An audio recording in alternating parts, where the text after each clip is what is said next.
ส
Hello!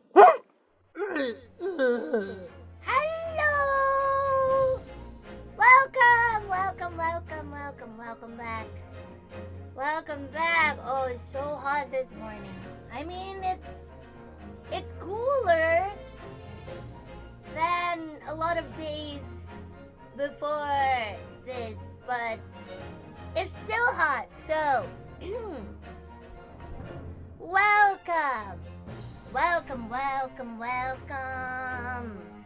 Welcome everybody to the Great Ace Attorney Chronicles.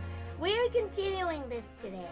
So, yeah, thank you so much everyone for coming. Thank you. We're gonna start right away because we don't want to lose any time anymore. Please stay tuned. We are at the courtroom now. We are beginning the trial. 20th February, 9:33 a.m. I'm sorry, I just woke up. 9:33 a.m. The Old Bailey Defendant's Antechamber. Well, I never expected this. Who'd have thought we'd be back again so soon? We are on a study tour of Great Britain with the intention of learning the country's legal practices. In order to research the latest court procedures here, we need as much court experience as possible. Well, yes, I suppose that's true, but for the person in the dock, it may well be his or her and only time in court, and it could be life-changing. In which case, treating it as research may seem a little crass.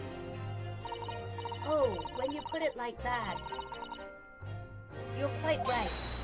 Good morning! Mr. Natsume, good morning. Oh dear, are you alright? The early bird catches a worm, as they say here in Britain.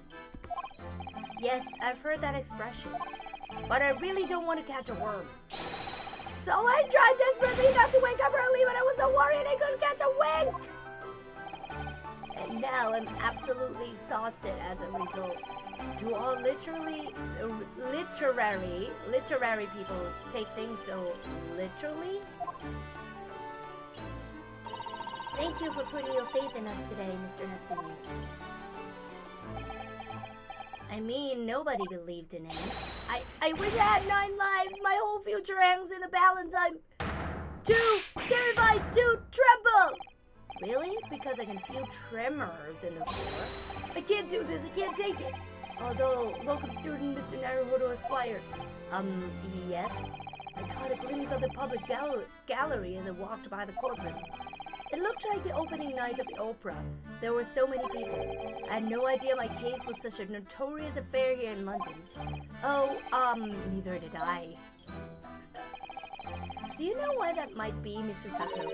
I'm sorry, Mr. Naruhodo, but I have no idea. So that all-knowing look on your face is just coincidence then, is it? Don't hide the truth from me! It's because of the Reaper, isn't it? Lord Van Zeeks? Is that right, Mr. Sato? I purchased as many different newspapers as I could find this morning, and yes, Lord Van Zeeks is on the front page of everyone. I knew it!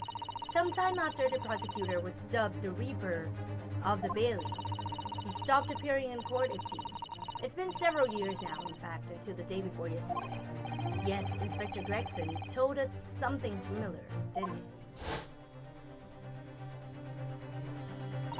The trial 2 days ago marked Lord Van Zeek's return to the courtroom after a very long hiatus. The trial of Magnus McGilded. Ugh, what a harrowing experience that was. I believe that appearance made even greater waves here in the capital than today's. But we wouldn't have realized, of course, having only just arrived in the country. Why is the Reaper back in the Bailey so soon, for what appears to be a mundane murder? That's the question the papers are asking, and they're all speculating various answers. Mundane?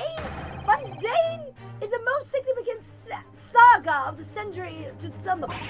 Oh dear, I mean no offense, Mr. Natsume, but that is how the papers are describing it. Well, lest we also forget the fact that it could spark an international incident. Obviously, the reappearance of this infamous prosecutor has caught people's attention. But there's another blatant similarity with the trial of 2 days ago. Yes, I agree. Locum student Mr. Naruhodo Esquire. It's you! Me? Well, I suppose that's true. Both times, it is you who stands against this legendary prosecutor. It can only mean that you're friends with the Reaper! Please, I don't rub shoulders with dead bringers. I'm afraid that there is really only one other explanation. That it can only be another example, Mr. Naruto, of your uncommon bad luck. Thanks for that. Oh, this is just my luck! Why must I be represented by a man with such frail fortune? By the least lucky lawyer alive! Well, let's not forget that it was you, Mr. Natsume, who asked me to represent you. Huh? Yes, it's true that I'm just a student new to London with little in the way of experience or skills or luck, but I promise you this. I will fight your corner until the bitter end, and I will believe in you, Mr. Natsume. Oh, benevolent locum student Mr. Naruto Esquire. You're not alone here with us, Mr. Natsume. Whatever happens, we'll always be on your side. Oh, benevolent non-locum assistant Miss Mikotoba Esquires. I'm in your debt forever! I shall never forget this great kindness for as long as I live. Mr. Natsume, counsel for the defense. The court session is about to begin. Kindly make your way into the courtroom at once. Okay. Now we're ready for the courtroom. Alright then, Mr. Natsume, it's time. Let's go. Yes! Aw, it must be so bad.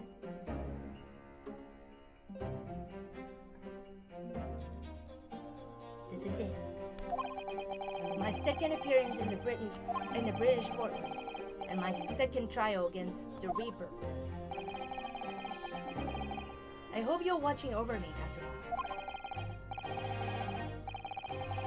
Because this time, I won't let my faith waver. I'll believe in my client to the last, just like you believed in me. I believe I can do this now. I'm ready for this fight.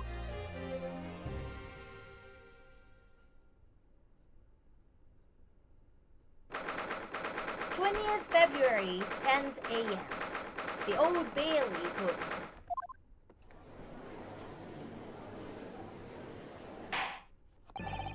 In the name of Her Majesty the Queen, I hereby declare this court to be in session.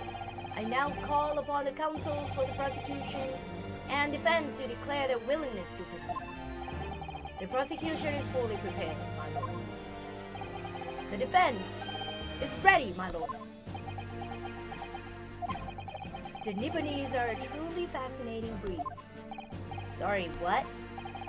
Lord Strongheart has told me all about you.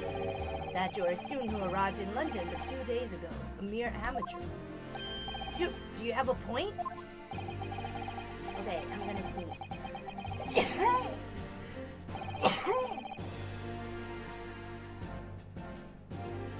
Sorry. Excuse me. Being a compatriot, you feel compelled to try to help the accused, I suppose. Typical Nipponese arrogance. Forgive me, but I do not believe arrogance is an appropriate description. Susato-san. After all, at our previous encounter, the defendant was found to be innocent.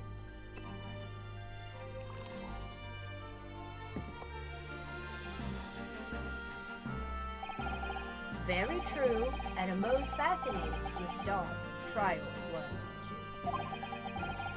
The tragic conclusion came later, of course. He is today acquitted, and his fortunate violent end.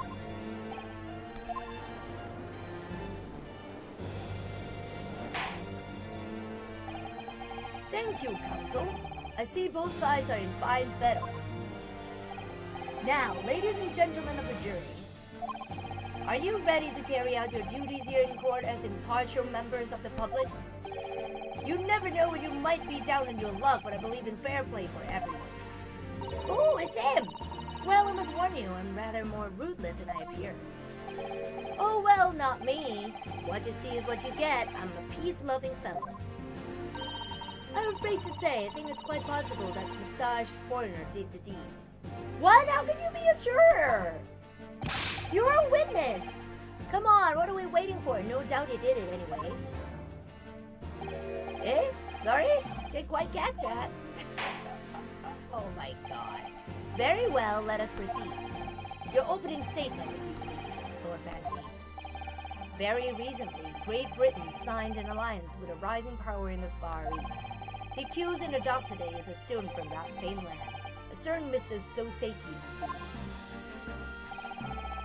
And while our country has extended this foreign student the warmest of welcomes, regrettably, the kindness has not been returned. In fact, the student is accused of a most sinister act. Of plunging a knife into the back of an innocent woman who was doing nothing but walking down the street. A knife crime? I tell you from better experience, those are the worst, bloody oath they are. Just look at that sallow complexion and short stature. He's one of those dreadful Japanese. Come on, let's get this over with me now, everyone. 1, 2, 3. Hey, sorry, didn't quite catch that. Pray forgive the discourtesy of smashing my hollow chalice here in the great chamber. Great chamber. Allow me to call the first witness to the stand. Very well. Bailiff, lead the inspector in, please.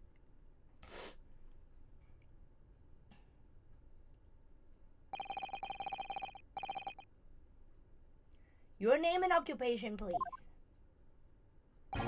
Yes, sir. Tobias Gregson, Detective Inspector of Scotland Yard.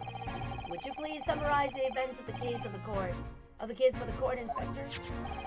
The victim is thought to be a young woman in her 20s by the name of Olive Green. I beg your pardon, Inspector? Thought to be? Yes, having been stabbed in the back by her attacker's knife, the victim fell unconscious. That was 3 days ago now, and she's been comatose ever since. What? So they don't even know who she is for sure? Comatose, I see. But her life is not in danger? I mean, being in a comatose state. Fortunately for the Eastern student, the charge will not be murder. Pray, elaborate on the details, Inspector. Sir, if I could ask everyone to look at this street map. As I mentioned, the incident took place 3 days ago at around 5 in the afternoon. It happened on the pavement, running alongside Briar Road, a wide thoroughfare for horse-drawn vehicles. It had not long since stopped snowing, as the victim, Miss Green, was walking down the street. Out of the blue, she was approached from behind by the accused and stabbed in the back. Luckily, the young lady's life was spared, and she is currently being treated in one of the city's hospitals. But being unconscious as she is, we've been unable to take a statement from her, of course. This is a case file with everything we know about the victim so far. Thank you, Inspector. The court will accept the documents as evidence, if you please. The case file has been entered into the court record, okay? A file containing an overview of the case and details about the victim. She was found with a knife in her back and is currently in hospital yet to regain consciousness. What of the weapon that was used? Sir, I have that here. It was removed from the victim's back. Ouch, that big thing is starting to make me scared to walk down the street now. With a heavy blade like that, almost anybody would have been able to stab the poor woman. Even this ragged-looking Soseki-san, I suppose. A common or garden jackknife. I'd say rather nondescript. Thank you, Inspector. The court accepts a blade as evidence. The jackknife has been entered into the courtroom. A large but commonplace folding knife. It was found lodged in the victim's back. Okay. Now then, what do we know of the motive? Money or valuables, I presume? From what we can tell by looking at the woman's processions, it seems like she's a poor student herself. Hard to imagine she would have had anything much worth pinching, my lord. I see. Well, in that case, are we looking at some deep-seated resentment toward the victim? I'm afraid I can say. Apart from visiting second-hand bookshops, the defendant, Mr. Natsume, doesn't appear to get out much. At this moment in time, we haven't been able to establish any sort of connection between him and the victim. Yes! If theft and grievance has been ruled out as a motive, what reason could Mr. Natsume possibly have had for stabbing the young woman? Yet you arrested the man in spite of that, in a totally unjustified and heavy-handed way. Objection! What the heck? Pray forgive the discourtesy of flinging a fleshly uncorked bottle into the public gallery, but your words have soured its hallowed bouquet. For it is you, my learned friend, who is being heavy-handed here. What? Scotland Yard does not arrest people without good cause. That should be beyond question. Inspector Gregson, the prosecution calls for your formal testimony. Explain to the court precisely why the constabulary came to arrest the Nepalese student. Yes, sir. Okay. Our first testimony.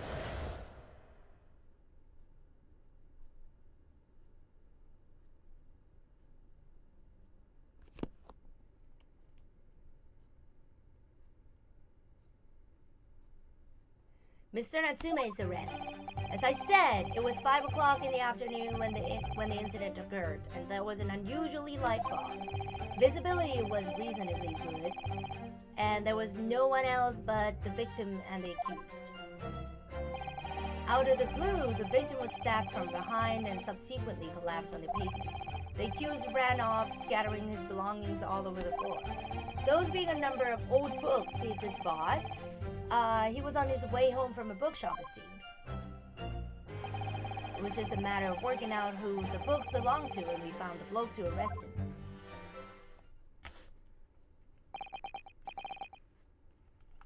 Old books, you say? Yes, my lord. I have a photograph here of the scene of the crime taken immediately after the incident.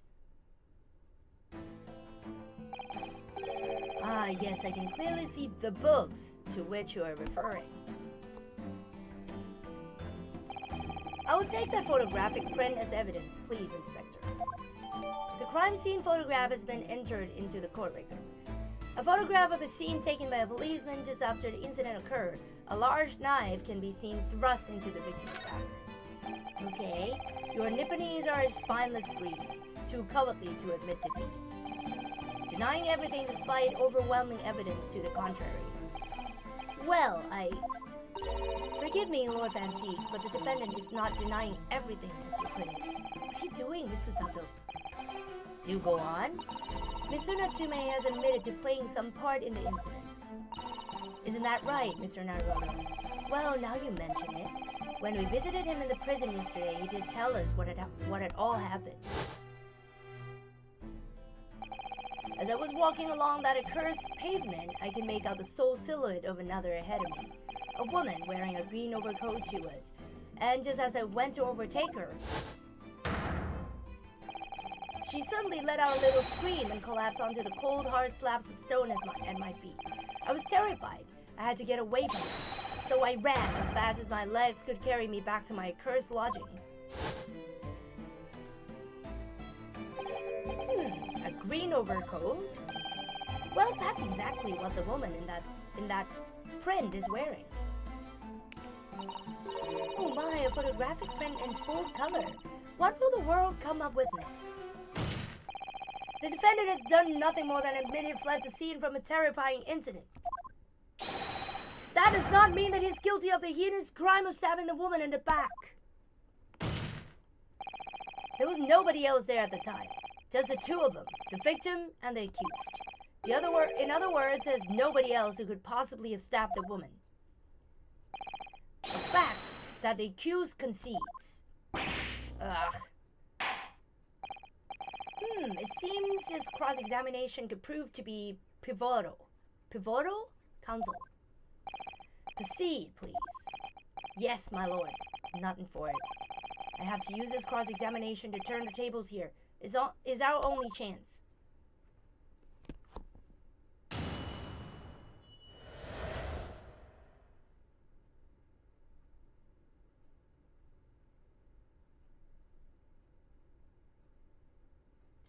Mr. Natsume's arrest. As I said, it was 5 o'clock in the afternoon when they ended up light fog. Okay. A light fog, you say? Well, light for London. You can see the opposite side of the street for once, not much further though. That's light, is it? Around these parts, yes. Not some I'd expect from a Japanese fellow like yourself to know, of course. I read that London is famous for its fog. But in my country, people usually imagine that gives the city a rather beautiful appearance. How quaint. Yes, well, it's us Londoners tend to romanticize, as I expect you can appreciate. I see. At this time of year, the fog causes a large number of accidents, especially when it's heavy. Sometimes you can't even see your own hand at the end of your arm. Indeed, the other day, I was very nearly trampled by horses before I could see the carriage they were pulling. Ugh, Susato-san and I should definitely remember to stop, look, and listen. However, on the day that concerns us, the fog was somewhat lighter than usual. A fact no doubt lamented by the accused. Ugh. Visibility was reasonably good and there was no one else about the victim. Hold it! How are you able to state that with any certainty? Quite simply, my learned friend, because that is what the witnesses to this crime have told us. Ah, yes, Inspector Gregson mentioned the witnesses yesterday, didn't he? That's right. One of them is a policeman, I believe. I think I turned on my microphone. Yeah, I did. I'm having a doubt. That's right. One of them is a policeman, I believe, from Scotland Yard. That is correct, ma'am. Then we must hear the testimony. The prosecution will, of course, call them to the stand, should it be necessary. But wait a minute! At 5 o'clock in the afternoon, in the middle of winter, it would have been dark already. No matter how light the fog might have been, no one could have seen. I am unaware of the situation on your tiny island in the east. But here in the capital city of Great Britain, all main roads are illuminated by in the night by gas street lights. The prosecution believes there would have been ample light by which to witness a crime. Quite. Here in London, for the first time in history, mankind has completely concurred to darkness. Which means we really need to hear those witness statements. If I could just get through the fog of this cross-examination, maybe we'll be able to. It seems the counsels for the defense is taking stock. Continue with your testimony, Inspector. Out of the blue, the victim was stabbed from behind and subsequently collapsed on the pavement. From behind, you say? That's right, as you can see from this print. Yes, quite so, Inspector. The handle of the weapon is clearly protruding from the victim's back. And you say this poor woman, Miss Green, remains in a critical condition? Comatose, no less. I'm afraid so, my lord. Yes, she's being treated as bards. She's been treated at bards. Okay. I was hopeful that she'd come around before the trial started so I could take a statement, but it wasn't to be. Yes, that is indeed a pity. It would have been most illuminating to hear the victim's own account of events. Luck is on your client's side, it seems. Huh. On the contrary, my client has been exceedingly unlucky. Your force of tone is seriously undermined by those disturbingly wide eyes, I'm afraid. Ugh. The accused ran off, scattering his belongings all over the floor. Hold it! Mr. Natsume's belongings? I think you'll find it's all there in the photographic print of the crime scene. Yes, the 3 books on the floor. That's right, my lord. Second-hand books they were. Irreparably damaged after falling in the snow, of course. Good morning! Good morning! Good morning! Welcome, welcome!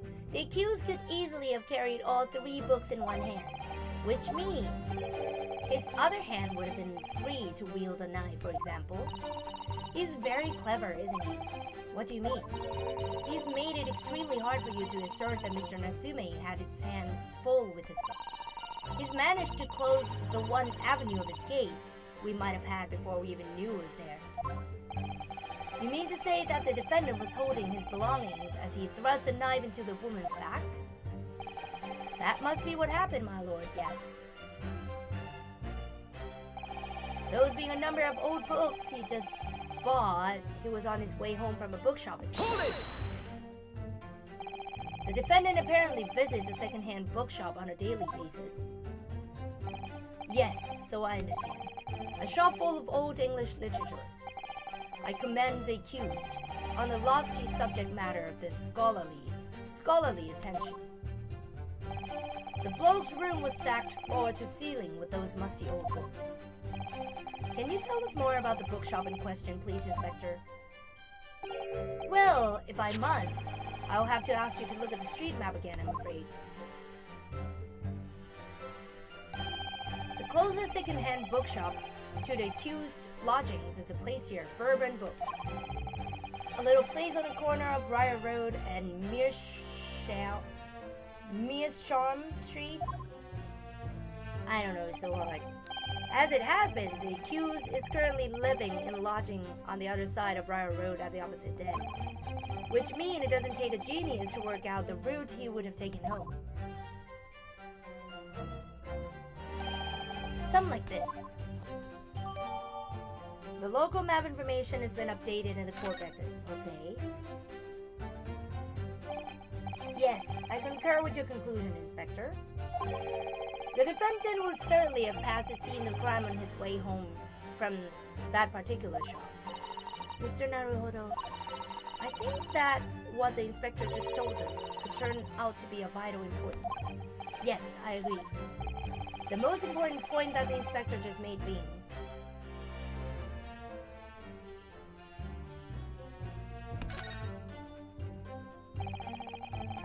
the crucial detail in what you've just told the court, Inspector, is the location of the bookshop. I couldn't agree more. So, where is it exactly? Oh, he told us already. Hey, are you winding me up, sunshine? You just explained that.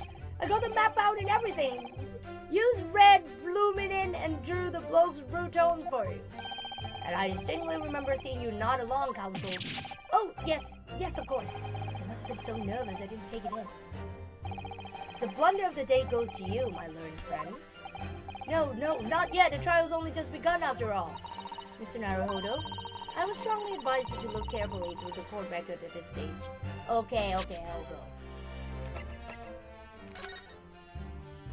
The picture of the Monsieur Lecoq, a meal for Gabriel, Canterbury earnings. Okay.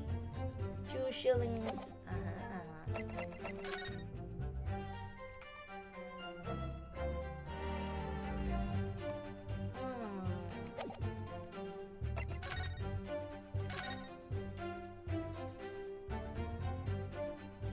Ooh! It's tipped.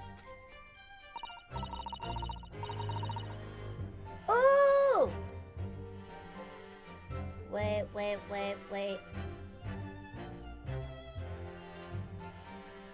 Oh, wait. What is it? I'm sorry. Your books.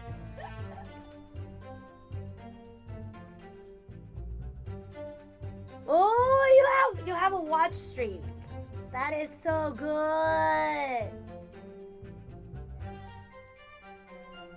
Woohoo! Oh, look here, Mr. Naruhodo, just at the tip.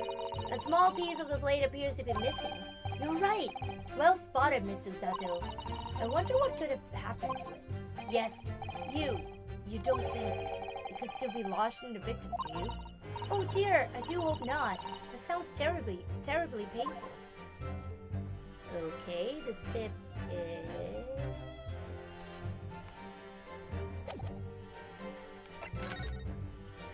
Young woman rendered unconscious following a stab wound to the back. Olive green female, stout build, early 20s, pavement on Briar Road, east side, Rawley Beatty.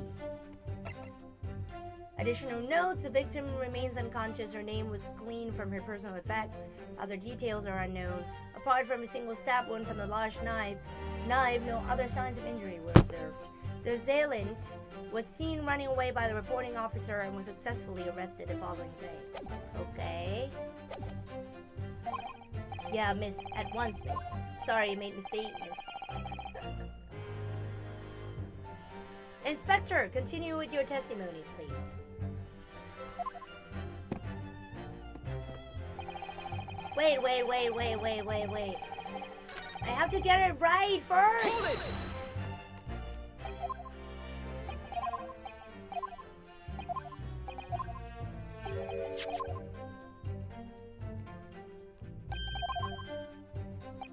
Yep, I have to get it right.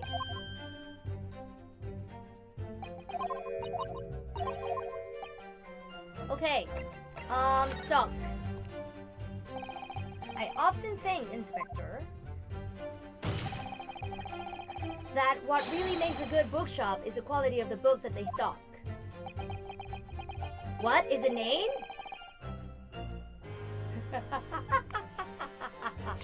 Let me see. Is it the same? Oh, it's your books! Ah, fuck me. Yes, I agree with that. For example, you go to a shop and buy a serialized set of novels.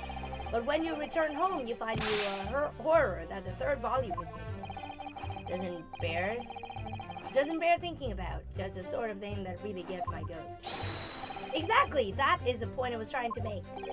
Well, now that you two have found common ground in the fascinating scenario, perhaps we might continue with the cross-examination if you're quite finished, my learned Japanese friend. Yes! Wait, what just happened? What just happened, Mr. Naruto? Was that you allowed yourself to be sidetracked? I would strongly advise you to look carefully through the court record at this stage. Yeah, miss, at once, miss. Okay, it's your book. It's your books, I know now. Hold it! I'm so not thorough today. Okay, I'll fix that. I was focusing on the book's name.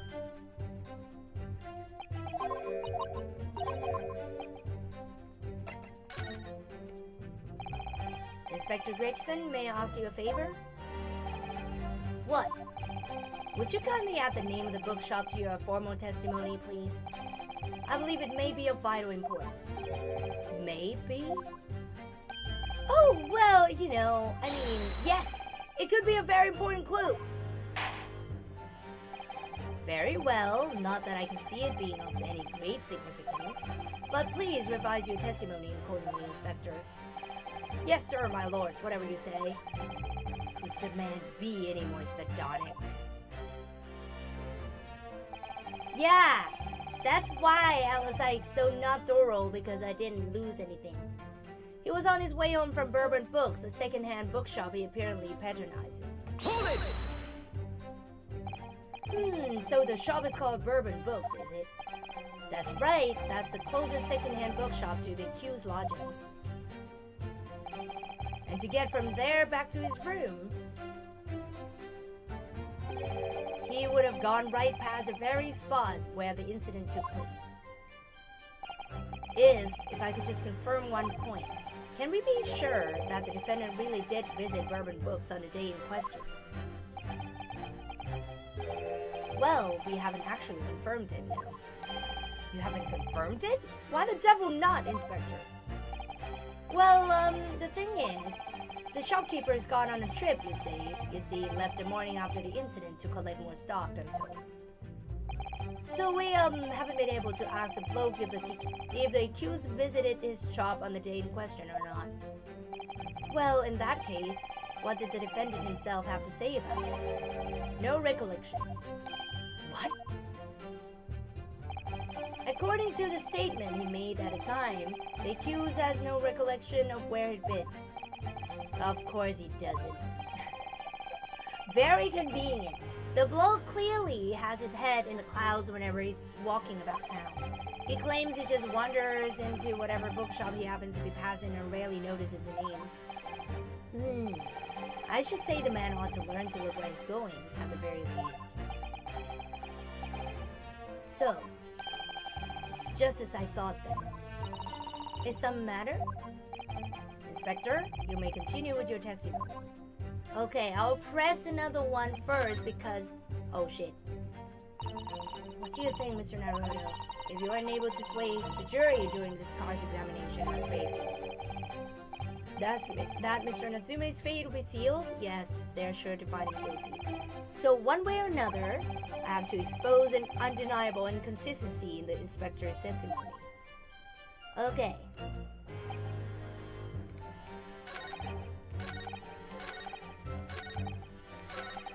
Okay.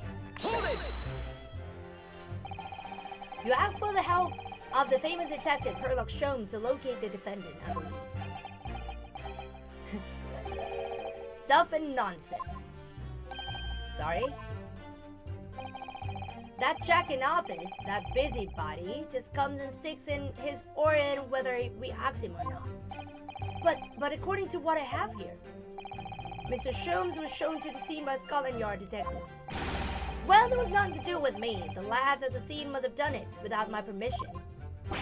I tell them time and again, whenever something happens, send word to headquarters. Then follow your blooming instructions. I see.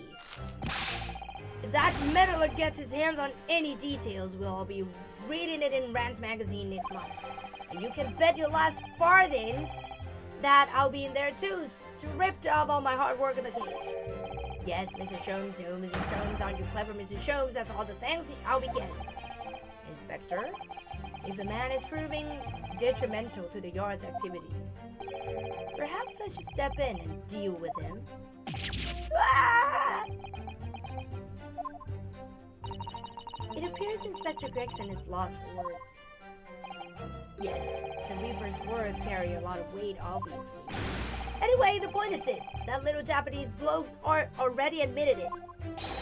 He's admitted that those books all over the pavement at the scene were the ones he bought that day.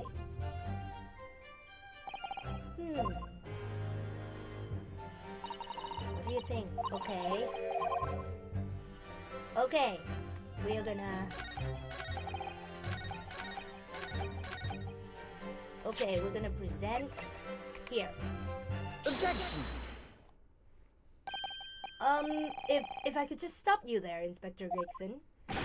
What is it, sunshine? I'm a busy man, you know. This is a receipt that we found in Mr. Natsume's room. It was issued on the day of the incident. Details the purchase of 3 second-hand books. And you found that in the accused room, did you? Yes, but the point is not where the receipt was found, but the name of the shop printed on it. Go on. This receipt was issued from a bookshop called Your Books. Your Books? Y-O-R-E, I presume? Yes, my lord. So, Mr. Natsume did indeed purchase a number of books at a second-hand bookshop that day. However, the bookshop in question was not Bourbon Books. Eh? What? Inspector, do you know this other bookshop? Yes, sir. Your Books is another second-hand bookshop not far from Bourbon Books. It's just that, well, it's such a small place. I didn't think the accused would have known about it. Objection! But in fact, that is the bookshop which the defendant visited on the day in question. And this receipt proves it. Objection! Yes, for what difference it makes. Wherever the man purchases musty tones, it makes no difference in the final analysis. Objection! I disagree. I mean, after all, I have the street map here, if that might be of help. Oh, yes, thank you. Have a look at this, please. If the defendant had been returning from Bourbon Books, then yes, he would almost certainly have passed the place where Miss Green was attacked. However, if we take into account the fact that he was actually at another bookshop, your books, it may very well turn out that he wouldn't have passed that location at all. Could that be true? My, rather it depends on where the other bookshop is, but I do declare it may be a possibility. Is that right, Mr. Lawyer, sir? What you just said? Absolutely, it absolutely could be right.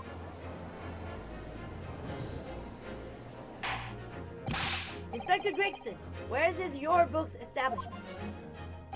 Well, obviously, we looked into that. It turns out that Your Books is just here in the next corner of Meerschaum Street, going east. The local maps information has been updated in the court record, okay? And there you have it, as you can clearly see now. Oh.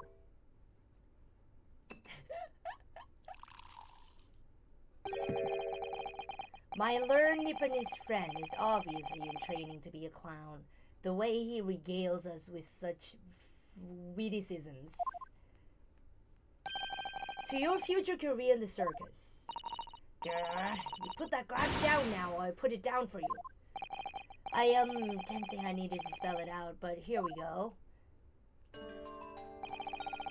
If the accused was coming home from Your Books instead of Bourbon Books, there's no doubt he still would have passed the place where the victim was stabbed. What about that Calabash Road? Yes, thank you, Inspector. Ugh. Allow me to reiterate from my learned, if somewhat slow, Nipponese friend. Wherever the man purchases musty tones, it makes no difference in the final analysis. Ah!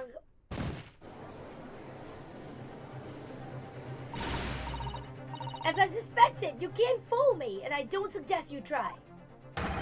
What did I say, eh? I've had enough of this now.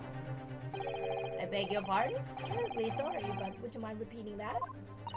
Mr. Naruto, we mustn't give up. What do you mean?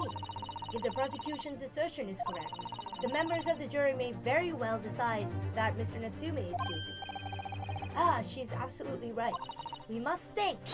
We must consider assertion just put forward by the prosecution very, very carefully. They claim Soseki-san must have passed the location of the incident on his way home from Your Books, but raise an objection. The assertion just made by the prosecution is fundamentally flawed.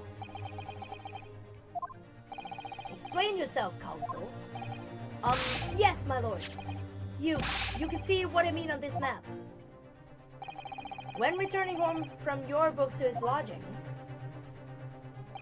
Mr. Natsume could have followed the route suggested by the prosecution. However, that isn't the only conceivable route to take between the two places. If the defendant used these streets, look what happens. He arrives back at his lodgings without passing the location where the victim was attacked. Talking back to a clown is a fool's errand, of course. However, if you compelled to point out that route is what is commonly referred to as a long way around. Ah! On a cold winter's night, why would any man choose to take a longer route home? Well, Well, a man like Soseki-san would. The answer is extremely simple. He would, in other words. The accused took the obvious route back to his lodgings and is the obvious perpetrator of this crime. But, aha, yes, I've got it. Obviously, we must ask the man himself. I'll ask Mr. Natsume which route he took home. I have already informed the court that the accused responds to such questioning. He claims he has no recollection. That's right. As I said, the bloke seems to spend his time outside wandering aimlessly from A to B. That day was no exception. He says he doesn't remember where he was or which route he took home. I don't believe this!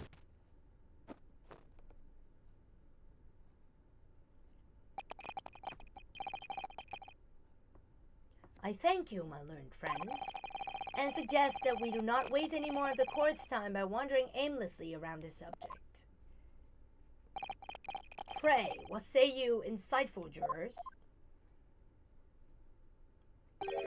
But even if that is the case, the defense still...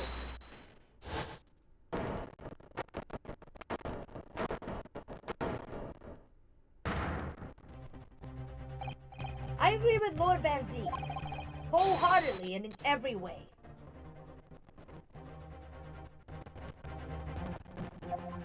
What? I don't believe it.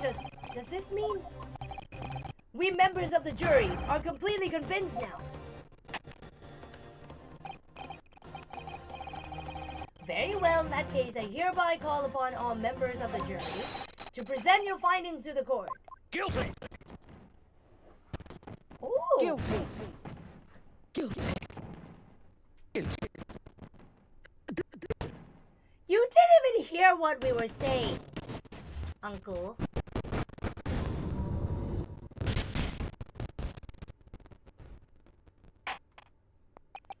It would appear the jury's leaning is unanimous.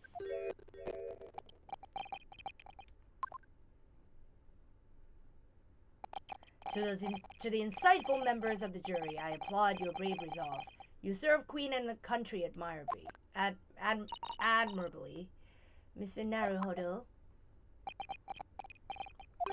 No, not yet. This isn't over yet. I still have one last chance to sway the opinion of the jury. I have to tip the balance of those scales the other way. I have to turn this around. Somehow. Those are the eyes of Quarry, not yet willing to give up and die. So, I presume you intend to wield your rights again in this trial. Rights of the defense written into antiquated British law that should have been buried long ago. Call it antiquated if you will, but it's a defense's prerogative to carry out a summation examination of it if it so chooses. Very well, counsel. In accordance with the letter of the law, we shall proceed with a summation examination. Are the members of the jury ready, Mr. Foreman? Of course we're ready. I'm all too familiar with that Nipponese whippersnapper and his uncle's refusal to throw in his alley. Very well then. Ladies and gentlemen of the jury, you will each explain on what grounds you have determined the defendant to be guilty. Okay. Summation examination. Judicial findings. The jurors' contentions. For pity's sake, that little Nipponese oddity already admitted himself, didn't he? If he said that a woman in green collapsed before his eyes, why it can only have been the victim? The man would have gone around the houses on his way back from the bookshop, not in winter. So the poor woman was attacked from behind, was she? How dreadful. I really don't care. Can't we just wrap this up now? I've got work to be doing. Your books, yes. Nice job, that. But bourbon books? No, not the word of wizard. Okay.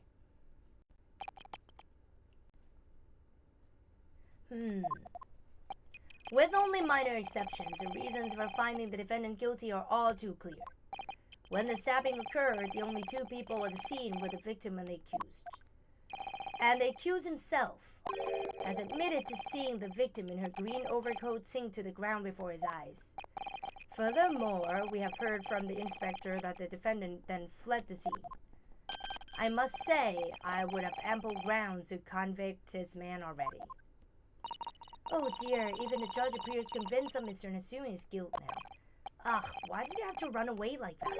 And how are we supposed to believe in some phantom attacker that nobody could see? This is impossible. How can I possibly make a case for the defense? Mr. Naruto, this is no time for grumbling. If you want to force your trial to continue, yes, I know, I have to turn the tide. I must make the jurors change their minds. Well, 4 of them at least. Exactly. We have no choice but to forge forward. Okay. You have the floor, counsel. Begin your summation examination. Yes, my lord. I just need to keep this trial going somehow, whatever it takes. Come on, Ryunosuke, you can do it. You can do it, baby.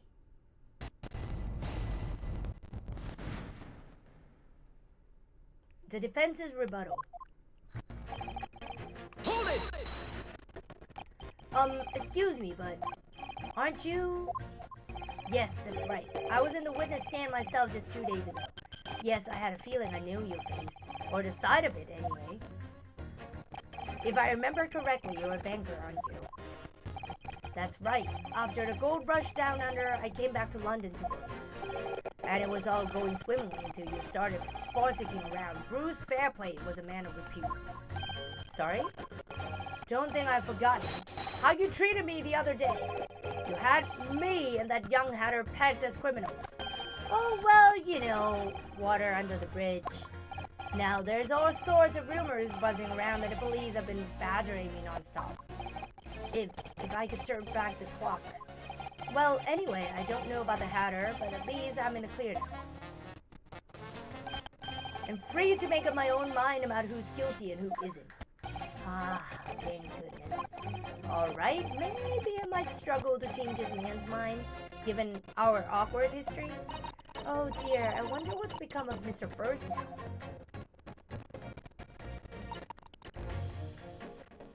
Hold it! You're right that at the time of the incident, the defendant admits to having seen someone wearing a green overcoat walking ahead of him. Well, quite. That's precisely my point. Clearly, that someone wearing green was a victim. And clearly, that funny little Nipponese man with a disturbing mustache is a culprit. But let us not forget, madam, the defendant vehemently, oh my god, the word, vehemently denies attacking the woman. Why, of course he does. If he admits to stabbing her, his life is over. The man is obviously a liver-faced coward. Honestly, claiming the woman simply collapsed before his eyes? But if that's a lie, as you are suggesting, do not think he would have concocted something more credible? Oh, I really can say, after all, you are foreign. Who's to say what goes on through your funny little minds? I could tell you what's going through my funny little mind right now, but you wouldn't like it. I do declare the man has already made the admission. He himself has stated that there was nobody else around. Surely the conclusion is obvious. No one else could possibly have committed this awful crime. Ugh. If no one else could have done it, the accused must be the man. Really, it couldn't be more simple. Your argument is compelling in its complicity, I must admit. Oh my, you're too kind, my lord. That went well for her. The man wouldn't have gone around the houses on his way back from the bookshop, not in winter. But you can't deny that there are other routes Mr. Natsume could have taken back from your books. Oh yes, like you drew on the map, you mean. What was it? Calabash Road or something? Precisely.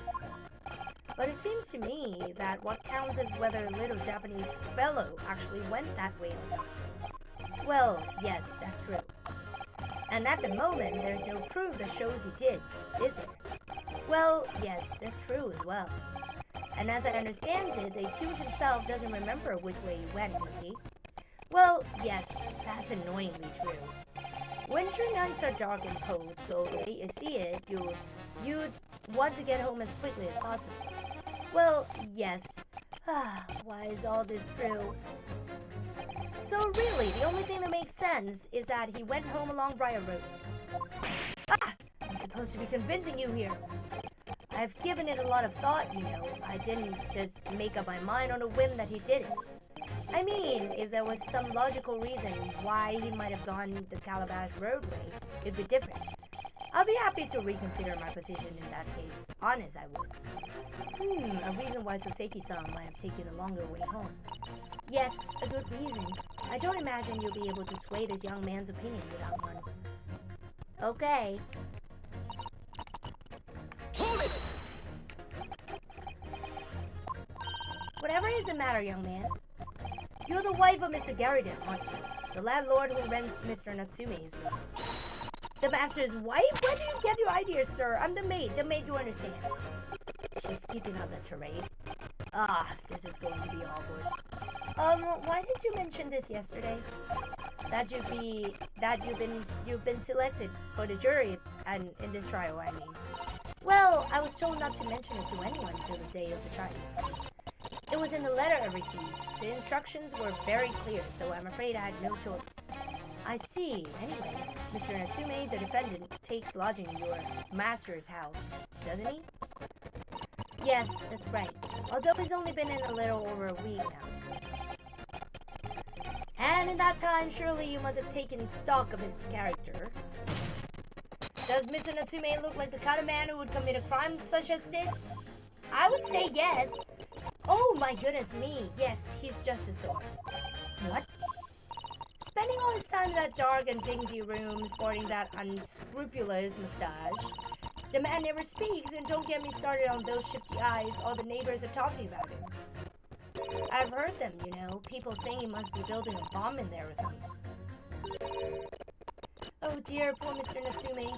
How could people say such things about him? He's just a harmless bookworm. Nothing more. Well, you just called him a worm, so... Anyway, I'd better be careful about inviting this maid to speak. She's said enough damning things already. Okay, you have to get back to work. A man's life is on the line here, sir. This will take as long as it takes. Don't get clever at me now, son. My life's on the line too, and so is my family's. The likes of you wouldn't understand, but a laborer like me can't afford to take time off. If I don't work, I don't eat, and neither do the wife and kids. Oh, I see. That must be very hard. I go to the union every morning to find out what needs doing. If you're late and the work's taken, it's tough. This time of year, there's water and gas supply pipes bursting left, right, and center. They're after cheap labor to get the roads dug up to fix it. It's a hard slog from dawn to dusk, it is. So, you were out digging up the roads on the day of the incident as well, were you? That's right. In fact, if I remember rightly, it was just around the corner from where it all happened, by that old bookshop it was. What? Another coincidence? That's right. Meerschaum Street it was. Meerschaum Street? On the map, Mr. Naruto, there were only 3 named streets. Juror number 5, I need you to add an information to your formal statement, please. What's the point in that? Can't we just get this visit over with now? Please, sir, it's important. Fine, I'll do it then. On the day it happened, it was taking up Meerschaum Street from dawn till dusk. So, if I understand correctly, you were a day laborer and you were doing road maintenance that day. That's right, like I said, you get a lot of burst gas and water pipes underground in the middle of winter. It's the only time of year fellows like me can actually make a few bob, and I'm missing out today. And when you say from dawn till dusk, well, the work has to be completed within a day, see, no coaches or pedestrians can pass while it's happening. I wonder if I could trouble you, sir, to mark on this street map the exact location of the works you're carrying out. Give it here, then. Let me have a look. Right. Let's see then. Here we are, Meerschaum Street. Yes, it was just here, like. It was a tiny dig, I can tell you. We had to get through all the drifts of snow and had frozen solid. And at what sort of time did you finish the work? Well, we started in the morning, and we can't have finished before gone 6, I'd say. The snow has stopped coming down, but it was long past dark for sure. That means the road work was still going on when the screen was attacked at around 5 o'clock. Road works on Meerschaum Street. Your books. Okay. Sorry? Folded, you say? For what? No. What I said was hold it. What I wanted to ask was, do you visit your books often? I like the old books they have in there, yes. I enjoy reading them over a nice cup of old tea. That's my daily routine, you see. Same thing every day, including the day you're all talking about. And at what time did you visit your books on the day in question? Well, I was picking out books in there all afternoon, and it would have been just before 5 that I left. That's my daily routine, you see. Same thing every day, including the day you're talking about. Just before 5, you say, exactly when the victim was attacked. Are you sure about the time? Oh, yes, no mistake there. I remember it well. I'm not about to forget that day in a hurry, not after the dreadful time I had. What do you mean? Well, I was walking down Calabash Road when I slipped on the ice and dunked my head. It's always worse after the snow stopped falling. Then that's when it's most slippery. Knocked myself clean out, I did. I really thought my number was up. Wait a minute. Let me get this straight. This happened on Calabash Road? That's right. I live in Cornpipe, you see. Heading down Calabash Road is the quickest way for me to get back from your books. Juror number 6, I must insist that you add that information to your formal statement. It may very well be extremely significant. Huh? Sorry? Extremely sick? No, I'm quite all right now.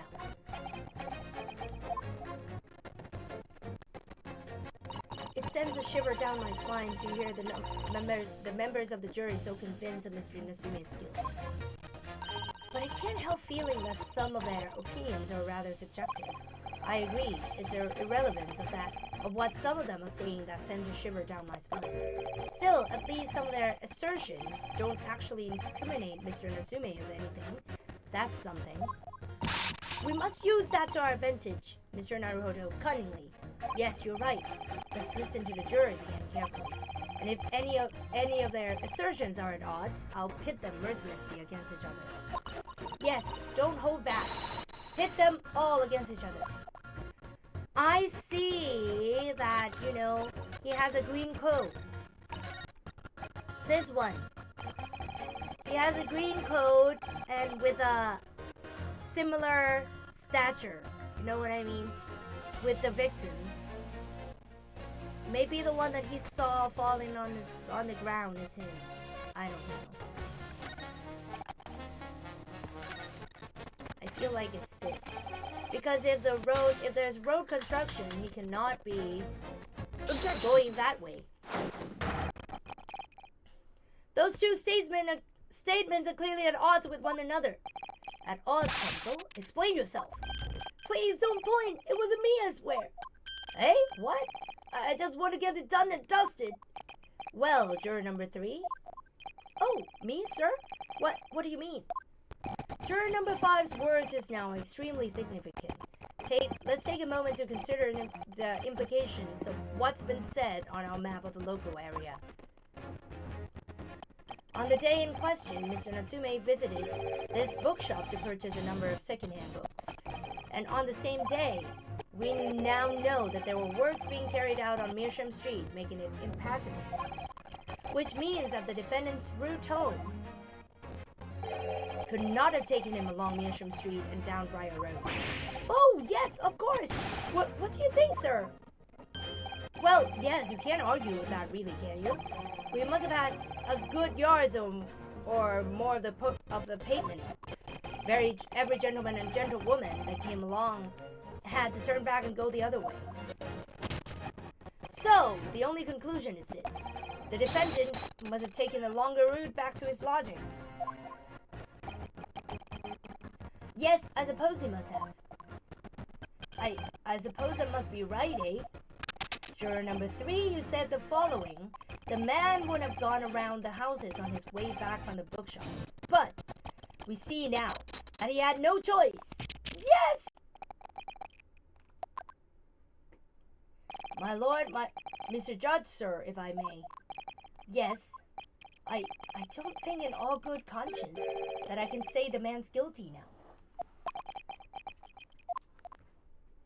Yes, I'd like to say this trial continues so we can get to the bottom of what really happened. Good.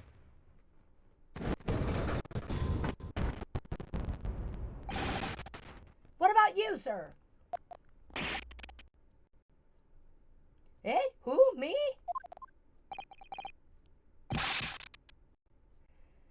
Well, alright then. If there's a hole in the prosecution's argument, it should be filled in, that's what I say.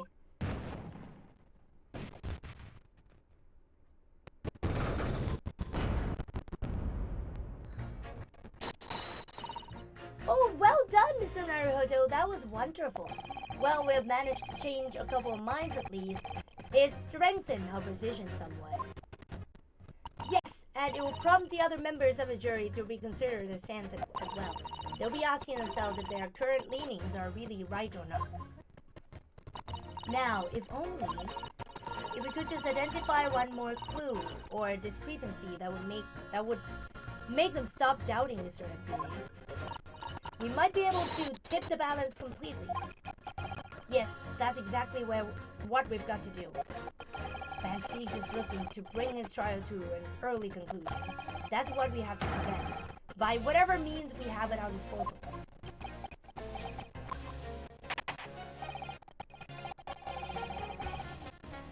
Thank you, counsel. On with the summation examination, please. Yes, my lord.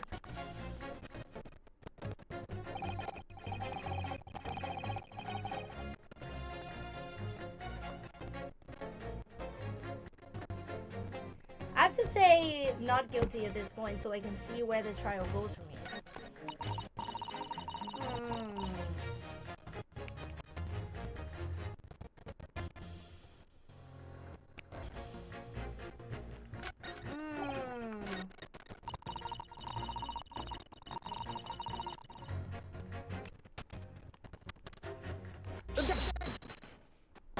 Yeah, I think these two. Those two statements clearly show a flaw in the juror's reasoning. A flaw? What are you talking about, counsel? Well, juror number 2, juror number 6. Why? Whatever you mean, sir. I think perhaps the old man didn't hear you. Unbelievable. It's not like it was loud or anything. There is at least one fact of which we can be sure here. The bookshop receipt found in the defendant's room clearly indicates that on the day of the attack, he had been to your books and purchased a number of second-hand titles. He then returned home on foot. But the man says he has no recollection of his return journey. That's correct. But what he does remember is seeing someone appear in front of him on the way. Someone in a green overcoat who suddenly collapsed on the pavement before his eyes. Yes, we are well aware of all this. A poor young woman who was stabbed, obviously. Can we really be sure of that, madam? Why? Whatever do you mean? I'm sure you heard the rumor number 6 account of what happened to him that day. That same afternoon, there was somebody else apart from the victim who was wearing a green overcoat and who fell over the icy streets in the neighborhood. Oh my!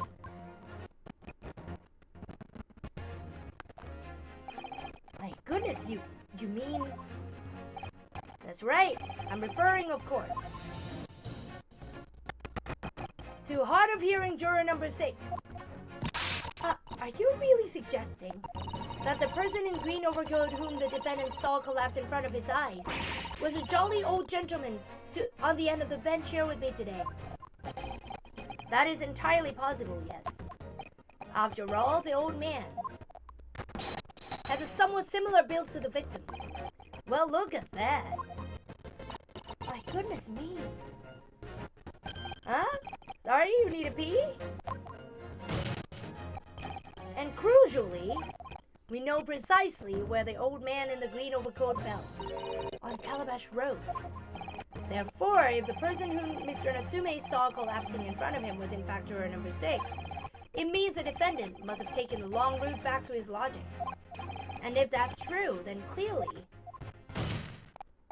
the crime scene on Briar Road where the woman was stabbed was not on his way home. Oh my! You idiot old man, if you hadn't been so daft as to be roaming about there, we'd have boxed this off hours ago. And really, what were you thinking wearing such a befuddling coat? What did you say to me? Is it a crime for elderly to walk the streets these days? Is it a crime to sleep over the ice? Is it a crime to keep up with the latest styles and wear a beautiful green overcoat, is it?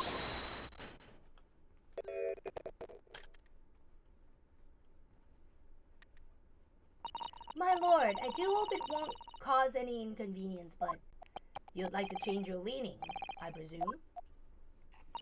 I do declare that I would. I should like to call for a verdict of not guilty. Thank you. And I would too. What? Is it a crime to change your mind? Is it? Well...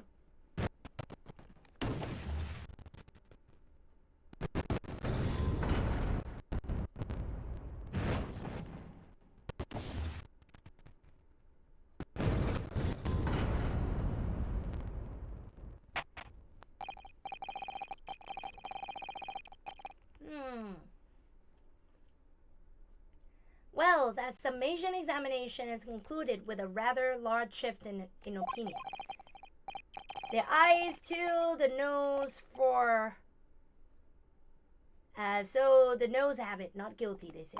Which means we no longer have a consensus among the members of the jury. The trial will continue.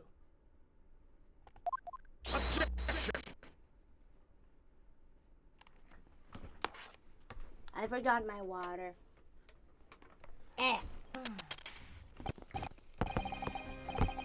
Could it seem churlish of me to drink from my hollow chalice moments after raising an objection, only to crush it in disgust? Pray forgive the discourtesy. Lord Van Zeeks?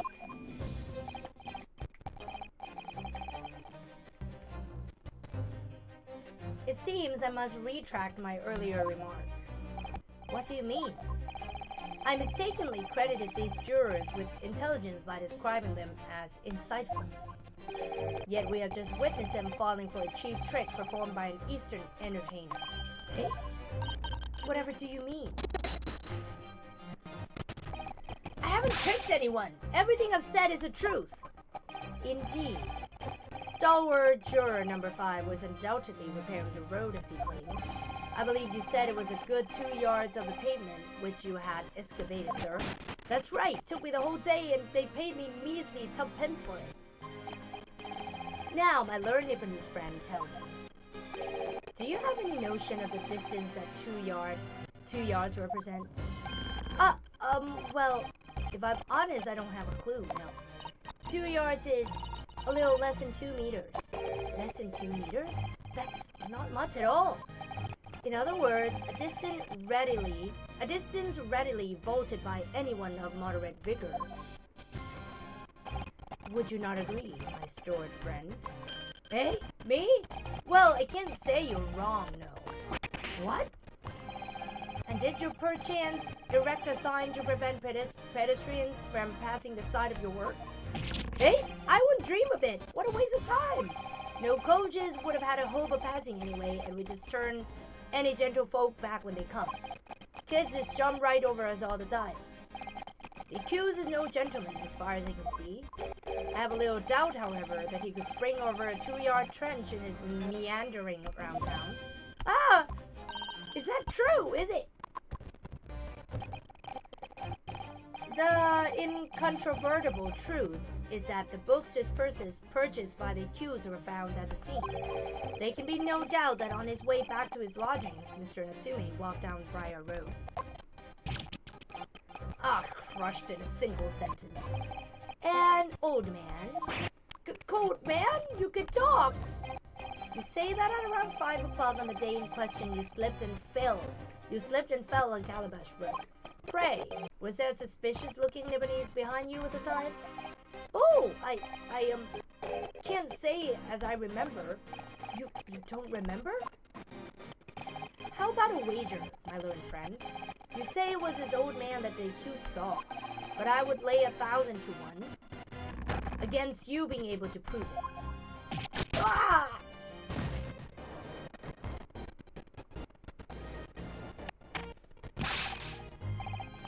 Order, order, Lord Van Seeds! Explain yourself. My lord, if you had such a trenchant argument up your sleeve, why in the world did you not proffer it during the summation examination? I wanted to give this young foreign student the sightseeing experience he no doubt came for. I wanted him to see for himself how the opinion of the jury so readily swayed. Ah.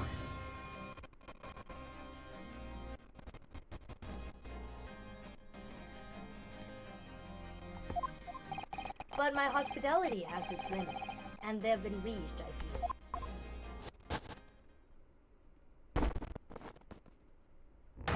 So, my learned friend, today's sightseeing tour of London is now over.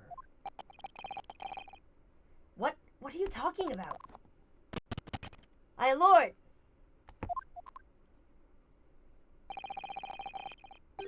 The prosecution requests permission to call its next witnesses to the stand.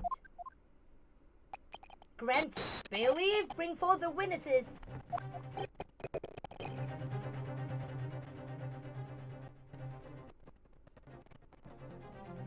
It's next witnesses? Mr. Naruhodo, do you not remember? We've been told on several occasions that there were eyewitnesses to the incident.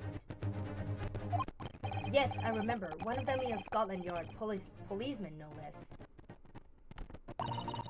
I'm afraid that's likely to be the prosecution's next witness. Alright, no matter who Van Seeds brings to the stand as his witnesses, and no matter what they say. I believe in Soseki-san. I know he's innocent, and I'll keep believing to the very end, until this battle is over. That's good, Naruhodo. Go, go, go.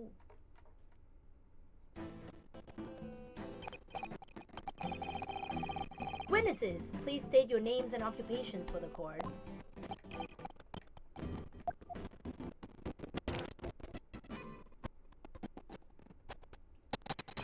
Constable Rolly Beatty, sir. Nothing to report on the streets, sir. And I'm Mrs. Beatty, Patricia. Patricia is my name. I'm proud to say I'm his Youngtown hero's wife.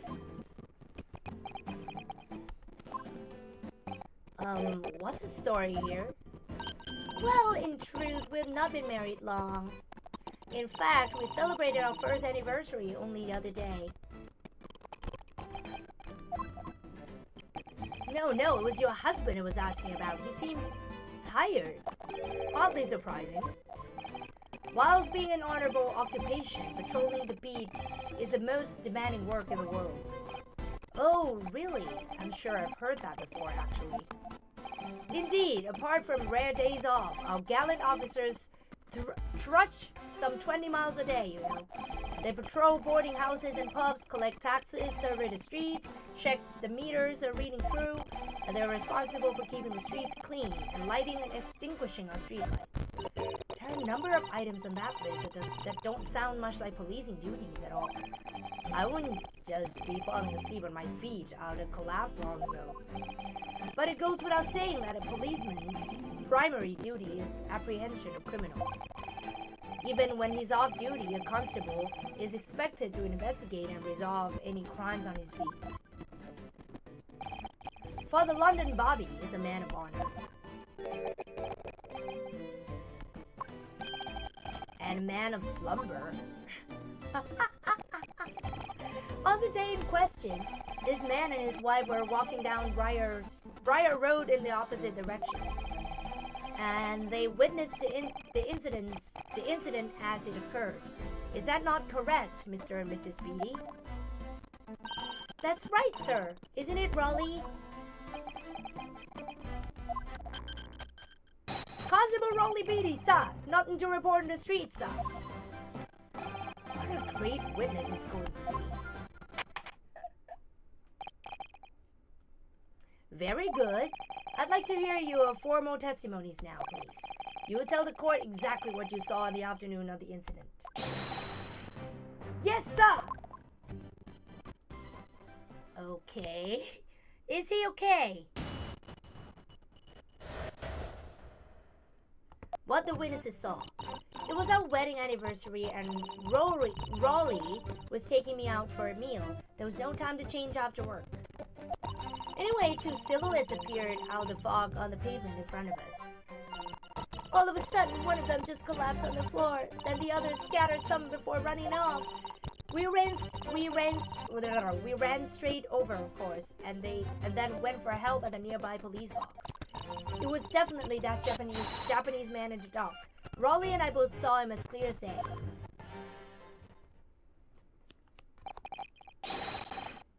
Well, this is extremely compelling testimony, I must say.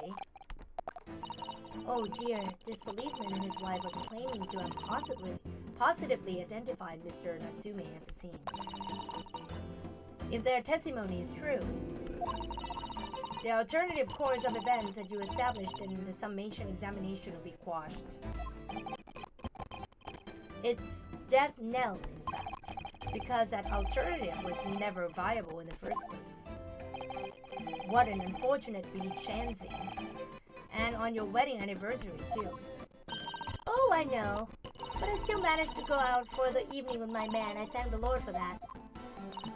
Gosh, the life of a London bobby sounds very hard indeed.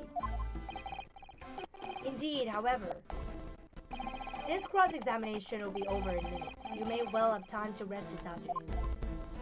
What do you mean by that? My learned friend, the witnesses saw the face of the man fleeing the scene. They are testifying under oath that it was without doubt the accused, Mr. Soseki Natsume. And one of these witnesses is a policeman, no less, so you appreciate the gravity of the situation, I'm sure. Except that the man's so tired, his wife has to do all the talking. Enough preamble. Counsel for the defense, commence the cross-examination, please. Yes, my lord. Okay, let's go.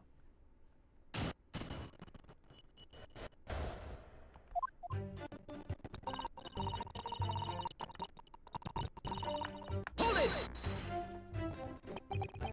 No time to change after work, you say? Are you also a member of the police, Mrs. Beatty? Oh no, sadly not. It's a job for strapping young men only. Women, children, and the elderly can't even apply. Well, I think you can probably see why children and the elderly can't do the job, can't you?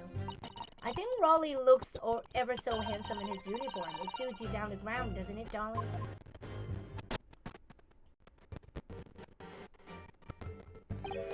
What? I just finished my beat. Pat and I were heading back to the station. I was actually planning on getting changed there. Is he talking in his sleep? This is creepy. Oh no, Raleigh, I much prefer you in uniform. Sometimes I don't recognize you when I see you in plain clothes. Oh dear, that doesn't seem healthy. Kindly adhere to the point. You were going for a meal after you had finished your beat for the day, correct? That's right, sir, yes. Although I was fit to drop, to be honest, after spending the whole day on my feet. But policing is my life, sir. As long as I'm the proud owner of this, I will serve my city and my queen to the end. What's that now? My warrant card, sir, proved that I'm a London copper.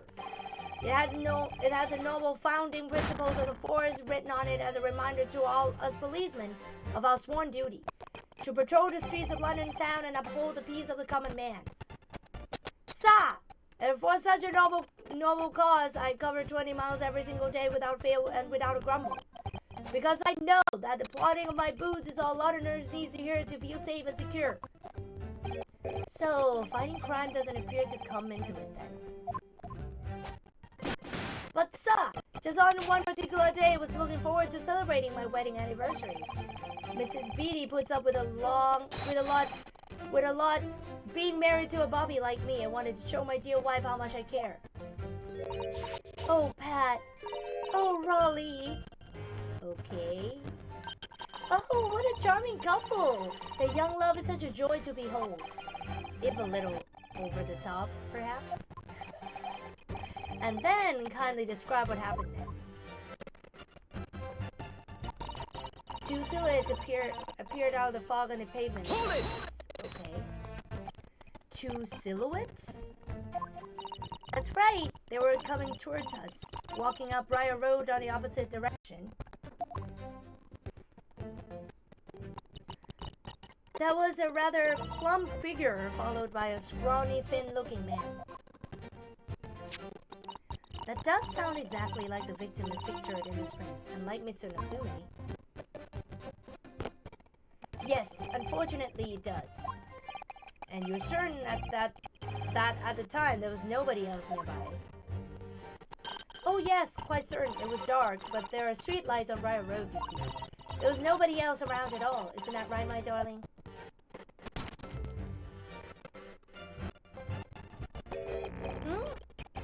Well, oh yes, that's right. Of course, there was a light fog on the ground. But Briar Road is dead straight, and you could see a fairly long way down the pavement. And then there's a street lighting as well. I didn't see any other pedestrians. Before sleep takes a firm hold, your answer, please, Mr. Beatty.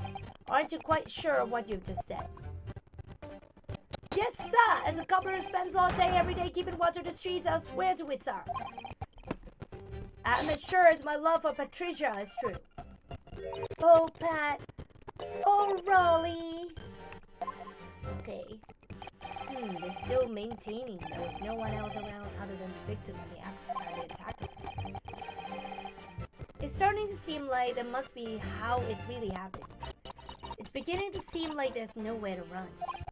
Well, that didn't stop Mr. Natsume, did it? He fled the scene all too convincingly. Thank you. I believe we have a reasonably clear idea of the situation just before the incident now. What happened in the crucial moments that followed?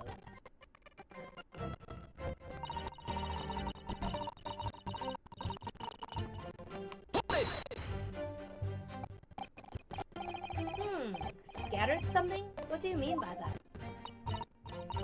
Oh well, I couldn't quite make out what it was at the time. But then, when we got closer, we realized what it was. Didn't we, darling?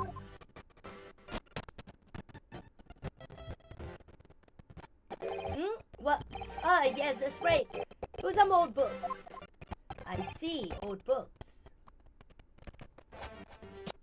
Yes, sir, the culprit had dropped a number of them, all around where the victim lay on the pavement. Indeed, as clearly pictured in the photographic print. Photographic print. That rotten Japanese man did that when he did the deed. Let's not forget that it remains to be established that the defendant was indeed the attacker. But we saw him! It was a man in the dark without question, sir. The moustache, the hunchback, the cat-like eyes, the taut mouth, the snub nose, everything! Any more insults you want to throw in? That's right, he looked down at the poor defenseless woman with those terrifying intense eyes, and then suddenly threw his books onto the pavement and ran away.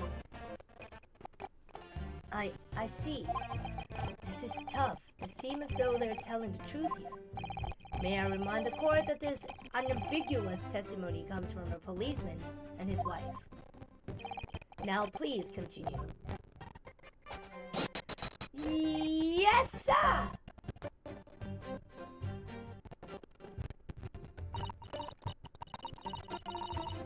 Hold it! Nearby police box. Was it your husband who went to fetch help? No, I went. I may not be a police officer myself, but I'm the proud wife of one after all. Isn't that right, my darling?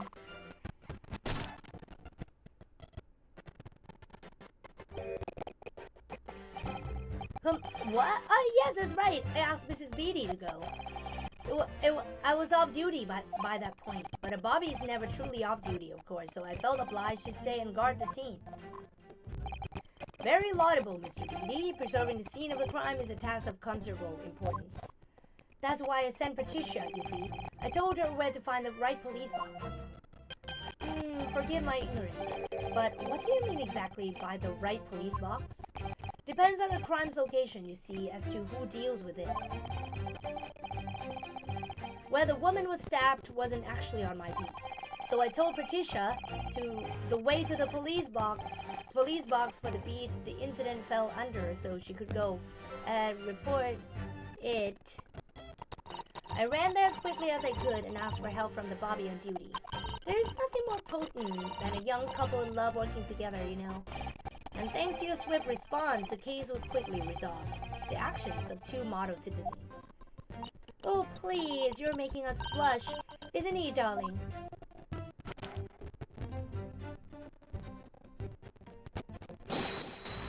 Yes, sir, what Patricia said, sir.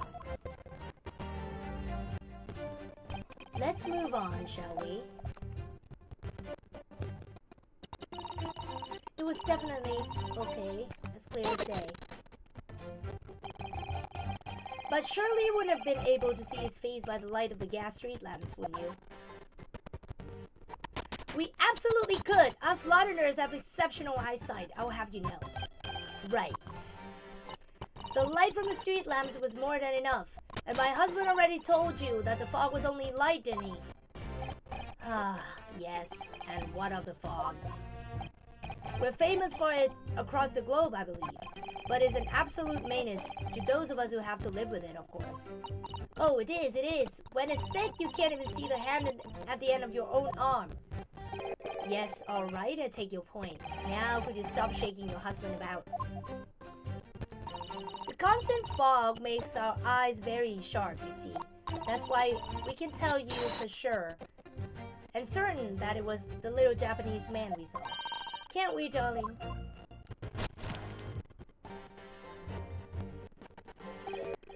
What? Ah, yes! It was the accused and no mistake.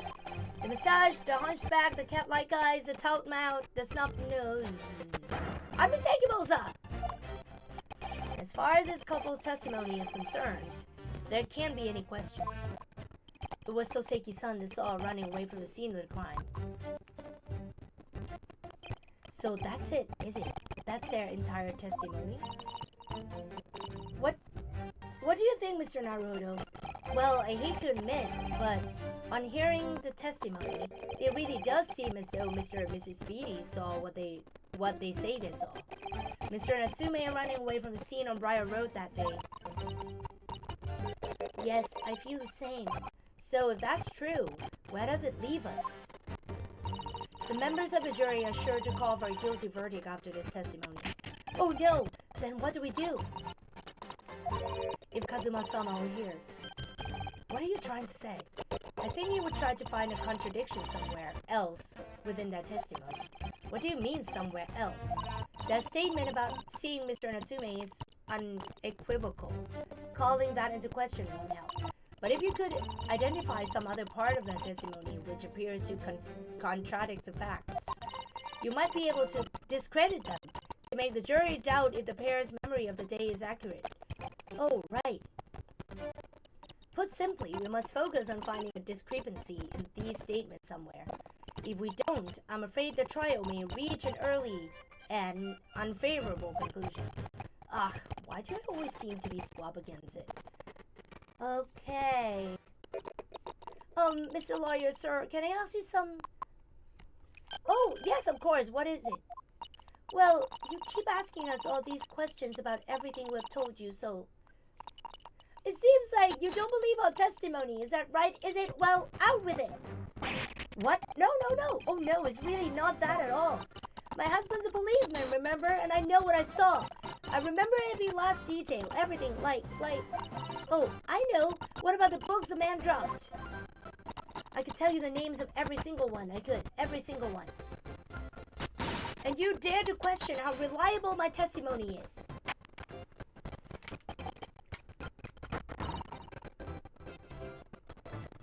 That will do, Mr. Speedy. No, it won't do at all. That Japanese lawyer has no idea what I'm capable of. Even if I decide to forgive him for insulting us, I don't think for a minute that Rolly will. I really don't mean to cause offense. Please put your husband's fist down.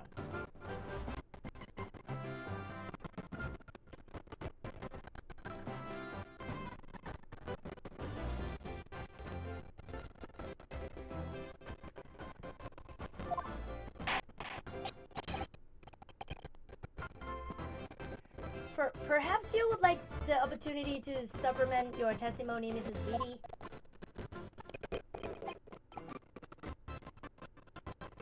Might that appease you? Oh, thank you, my lord. That would settle things nicely. Wouldn't it, darling?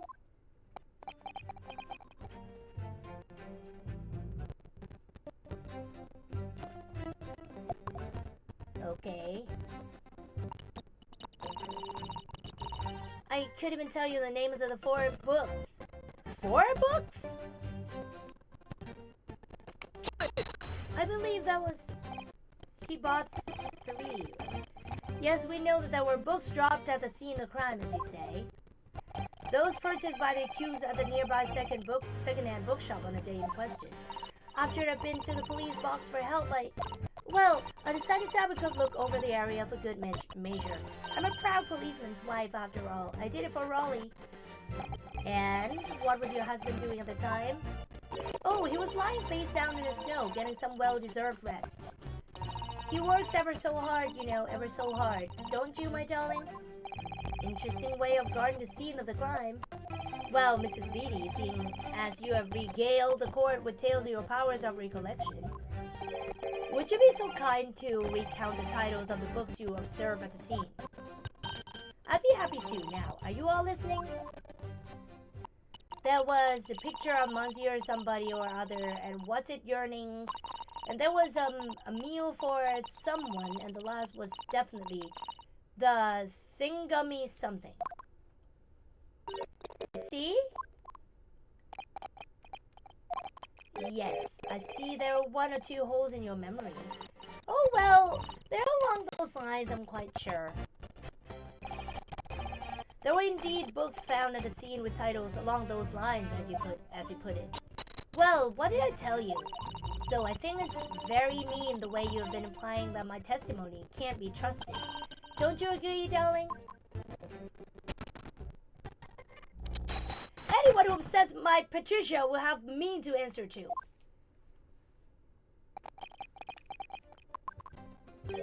Terrifying. Yes, she really is. Okay. We had to press that because there are only 3 books that Mitsuna Tsume bought.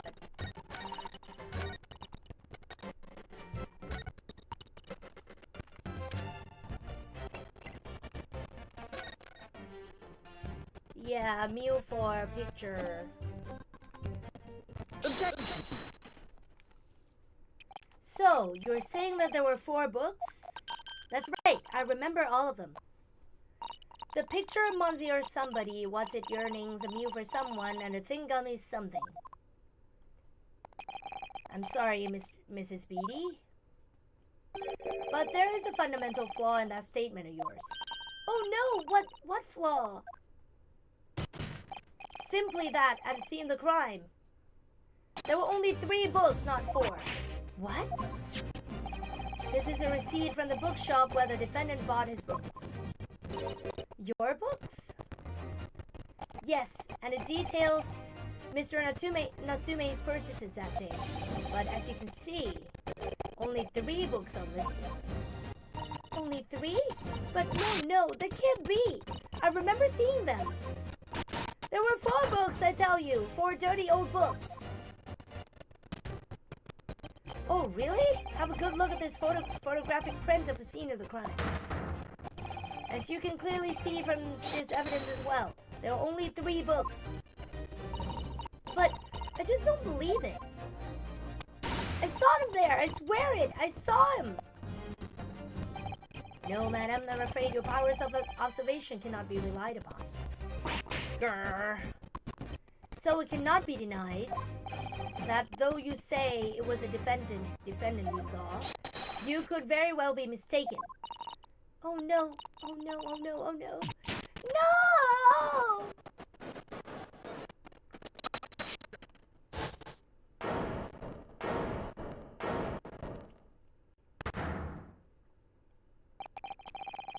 It's plainly evident that it is your powers of deduction that cannot be relied upon, my learned Nepalese friend.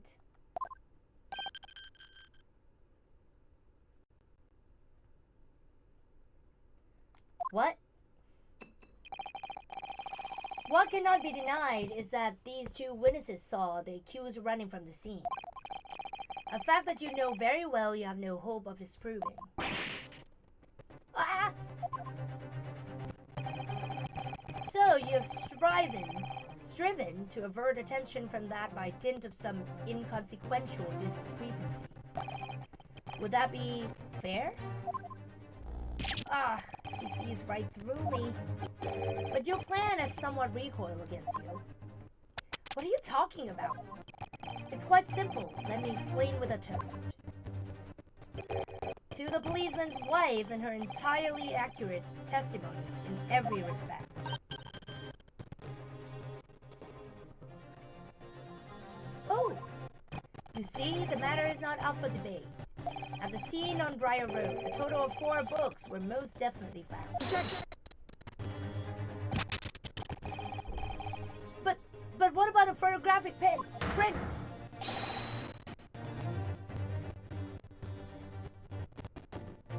It only shows 3 books. Quite right, only 3 can be seen in that print. That print? You mean to say... Allow me to present another, one that shows a victim's hand. I don't believe it. Ooh, the Lion's Pride! And it's burned too. It's the 4th book. As you observe, the 4th book was hidden from view in the original print by the victim's torso. No. No!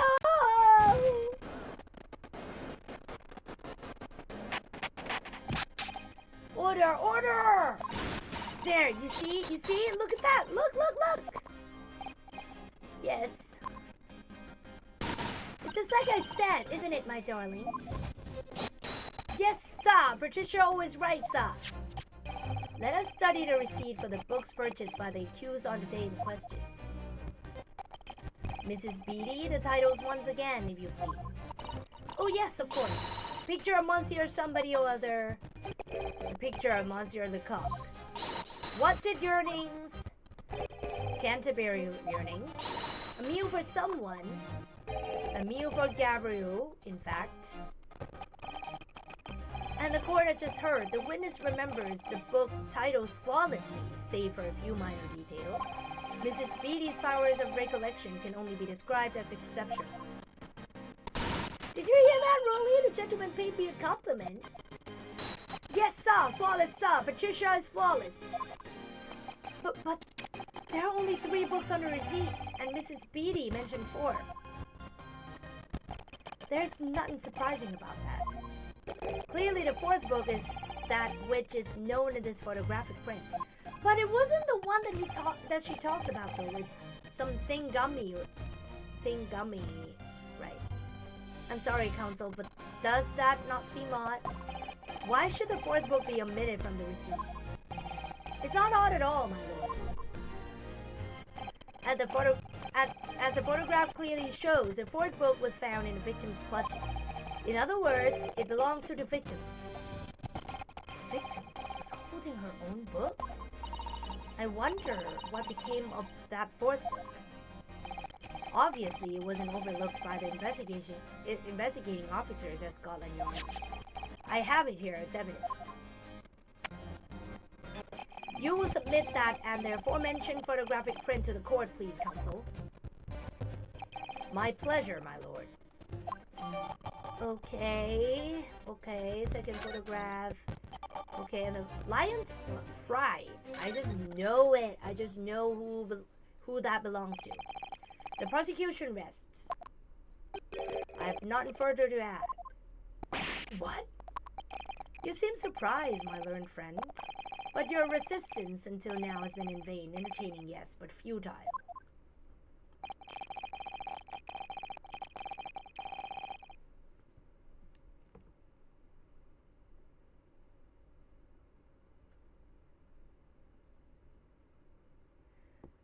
The spurious longer route to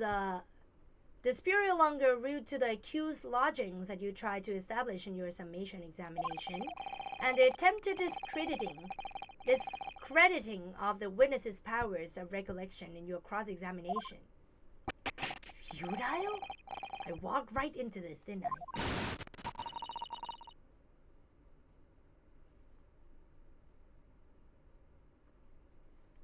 You see, everything we've said is true. Isn't that right, my darling? Yes, Pat. Marry me, Pat. What? You've been married? So perhaps the ladies and gentlemen of the jury would like to reconsider their positions? Should the court waste any more time on this Nipponese travesty? Or is the decision you have to make all too apparent already? You have heard all the witnesses and seen all the evidence. This trial has run its course. Mr. Naruhodo, I'm afraid we're in a terribly precarious position. I know, but if I fight back in the wrong way now, I could very well just make matters worse. Think, Ryunosuke, think. What you do now? Wait, I have to... See, it's burned! It's from that man. From Mr. Garrison. Yep. Oh, look at this. The book has been badly burned. You're right. You'd never be able to read it in this state. Especially not the latter pages. What a terrible waste. Judging from the scorched edges of the paper, I think the damage must have occurred very recently. A book. Recently damaged by fire. Why does that seem to raise a red flag in me? Okay, badly burned. Good. Good. Let me see. It's a book entitled The Lion's Pride. I'm afraid I don't know any English literature at all, so it wouldn't be some matter for... Wait a minute. The Lion's Pride? That's strange. I think I've heard of a book by that name before, and very recently too. It's a title I recognize too, Mr. Naruto. Okay.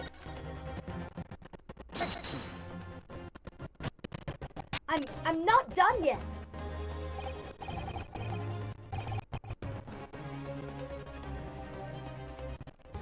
No, my learned friend, it's over.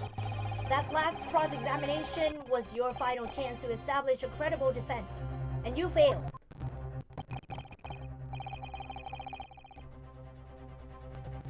The die has been cast. There is no more room for debate. Well, it might be over as far as you're concerned, but... I can't think what to say.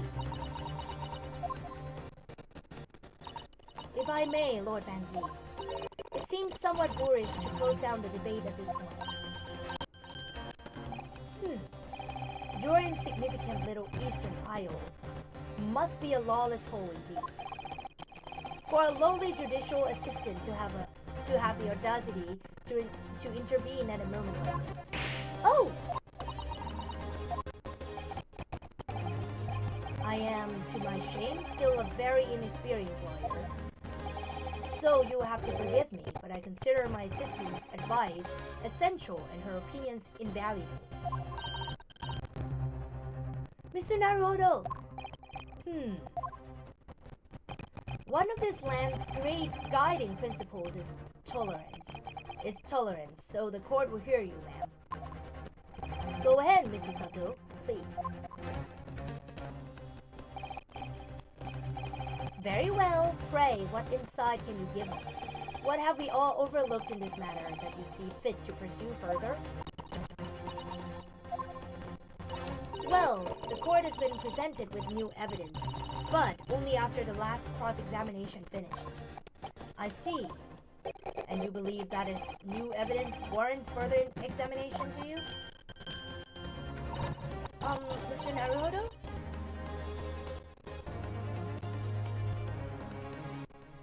What do you think? It's just possible that this new evidence might be the decisive proof we've been waiting for. The judge is sure to ask the members of the jury to announce their leanings in the moment. And of course, he's sure to ask you to explain what the crucial piece of evidence is and why.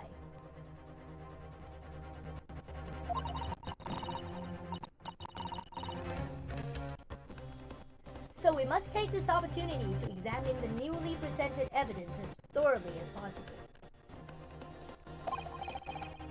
Yes, I understand. And thank you, Miss Susato.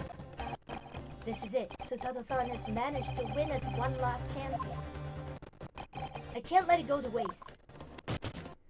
The defense wishes to present evidence, my lord.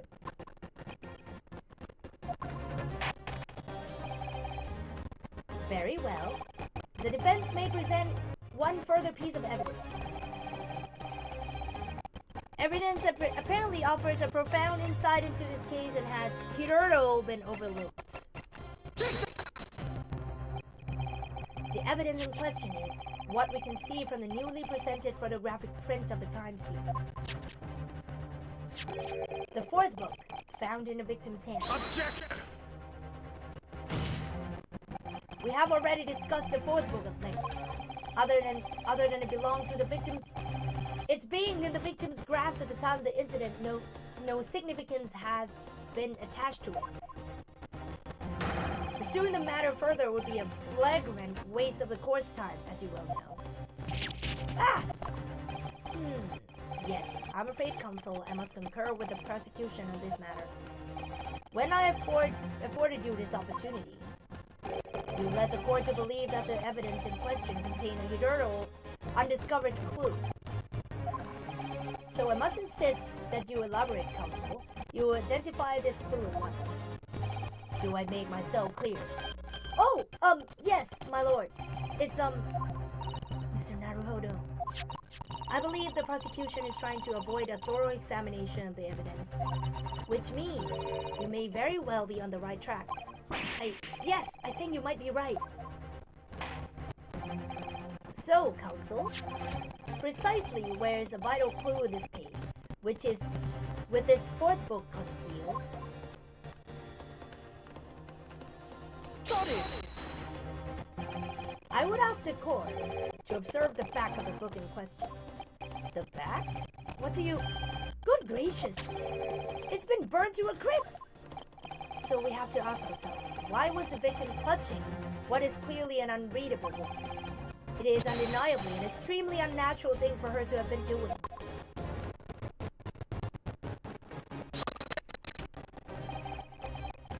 Unnatural, you say? And what of it, my police friend? Oh! Were I to concede the point, if it bears no relation to the case, there's nothing to discuss. So, should you wish to assert that this fire damage is some veiled clue as to what happened that day? Pray, do enlighten us all. What truth does a charred book hide? A charred book. There's just one possibility, which I can't quite bring myself to rule out. It's an outside chance, certainly, but worth a try. Alright, I'll explain my theory. Don't keep us waiting any longer then, counsel. Explain this theory of yours. What are you suggesting that you can ascertain from the fire damage his sorry tome has suffered? Its owner. My lord, the burn on the back of this book reveals a startling truth about the book's owner. I beg your pardon? But we already know who the book belongs to. The victim was gripping it in her hand as she fell to the floor after all. It's obviously hers. The question of how this book came to be in the victim's hand has yet to be answered. However,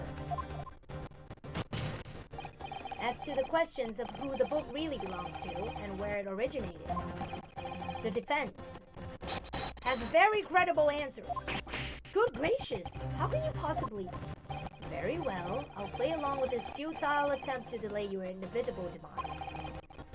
But do remember, the members of the jury may well burn if your little gamble goes awry. Oh, that word.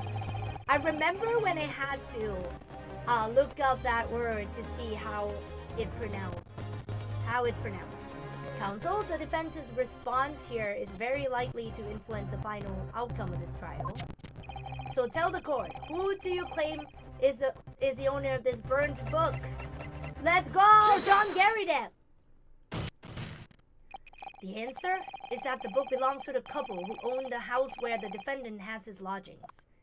A certain Mr. and Mrs. Garrideb. The landlords? And whether this is some extraordinary coincidence or some kind of fate at work, I don't know, but of all the people in London, one of the 6 chosen for jury duty in this courtroom today is none other than Miss Garrideb herself. Oh my goodness, me? I think you must be mistaken, sir. I'm not Mr. Garrideb's wife. I'm his maid. Things would be so much easier if you would just drop the pretense. Alright then, how about a simple question for you? Have you ever seen this book in Mr. Garrideb's house? I would never presume to know all the books he keeps, sir. This is outlandish behavior. This woman is an accused landlady, you say.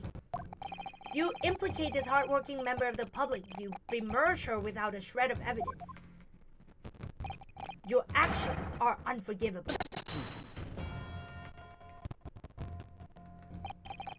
This is not mere conjecture. The defense happens to know that on the day in question, at almost exactly the same time as the victim was stabbed on the pavement below, another incident was taking place in the room on the top floor of Mr. and Mrs. Garrideb's house. Good Lord! What sort of incident, counsel? A fire. Afraid to say it happened in the blink of an eye, you know. The whole place filled with smoke. Couldn't see a bally thing. Didn't take long for the fire to spread, of course. The bally furniture started going up as well. Worst of it is, I lost my favorite book called The Lion's Pride. The Lion's Pride? By Jove, the very same title that's the subject of this debate. Oh dear me. Objection! This is risible. All you've told the court is that a book by the same name was involved in a fire. In which case, it would be reasonable to assume that it was burned to ashes. And entirely unreasonable to infer that it magically removed itself to the scene of the crime. Perhaps it would make more sense if I told you that the cause of the fire was marital discord.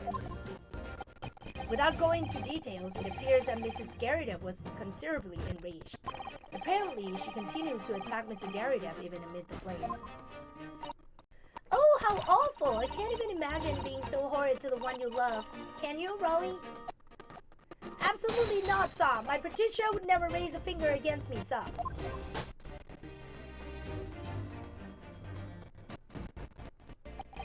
Had all my favorite old novels in that case. But as soon as the fire got hold of them, that was it. Whoosh, up in smoke. Then the wife started hurling things at me. That was I, back up against the window under a heavy enemy fire. Incendiary books incoming 10 to the dozen. The man had his back up against the window, and he had burning books thrown at him? Goodness gracious, are you suggesting that the book was thrown through a window and landed coincidentally at the scene of the crime? No, a thorough investigation of the surrounding area was conducted the very evening of the incident, and there is no report of the Garridip's window pane being broken. That's quite true. We also saw no sign of broken glass when we visited the Garridip household. But is it not conceivable that the window was open at a time in... Not even remotely. Let us not forget the season and the chilling weather that accompanies it. No Londoner would ever leave a window open in the middle of winter. Ah! Does the defense postulate this scenario in all seriousness, counsel? Do you earnestly claim that the book found in the scene was a flaming projectile thrown by Mr. Garridip's wife? I believe it's a possibility, my lord. That's quite enough!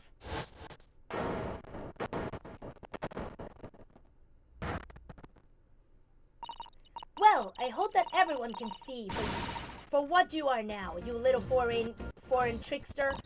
You call yourself a lawyer, but you're just a coward. A mean coward. Really? Claiming that a little tip set the whole neighborhood alight, honestly?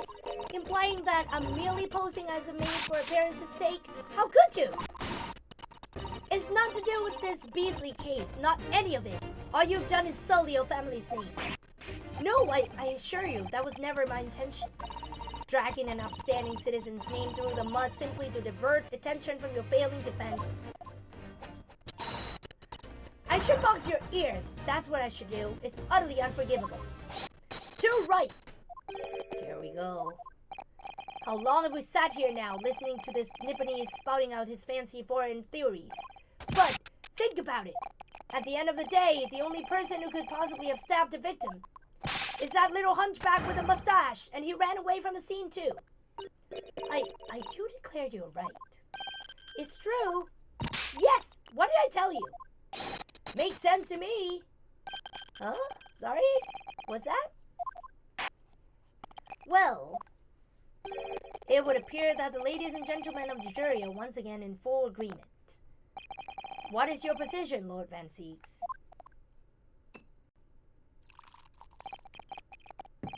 In truth, my lord, I feel these have been unnecessarily protracted proceedings. But then we must always exercise patience in order to savor the best vintage. No, wait! The mystery of the fourth book still hasn't been... If books are your predilection, my learned friend, study them on your own time.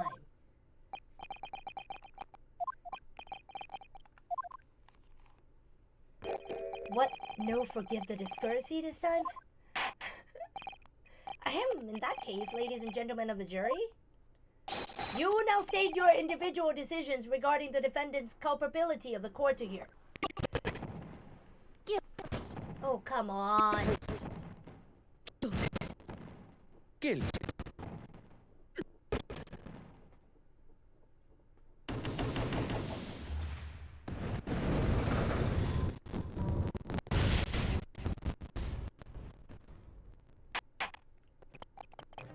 Thank you for that unambiguous response.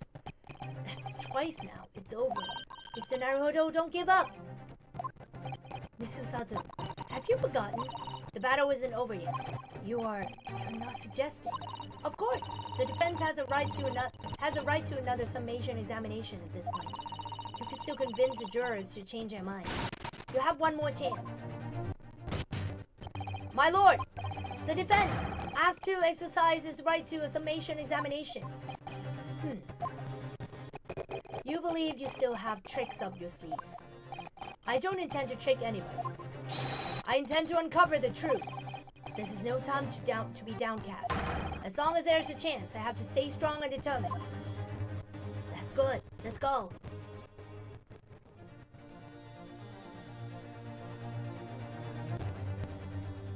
Oh my god, can we do another? Yeah, I'll do another. Yes. I'll do another part. It should be good. I'll do another part. It's just 10, 15. It should be good.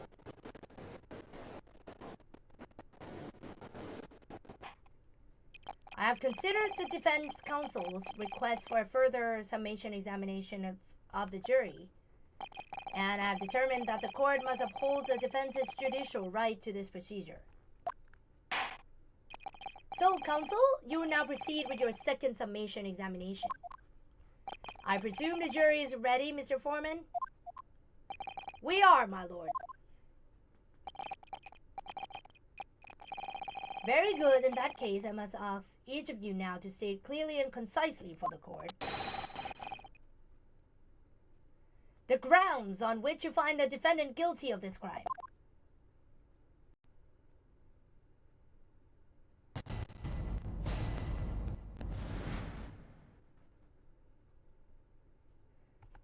Let's go! The accused left behind evidence at the scene, didn't he? Those 3 books of his.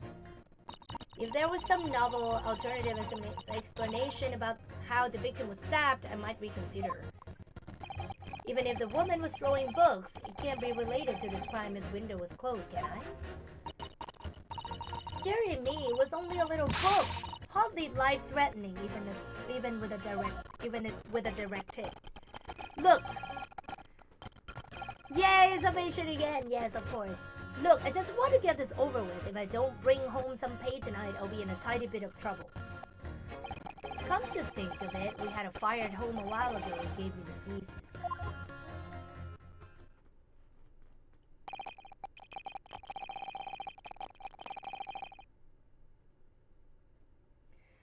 Yes, considerably more tangible arguments from all members of the jury this time around, it seems. With one notable exception, of course. My learned student friend was unable to find fault in the previous witness testimony. So the court must accept the fact that it was indeed the accused seen fleeing from the scene. And moreover, no one else was even at the scene to commit the crime.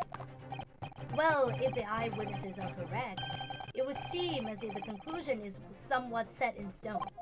I fail to see how it can be argued any other way. That means, I'm afraid, that during this summation examination, it's essential that you establish some other tangible explanation for the facts. But how? How would even constitute a tangible explanation here? Isn't it obvious? Who stabbed the woman and how?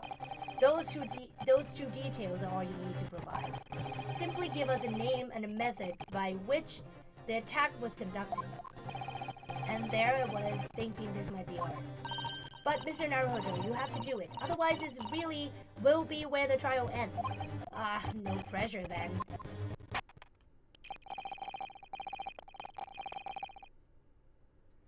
That's quite enough preamble. Proceed with the summation examination, please.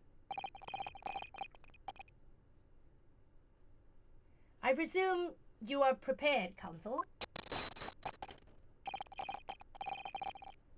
Oh, yes, my lord. All right, Runosuke, focus your mind now. Okay. Clearly, the key to this summation examination is going to be the juror number 4, the maid, or should I say, Mrs. Garrideb? We have a book that disappeared from the Garrideb's house on the evening of the incident, and the 4th book found in the victim's hand. There must be a way to link the two. Yes, that's what we have to find. Using every technique I've learned in my short career so far, whatever it takes. Don't forget to keep an eye on Mrs. Garrideb and how she reacts, even to the things other people say. Let's go!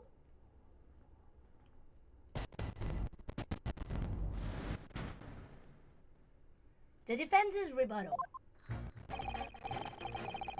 The accused left behind blah blah blah 3 books of his. But as we now know, there were 4 books, not 3. Well, what difference does it make? There's every possibility that the 4th book in fact belongs to the defendant's landlord. Yes, that's a part I have a problem with. Sorry? Well, at the point the woman was stabbed, this landlord fellow was at home, wasn't he?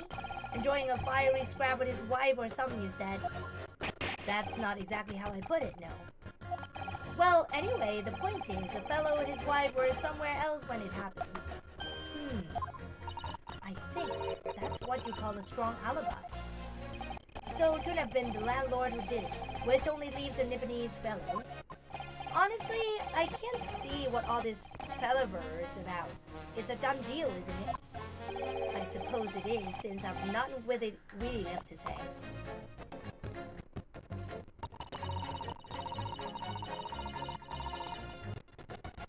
Okay. So, you might be willing to change your decision, you mean? Oh my, it's such a light on your face, but I'm afraid I shan't be swayed by emotion. Despite what you may think of me, I'm a very modern, metropolitan, and rational woman. That's great. If one reads the morning papers, it's all forgotten by tea time, isn't it? So why read them in the first place? You see, modern, metropolitan, and rational thinking, when you say, and not at all extreme. As I see it, an overwhelmingly suspicious Japanese man has been implicated by overwhelmingly strong testimony. So despite one or two minor puzzlements, I do declare that the man is overwhelmingly guilty. Modern metropolitan and rational logic, wouldn't you say? Overwhelmingly. But us modern gals are always delighted to embrace new fads, you know? So I'd be only too happy to consider an exciting new theory if you could come up with one. I'd be happy to do that too, if only I could. Let's do our very best not to disappoint the modern and metropolitan young lady. Right, I'm glad you omitted rational there.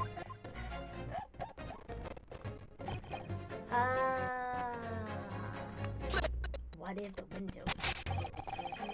Because there was smoke, right? Of course there was fire. Of course they would open the window, right? But what about the possibility that the window was open? What about it? I mean, there's just no way it could have been. How can you be so sure? The prosecutor fellow over there said it earlier, didn't he? Winters in London are no joke. You don't want to invite that sort of cold indoors. So no, that window wasn't open. Us Londoners like sitting by the fire and staying warm, see?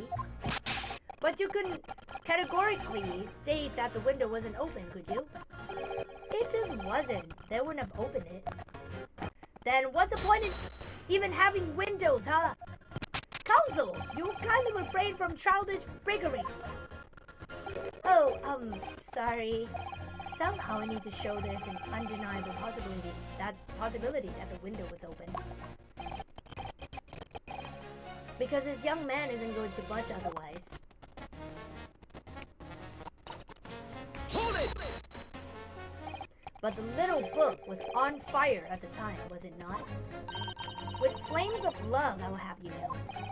There's really no such thing as a loving incendiary bomb.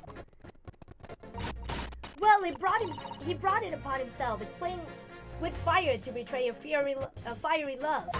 Isn't it? Well, don't you agree? Oh, well, any kind of betrayal is certainly a bad thing, yes. But I think the argument might have arisen out of your misunderstanding, Mrs. Garrydon.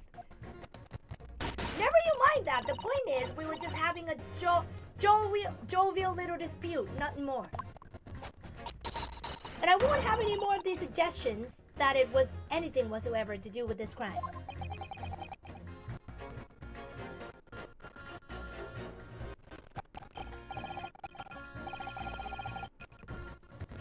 Right, well, we'll see about that. But what about juror number 5? He doesn't seem to be turning a hair in Mrs. Garrydon's relentless onslaughts. It's almost as though he's used to it. What a gentle soul he is.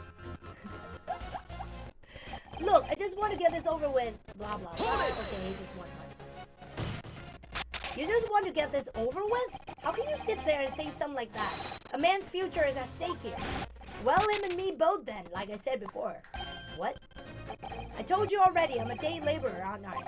If I don't bring home some reddies with me tonight, you'll find me floating face down in her Thames tomorrow morning. What? You heard me. My missus isn't one to mess about, you know. She can be fierce, believe you me. Another shining example of marital bliss, then. A situation like this cropped up the other day. It was, well, do you know, It's funny, but I can't quite remember. Sorry? It was too frightening, that's the thing. I must have blocked it out. Helpful. I wonder if Mr. Beatty would ever be dragged into teams by his scarf. Don't even go there, Miss Usato. There must be some way to jog his memory about this. Come to think of it, we had a fire at home a while ago. It gave me the sniffles. Does that have anything to do with your decision about the defendant's culpability in this case? Sorry? What's that? You have to speak up, lad. Could you tell us more about that fire? It was last winter. My grandchildren baked me a lovely cake on my birthday. It has 75 candles on the top it did. What a sight to behold it was. You put candles on a cake? What, was it some kind of devil worship? Of course not! It was an angel cake, to celebrate my birthday, obviously. It seems that's a common custom here in Great Britain, Mr. Naruhodo. Anyway, I mustered all my puff to blow them out. Only I must have blown wrong somehow. The flames didn't go out, but candles went flying over the roof. The furniture caught and everything went up. The whole place filled with smoke. Definitely sounds like devil worship to me. And by the sneezes, I presume you mean a cold, but how did you catch a cold from a fire? What a fiasco it was. The grandchildren, bless them, threw water over me as they tried to put out the flames. And then, because the whole room was filled with smoke, of course, we had to open the windows to clear it. The windows? The biting winter air rushed over me like the devil dancing on my grave it did. I caught a terrible cold from it. It put me in hospital for a while. I won't forget that birthday in a hurry. I knew it was devil worship all along. But something about this old man's story is playing on my mind for some reason. Okay, now we got the reason to open the window. We need to demonstrate who, apart from Mr. Natsume, could have attacked a young woman in the street. As well as now he, or she, could have done it. Yes, but once again the jurors' statements are full of personal prejudice. A lot of them seem convinced they're right, even in the face of logical arguments to the contrary. I think you're going to need to pit them against each other to force them to accept an alternative explanation.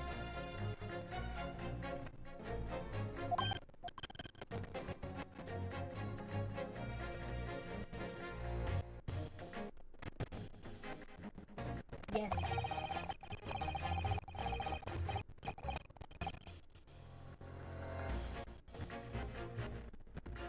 I don't necessarily need to find contradictions between the assertions. Just a connection might do the trick. Alright, I'll see what I can do. If anything stands out, I'll go in for a strike. That's the spirit.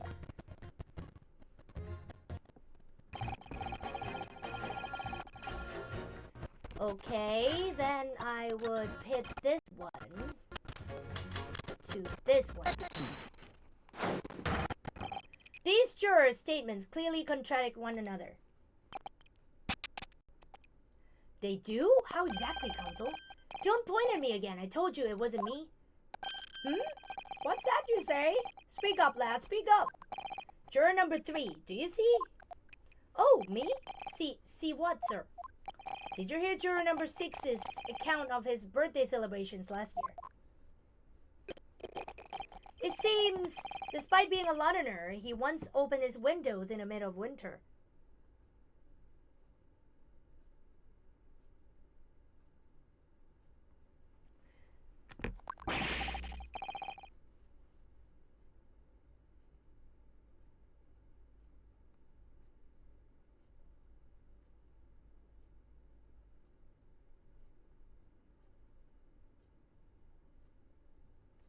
Well, yes, of course, because it was an emergency. I mean, obviously, if the room was filled with smoke from a fire, then you'd be mad not to open the... Oh! Exactly. On the day in question, at the time of the incident, there was a fire in the Garadeb household. And Mr. Garadeb had the following to say about it. The whole place filled with smoke. Oh, my hat!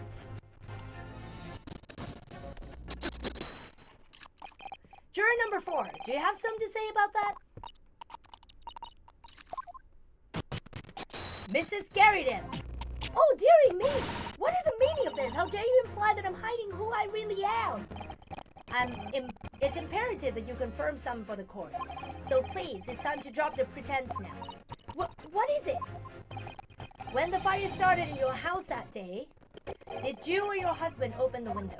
What? I beg your pardon? What are you insinuating? The room would have been thick with smoke after the carpet and bookcase caught fire as it did. In a situation like that, it's inconceivable that you wouldn't have opened the window. And what if we did? Oh, all right then. Yes, you're right. My husband was frantically trying to open the window, which can't have been easy since I continued to give him a justly deserved book battering. Even though your house was on fire? Oh, you never stop throwing until the anger subsides. It would be terribly bad for the nerve to do otherwise. Of course, I should have realized. That's a significant step forward, Mr. Naruhodo. You have managed to establish that the window was open. We simply must have that added to Mrs. Garrideff's formal statement. Now you mention it, yes, the window was open at a time I clean forgotten, Magistrate. The fourth book found at the scene of the crime shows very obvious signs of fire damage.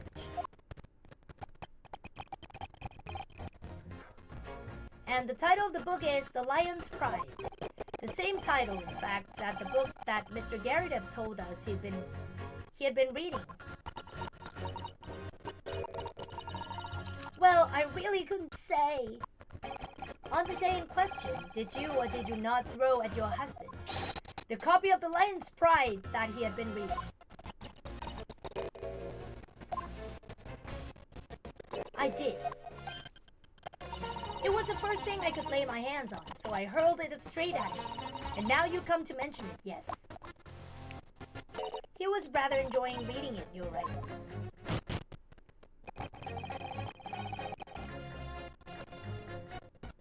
Why did you not reveal this information to the court from the outset?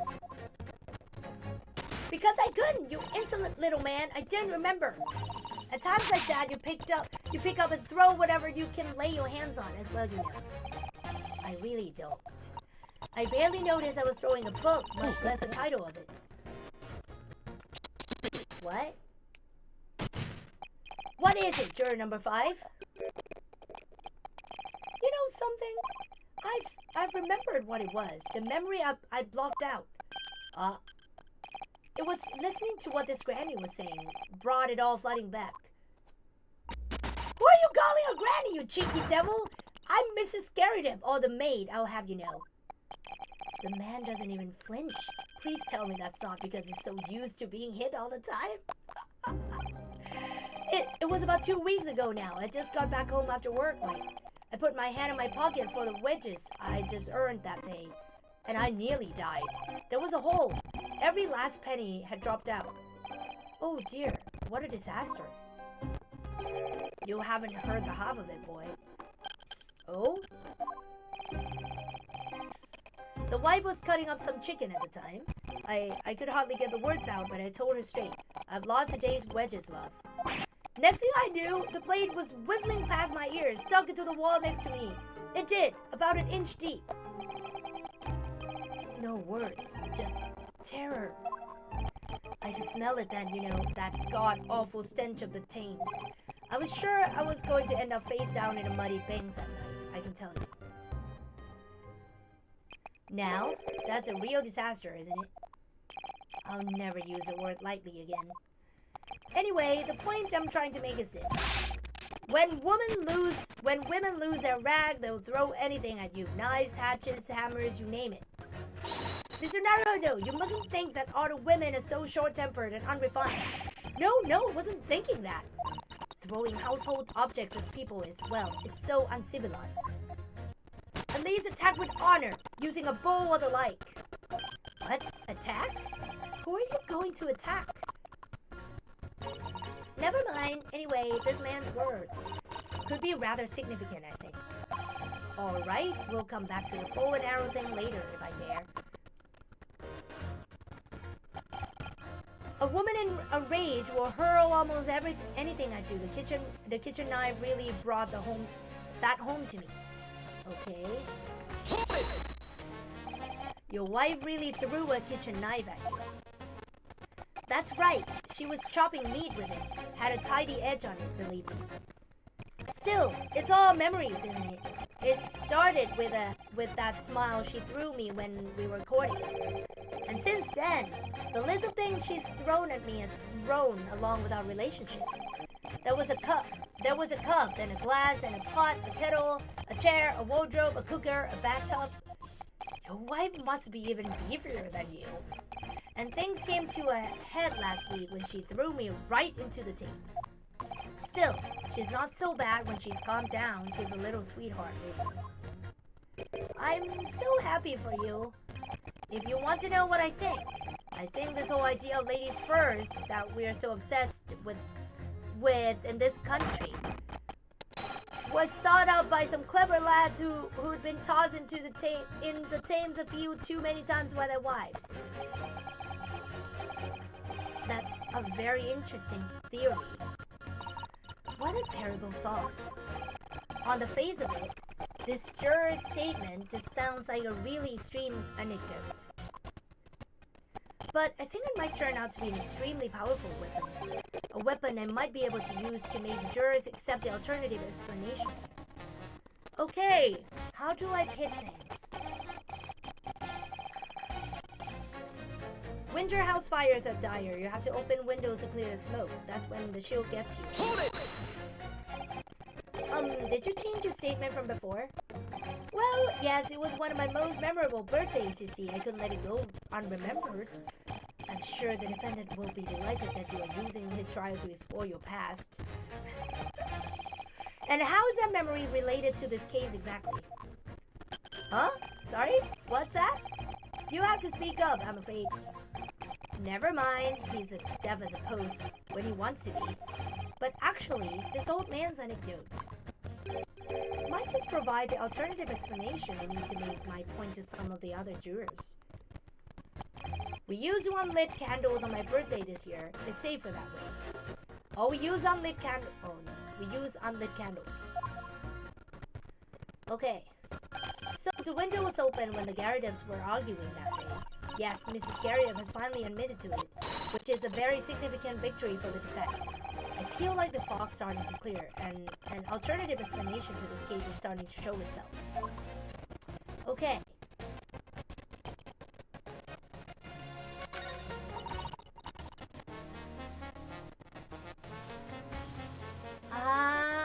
Okay.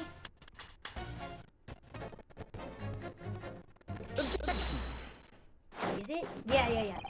Those two statements clearly have a deeply significant connection. Good grief, you mean they don't contradict each other? Explain, counsel, at once. Juror number 2, do you think perhaps that this could be one such novel alternative? Oh my, whatever do you mean? An alternative explanation as to how the victim was stabbed in the back. What are you talking about?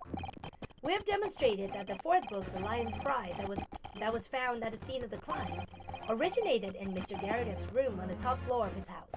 Therefore, it's equally possible that some other object besides a book could have found its way from the Garrideb household to the street below. Hey, what's that now? After all, Mrs. Garrideb could have thrown any number of different objects at her husband. Isn't that right, juror number 4? What are you insinuating now, you little beanpole? I'm beginning to think that ever since the true origins of the book came to light, perhaps she's had a feeling this might be what happened. Now you listen here, you Eastern Galler. You Eastern Galar. What's that, Galar? As a foreman of the jury, I demand a straight answer. You give us this yarn about some other object making its way out of the house, but what? What was it? I'm really taking a big gamble. That was a bold accusation to make, but I haven't any real evidence to back it up. But I'm certain that at the very least this warrants further investigation. Alright, Mr. Foreman, I'll try to explain the defense's theory.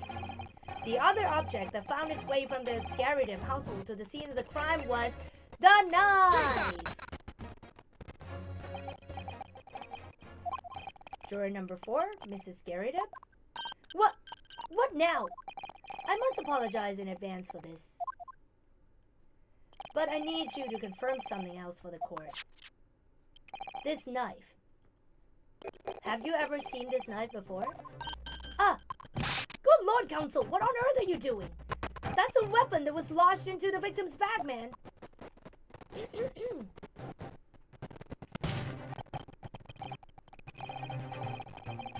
My lord, remember that when the victim was attacked, Mr. and Miss Garrett were in the throes of an argument? Mrs. Garrett was hurling anything she could at her husband, who had been backed up against a window that had been opened to clear the smoke, and through which a book sailed to land at the crime scene. You can't seriously believe that the book was found in the victim's grasp. Are you saying that it flew out of window and across the street to land neatly in her hand? Ha! Even my missus hasn't got a name like that. Yes, I admit there are many details we don't yet understand. But that's the point. That's precisely why. We must not allow this trial to end. Not right now. Oh my. Ah! Mrs. Garrett, have you answered, please? Have you seen this knife before or not? Oh! Ah!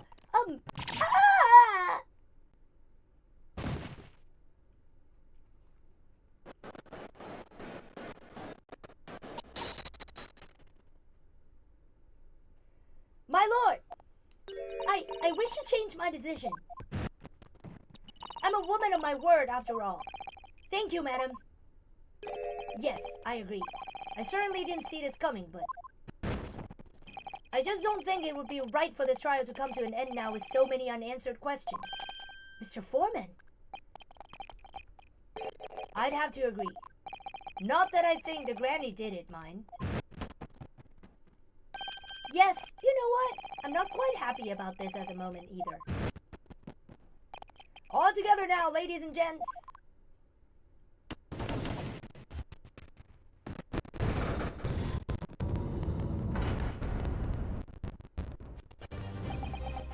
We did it.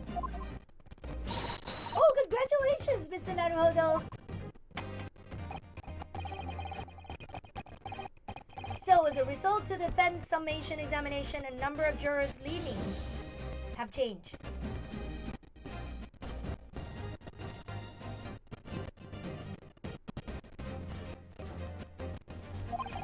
Two jurors called guilty against 4 are now calling innocent. Accordingly, the opinion of this court is divided, and this trial will continue.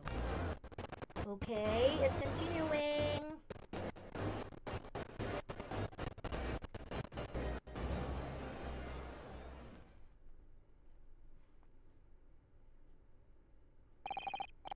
Now then, Lord Van Zeeks, how does the prosecution wish to proceed?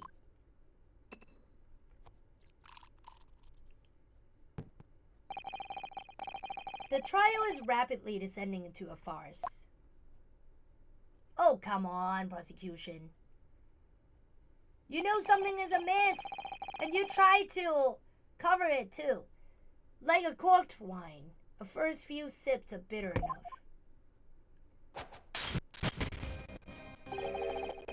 But what follows is so repugnant, it's good for nothing save the gutter. If I may, Lord Van Zeeks, the defense has just put forward a credible alternative explanation for what happened.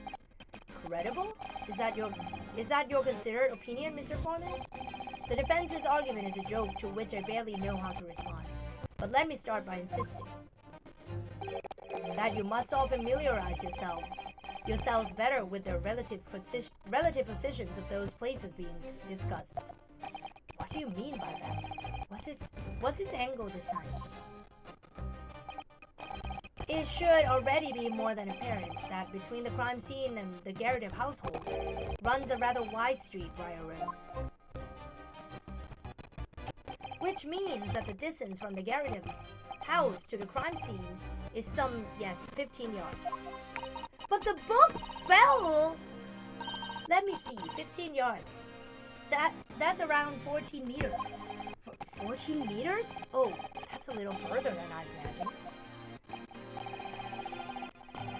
and as you ladies and gentlemen of the jury rightly noted as having portentous significance.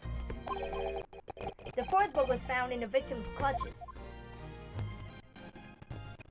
In other words, the smoldering book wantonly hurled by the lady of the house traveled some 15 yards to land on the opposite side of the road neatly between the collapsed victim's fingers and thumb.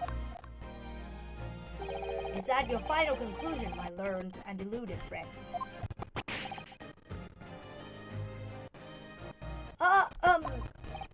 And did the jackknife follow a near identical trajectory to plunge into the middle of the victim's back?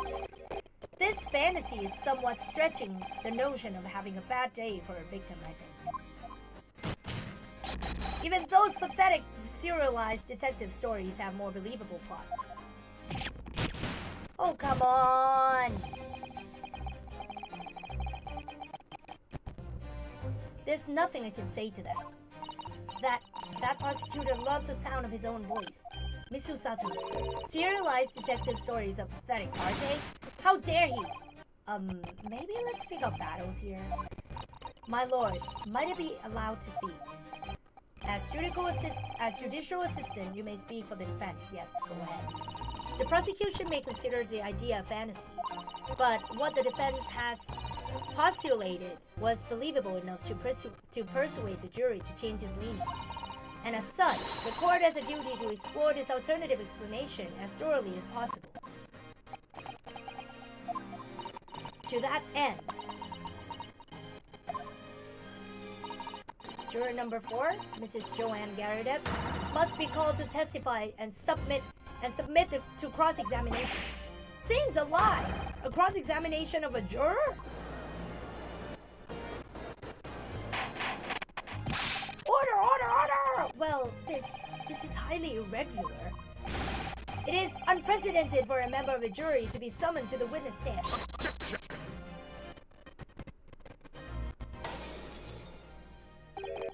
And unnecessary.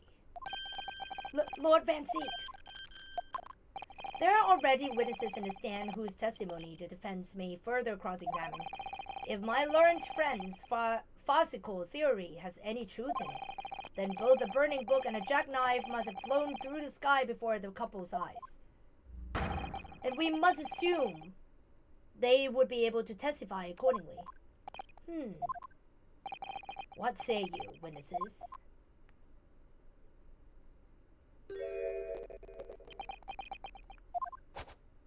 Yes, sir! Constable Rolly Beatty reporting for duty, sir. Well, good morning, officer. Sorry for dozing until now. Sir, I haven't slept for a month on account of a villain who has appeared on my beat, sir. Oh, they're so heroic. These London bobbies. Patricia, my darling, I've been neglecting you. But no more.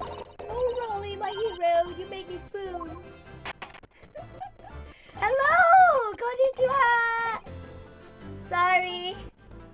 I was so deep into the story.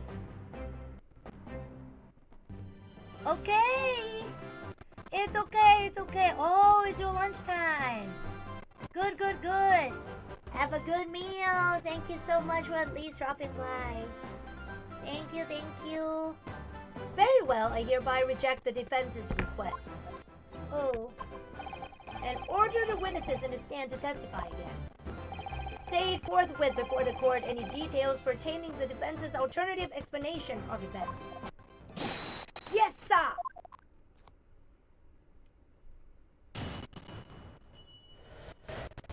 Constable Beatty's report. This case has nothing to do with Mr. and Mrs. Garrideb. Believe me, a London Bobby is good for his word.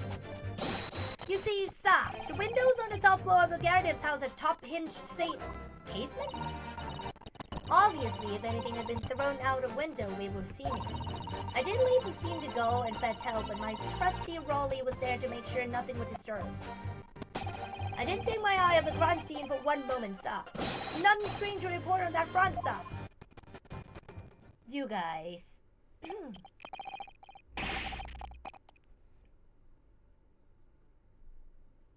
Well, Well, this is quite startling. Top hinge casement windows. That detail was not in the police report, Constable. Yes, I'm sorry about that. I must have been a little drowsy. You cannot excuse your sins with drowsiness every time, Constable. No, sir! Sorry, but... What exactly a top hinge casement window? And you cannot excuse your ignorance with such trite remarks, my learned friend. Of course, sorry. I found it, Mr. Naruhodo. Cast your mind back to the windows in Mr. and Mr. Garadev's room. Alright, I'll try. So the window opens in order to allow air to circulate inside the house. But as it's a top hinge casement window, it swings open along the upper edge, you see. I'm glad you have rectified your ignorance, as casement window's most prominent feature is its stay, a metal bar which prevents the window from being opened beyond a certain amount. It prevents its opening? This is all news to me. Absolutely correct, sir. In other words, if a book or a knife were to have been thrown through the open window, it would have clattered against the pane and fallen straight down to the pavement below. No. You see the problem then? Good. Your education in window is complete. There was never any possibility of either the book or the knife traveling 15 yards over the road. That is, unless the window pane had been shattered. Something we've discounted already. That can't be! Did you see that, Raleigh? That young Japanese man just collapsed in agony. Oh yes, my darling, I saw it. I saw how he crumpled before me. Oh, Raleigh, you're so strong. How is this happening? I haven't even started the cross-examination yet, and already my argument's been destroyed. Counsel, if you could drag yourself upright again. The court awaits your cross-examination. My lord, oh good, another desperate situation. Aw, poor him. Constable Beatty's report. Hold it! Can you stop saying that you are police and you are very, very reliable? From as far as I know, the police is like one of the most unreliable people in the whole wide world. How can you say that for certain? A very good question, sir. And the answer is this. It has a noble founding principle of the force written on it as a reminder to all as policemen of a sworn duty. He showed us that before, didn't he? Did he? I can't say I remember. To patrol the streets of London town and uphold the peace of common man. It's what the job's all about. And that is why I stand here today beside my long-suffering wife and tell you what Bobby's good for his word. While rubbing my tired eyes admittedly, stop! Oh, Raleigh, you're so manly. Of course I am, my darling Patricia. Oh, Pat. Oh, Raleigh. No, none of this is what I meant. I meant, how can you say for certain that this case had nothing to do with Mr. and Mrs. Garrett? Ah, I see, sir. I should have said so earlier, sir. Yes, well, so could you answer the question? That was a waste of time, then. Absolutely, sir. I will answer it to the fullest of my ability, sir. That's a surprising reason why Mr. and Mrs. Garrett's domestic dispute can't be related to this case. But before I get into that, sir, just one thing. Yes? I'd very much like you and all your countrymen to understand the Great Britain institution of Scotland Yard. So I hope you would take back some tales of us London bobbies and how we uphold our guiding principles. I wasn't planning on going back just yet. I've only just arrived here. So to that end, sir, I'd be happy to lend you my warrant card for your perusal. But I must warn you, you won't be able to get through it without shedding a few tears. Thank you. I'll try. Ooh, okay. Okay.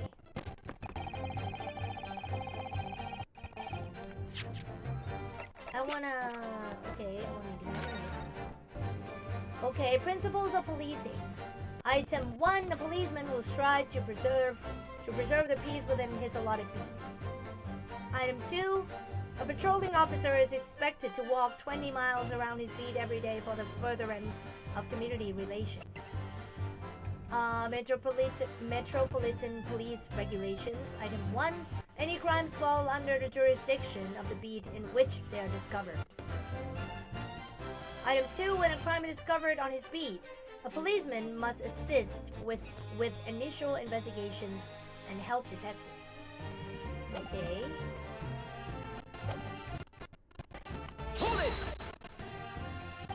By which you mean they don't open fully, is that correct? Yes, sir! They're just there to allow a bit of air through the house, you see, so they are restricted as to how much they open. And therefore, anything thrown out the window from inside the room would simply strike the pane and fall to the street directly below. For clarity, allow me to mark them out. Here is a location where objects would have fallen. Yes, directly opposite the scene of the crime on the other side of the rather wide road. Would it have been so hard for somebody to mention this top-hinged casement thing before?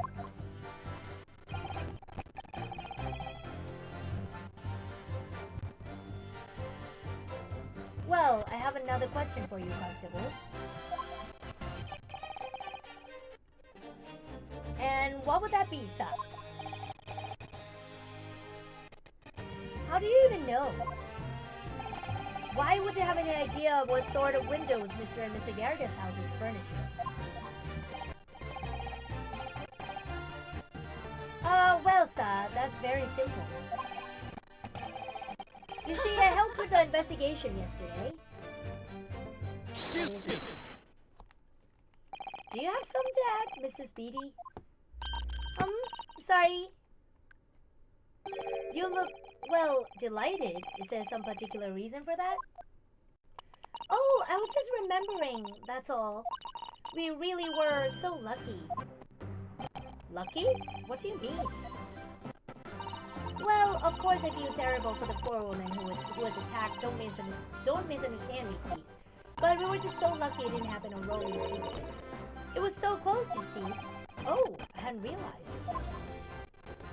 Oh yes, that street, Briar Road, that's the boundary between Rolly's beat and the next one. Isn't that right, my love?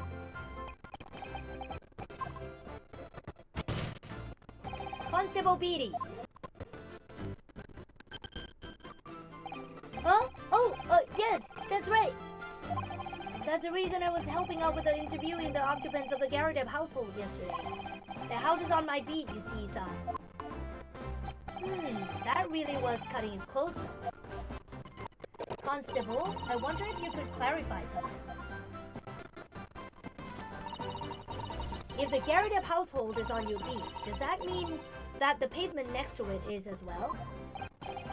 Outside Mr. Garredev's house? Yes, ma'am. The pavement on the side of the road is part of my beat. I see. I was unaware of that. Just think, if the woman had been attacked just on the other side of Briar Road, we would never have been able to go for that meal to celebrate our wedding's anniversary. But that's the life of a Bobby after all. Extraordinary people are Bobbies, tirelessly working for the benefit of all Londoners. Do you know what I think? I think it was the good Lord's way of rewarding my Raleigh for all his hard work. Don't you think so, my darling? That must be it, Pat, my love. That must be it. I think perhaps we should make sure we have that information officially on record. Leave it to me, Mr. Maruhodo. I'll take care of it immediately. Ooh, the case file's information has been updated in a court record. The pavement where the victim was found lies just outside Constable Beatty's beat, the border of which runs down the middle of Briar Road. Okay. And now it's my turn, I think. Obviously, if anything had been thrown out the window, we would have seen it. but according to my notes here, the sun had gone down already and it was dark. Oh, but Raleigh and I were strolling along, gazing at a night sky, looking for our lucky star. Sorry? The star that will guide us to eternal happiness. Can't it guide you to answer the question? If a flaming book had cut across the sky in front of us, it would have lit up like a shooting star. And if I'd seen a shooting star, I would have made a wish upon it. Let Raleigh be an inspector, I would have said, 3 times at least. Of course, what with the smog and everything, we couldn't actually see any stars. In short, are you trying to say that neither a book nor a knife crossed the sky before you? Yes, sir, that is correct, sir. As sure as the night sky in London is starless, sir. It certainly seems like they're telling the truth. And then we saw the poor woman fall on the ground, so we ran straight over to help her.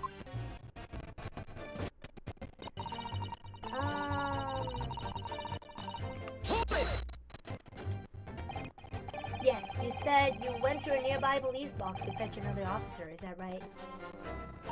That's right, yes. If it had been on rolling speed, I would have known exactly where I was going, of course. Don't feel bad, my love. You can't be expected to know the location of every police box on every beat. So Raleigh told me the way, only I sort of got a little lost on the way. Patricia, my darling, that's why I love you. Your terrible sense of direction is bewitching to me. Oh, Pat. Oh, Raleigh. Okay. Oh, please. So I suppose I was gone for about 15 minutes. But like I said, my Rolly was at the scene the whole time, making sure nothing was disturbed.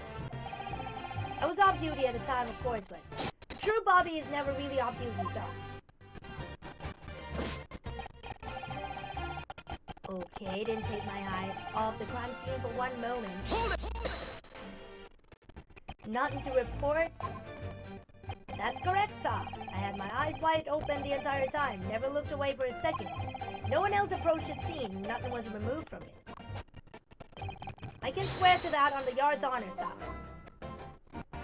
Really? That seems a little strange. Beg your pardon, sir? Strange, sir? Seems altogether regular to me. This burned copy of The Lion's Pride was originally in the Garrett household. So the question remains, how did it find its way into the hand of the victim? Can you shed any light on that, seeing as you were at the scene of the crime the entire time? Aha! Could it be a different copy, sir? One that just happened to be burned as well? Even if that were possible, why would the victim have been gripping a book like that in her hand? As we can see from his photographic print, she had a bag over her shoulder. Well, sir, that book was in the lady's hand from the moment we arrived at the scene. Is that so? There's some of the statement that's not sitting right with me. The two mysteries of how the knife ended up in her back and how that book ended up in her hand. There must be some common thread between them. Okay. Can I ask you some, please, Mr. Lawyer, sir? Oh, yes, of course. What is it? You're doubting us, aren't you? I can tell.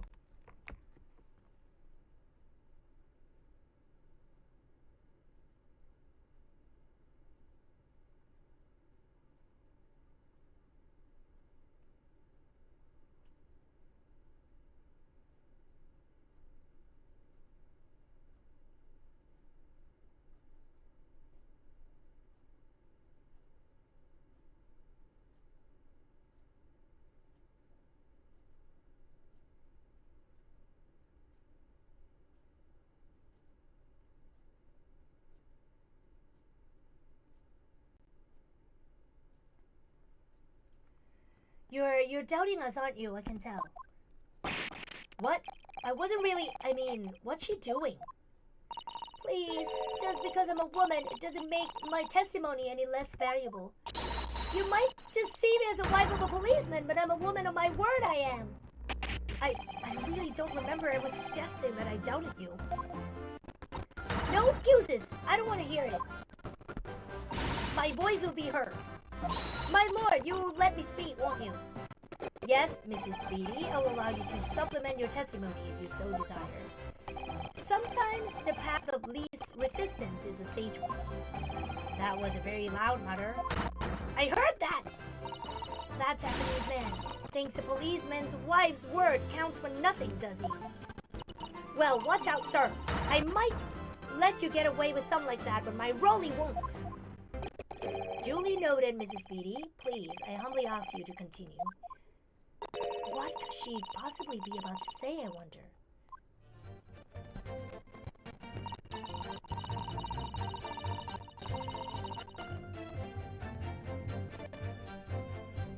I know what I saw. My eyes never let me down. My sense of direction is a little off sometimes, though. Hold it! Mrs. Beatty, nobody is questioning what you've told us. I saw it! I did! That evening, I saw it clearly. That little Eastern man with the whiskers and a funny curved back, slinging away from his scene. And I know what I didn't see as well. I didn't see any flaming books or knives flying through the sky. All very clear. You also mentioned something about having a poor sense of direction? Oh yes, well, that's a little embarrassing, really. I'm always ending up at the wrong place when I've made arrangements to meet Raleigh. He gets ever so cross. Constable Beatty, is there a problem?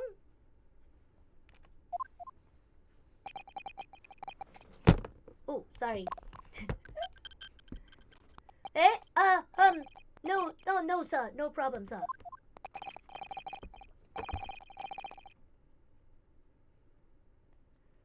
Did your wife's remark just now bring something to mind, perhaps? Oh, well, in a way, sir. Yes, sir. I was just remembering that the same thing happened that evening is all. You mean Mrs. Beatty lost her way on the night of the incident? Well, you see, I sent her off to find a police box in the next beat over from mine. But she was gone a fair bit longer than I was expecting. I thought she'd be back inside 10 minutes, but my darling was gone a good 15. Oh, Raleigh, you're such a tease. But the reason I was so long was because of the bouquet, silly. The bouquet? Sorry, what bouquet are you talking about? Oh, it was a present of our wedding anniversary. Raleigh's so romantic. He saved up for it with farthings and pennies he found in a gutter while doing his rounds. What? Yes, how romantic. I'd forgotten all about it until just now. Had you, my darling? Oh, yes. But that was just between us. No talking about it to anyone else, darling. You have to promise. Really? Oh. What was that all about? Constable Beatty looked very obviously troubled during that exchange. I'm afraid he can't offer any useful insight, Mr. Naruto. But I'm quite sure of one thing. We have to ask Mrs. Beatty about the bouquet. Mrs. Beatty, this bouquet you just mentioned. I'd like you to add details about it to your testimony, please. Oh, really? Yes, I'd love to.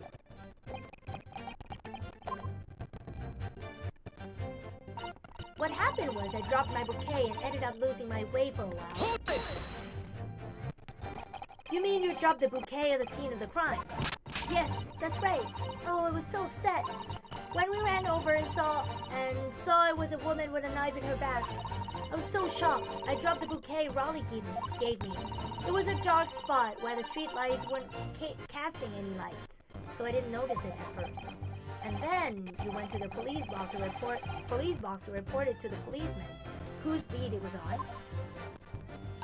Yes, and it came back to the scene together with the other constable, you see. That's when I spotted my bouquet again. But the funny thing was, when I went to pick it up, it was nowhere near the victim's body at all. In case you need reminding, Mrs. Beatty, the victim is not deceased.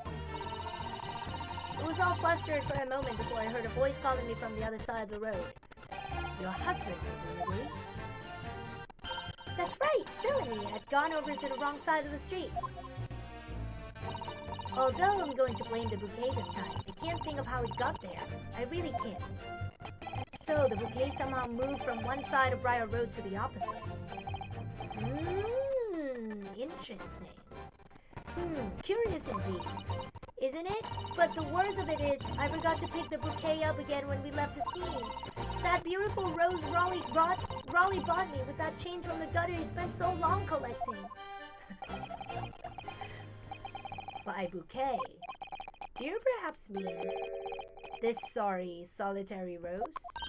Oh! Oh! Yes, that's it! That's a bouquet Raleigh bought me for our anniversary with odd bits of change he found in the gutter. Maybe just call it a rose. Tell us, Lord Van Seens, when did you come by the flower? According to the report by the police officer in charge of the crime scene investigation, it was found on the edge of the pavement in front of the Garrideb household. In front of the Garrideb's house? Although it wasn't noticed until the morning, as it lay where the street lamps cast no light. It was believed to be of no relevance to the case, since it was found on the opposite side of the thoroughfare. Oh, thank you, sir, thank you. Could I have it back now, please? No, I think for good measure, this rose should be added to the court record as evidence. Oh, the anniversary bouquet has been entered to the court record. A present for Patricia Beatty from her husband Raleigh. The shock of seeing the stabbed victim caused Mrs. Beatty to drop the rose where she stood. Where she stood? But it's a symbol of our love. I want it back after the trial. Do you hear me? I want it back.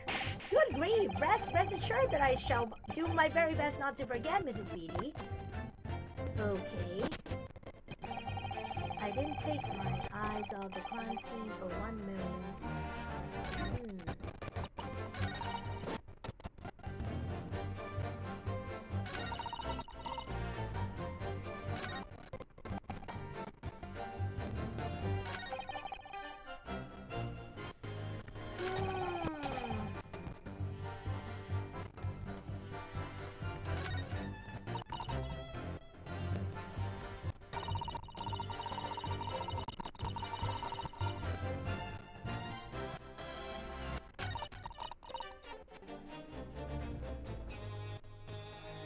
I dropped my bouquet.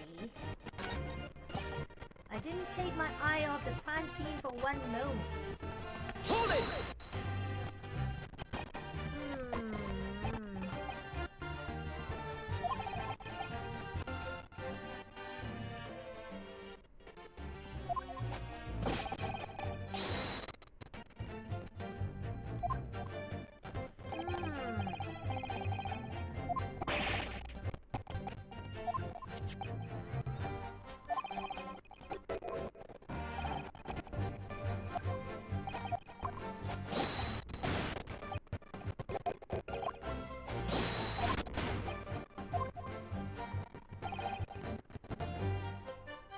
Yeah.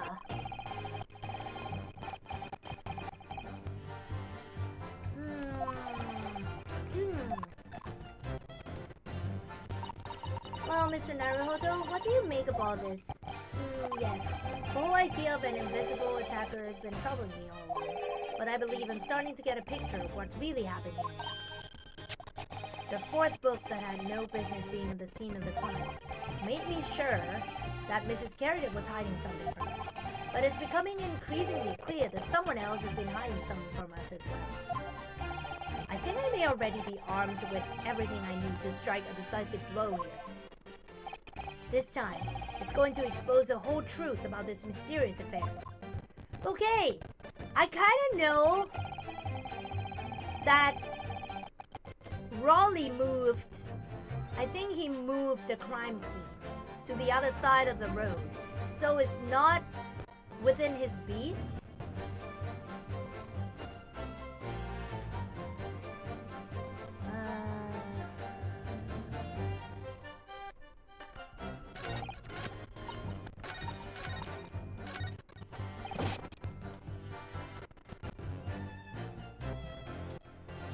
Is it the rose that he should have noticed? I wonder. Objection! Yes!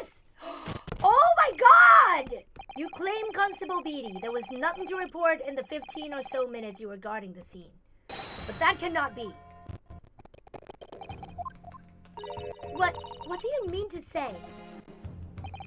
In your testimony just now, Mrs. Beatty, you explained to the court that when you arrived back at the scene of the crime with a policeman assigned to that beat, the bouquet you had dropped at the victim's side was no longer anywhere near. Objection!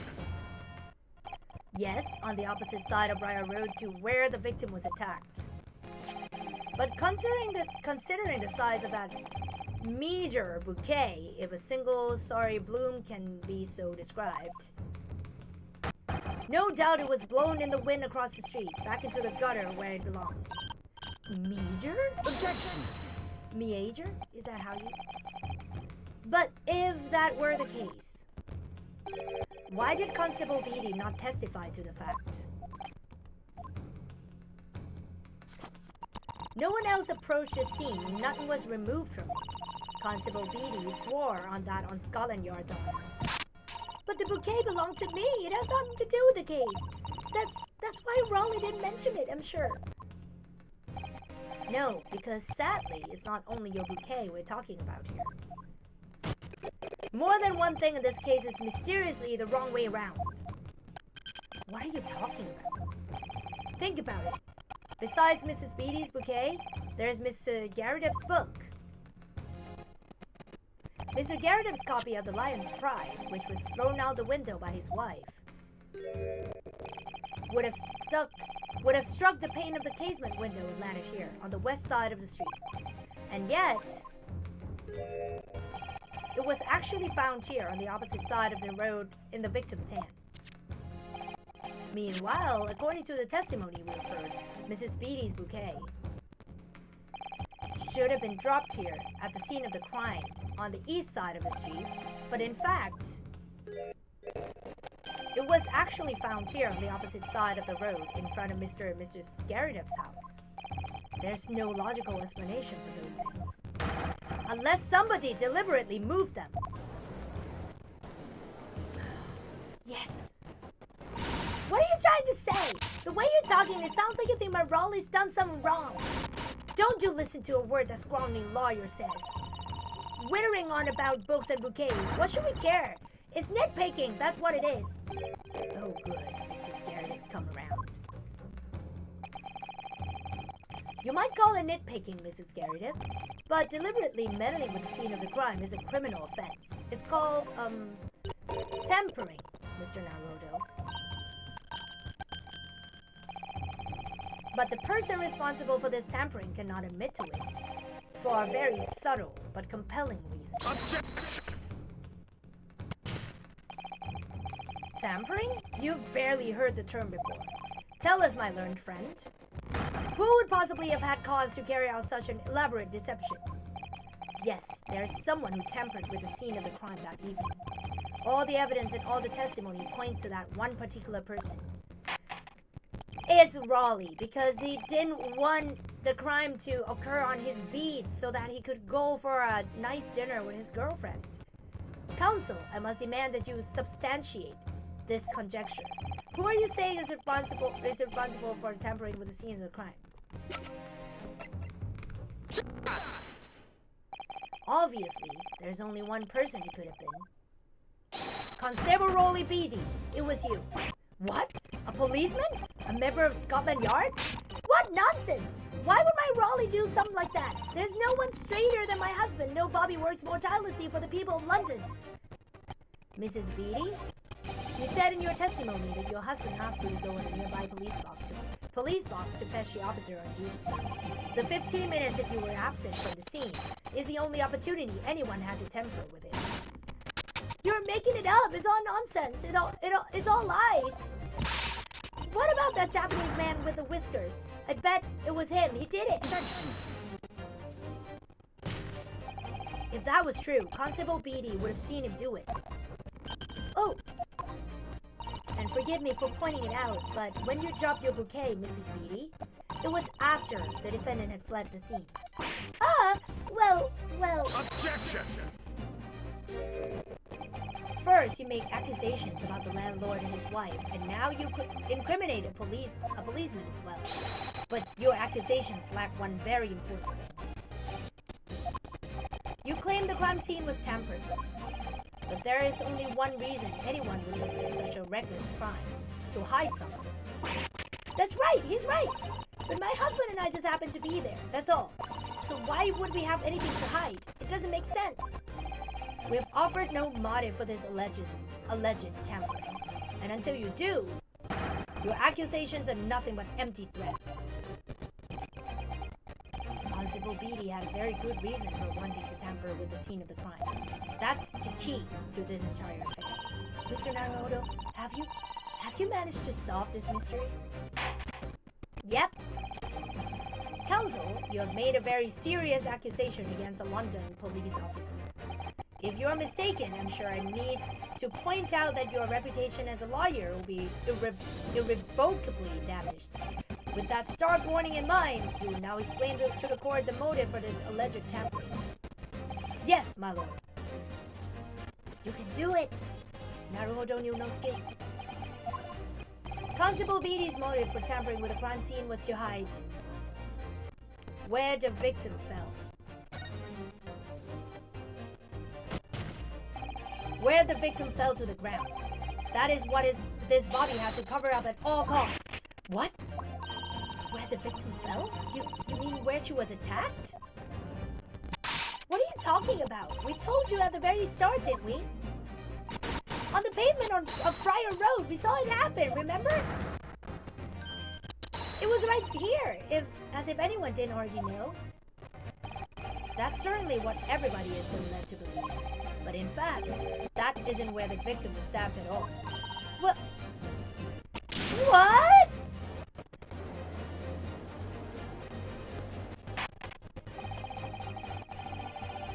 I'm beginning to wonder where this tumultuous trial will end, Counsel. If that's your assertion, then the court is dying to know, my Lebanese friend. Where are you proposing that the crime actually took place that evening? It's here. Hey! But that's on the opposite side of the road? I don't understand. On the evening in question, Mr. Garadev's book fell directly down from the open window above, and your bouquet, Mrs. Beatty, never moved at all. What did move was the scene of the crime itself. Good gracious! Objection! Perhaps you haven't been listening to the ample testimony the court has heard. But these witnesses both saw the moment the attack took place. That's right, I saw it with my own eyes. It was 5 o'clock in the evening and already dark. There was a typical London fog on the ground. When you saw the incident unfold and ran to the victim's aid, that was actually on the west side of Briar Road. No, that's not true. It can't have been. Constable Beatty then arranged for you to be absent for a while by sending you for help. And during the 15 minutes you were away, he transplanted the crime scene. He moved all the things shown in his print. The victim herself, the 4 books. He moved everything, in fact, to the pavement on the east side of Briar Road. Extraordinary. But the constable overlooked one thing. What? What did he overlook? The bouquet, I presume. Exactly. The prosecution told the court just a few minutes ago about the discovery of the rose bouquet. Lord Van Seek said it wasn't noticed until the morning, as it lay where the street lamps cast no light. Yes, it couldn't be seen in the dark, obviously, which is why it was only the bouquet that was found in its original position on the pavement on the west side of Briar Road. And that is the defense's theory about what really happened that evening. How do you respond? Constable Rowley Beatty?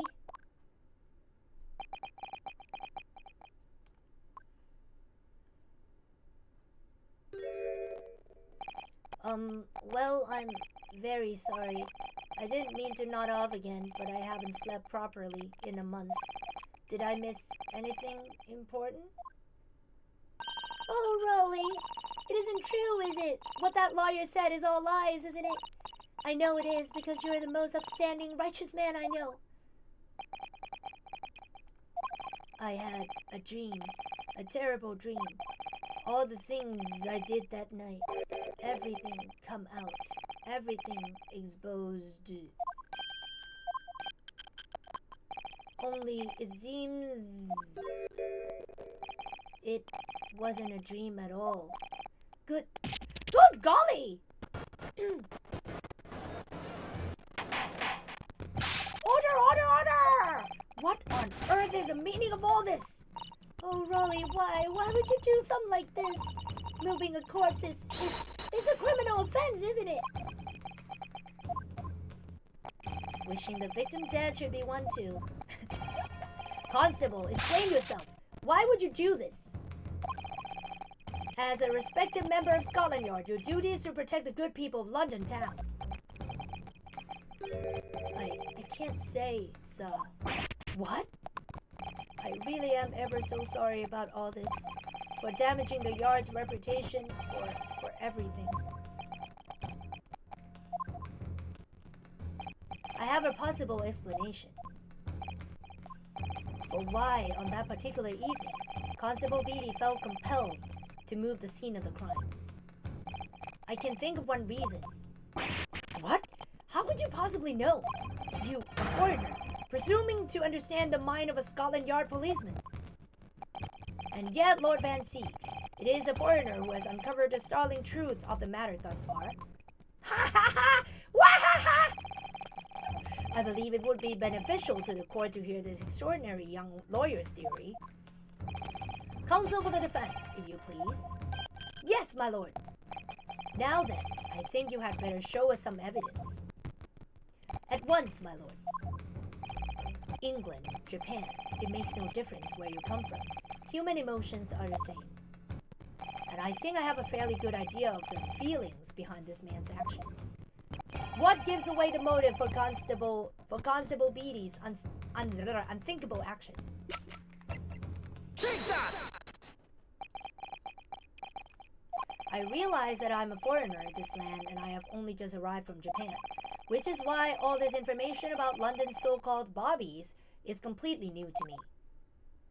I've learned that, though honorable, patrolling the beat is the most demanding work in the world, for example. Keeping the peace, looking after the citizens on his beat is in all kinds of ways. There's no doubt that the young bobby is charged with a great deal to do each day, certainly. But for Constable Beatty, the day in question was special. Special? How? On account of this bouquet, my lord. Oh, yes! It was our very first wedding anniversary. Constable Beatty had worked so hard to be able to afford this simple gift for his wife, and was so looking forward to taking her out for a celebratory meal. When he and Mrs. Beatty stumbled upon a crime along Briar Road. When he saw the shadowy figure through the fog collapse on the pavement ahead of him, what must have gone through the man's mind? But sir, just on that one particular day, I was looking forward to celebrating my wedding anniversary. Mrs. Beatty puts up with a lot being married to a bobby like me. I wanted to show my dear wife how much I care.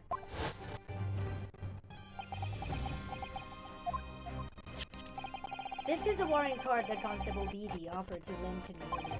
Inside, among the rules for patrolling policemen, it says, when a crime is discovered on his beat, a policeman must assist with initial investigations and help detectives.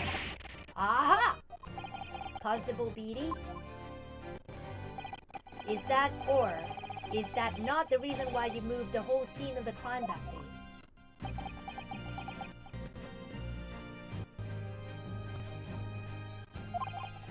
Yes. Everything you said. It's all right. So that's it. It was all to do with the boundary of your beat. Oh! Exactly. To summarize, the incident actually occurred on Constable Beatty's beat. Good gracious! Constable! Do you realize the gravity of what you have done? It was the first time since I became a copper that I had ever cursed God. Stay close to me, Pat. The criminal could still be lurking somewhere. As we ran over to the scene, I had every intention of doing my duty as a police officer. We've got to report this to the station as quickly as possible. But then it dawned on me. I realized where we were, where the victim was lying, and what that meant for me. When a crime is discovered on his beat, a policeman must assist with initial investigations and help detectives. Why here? Why did this have to happen here? And why tonight, of all nights? Why? Aw, poor him. It's a copper's job to guard the scene of the crime scene. I told Pat she'd have to go to the nearest police box and fetch whoever was on the duty there. It was then when I opened my mouth to speak. It just came out. I couldn't believe the words that were coming out of my own mouth. This is the next beat to mine, Pat. So you have to go to the police box that covers it. Turn right along Mearsham Street and then...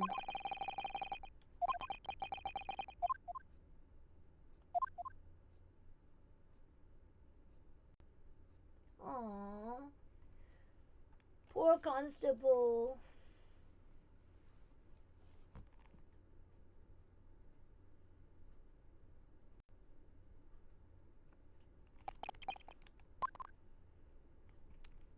Aww.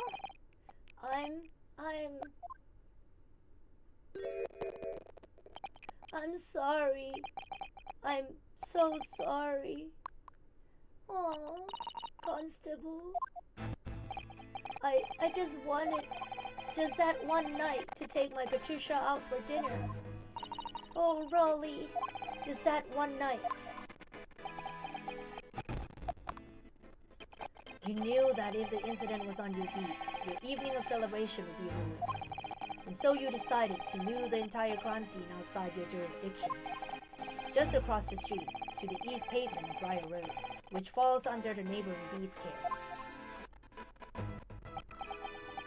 You see, I thought, well, I was sure the victim was dead, you see. I beg your pardon? Oh, of course he did! Otherwise, my Rolly would never have left the poor woman on the freezing cold pavement. Ah, I see your meaning now.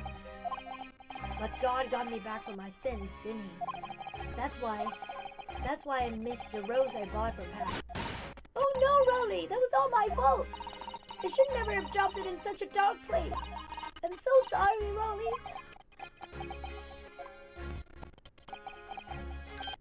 And can you tell us, Constable? How many books did you move from this?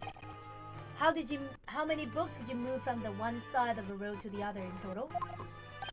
Oh, 4 it was, yes sir, definitely 4.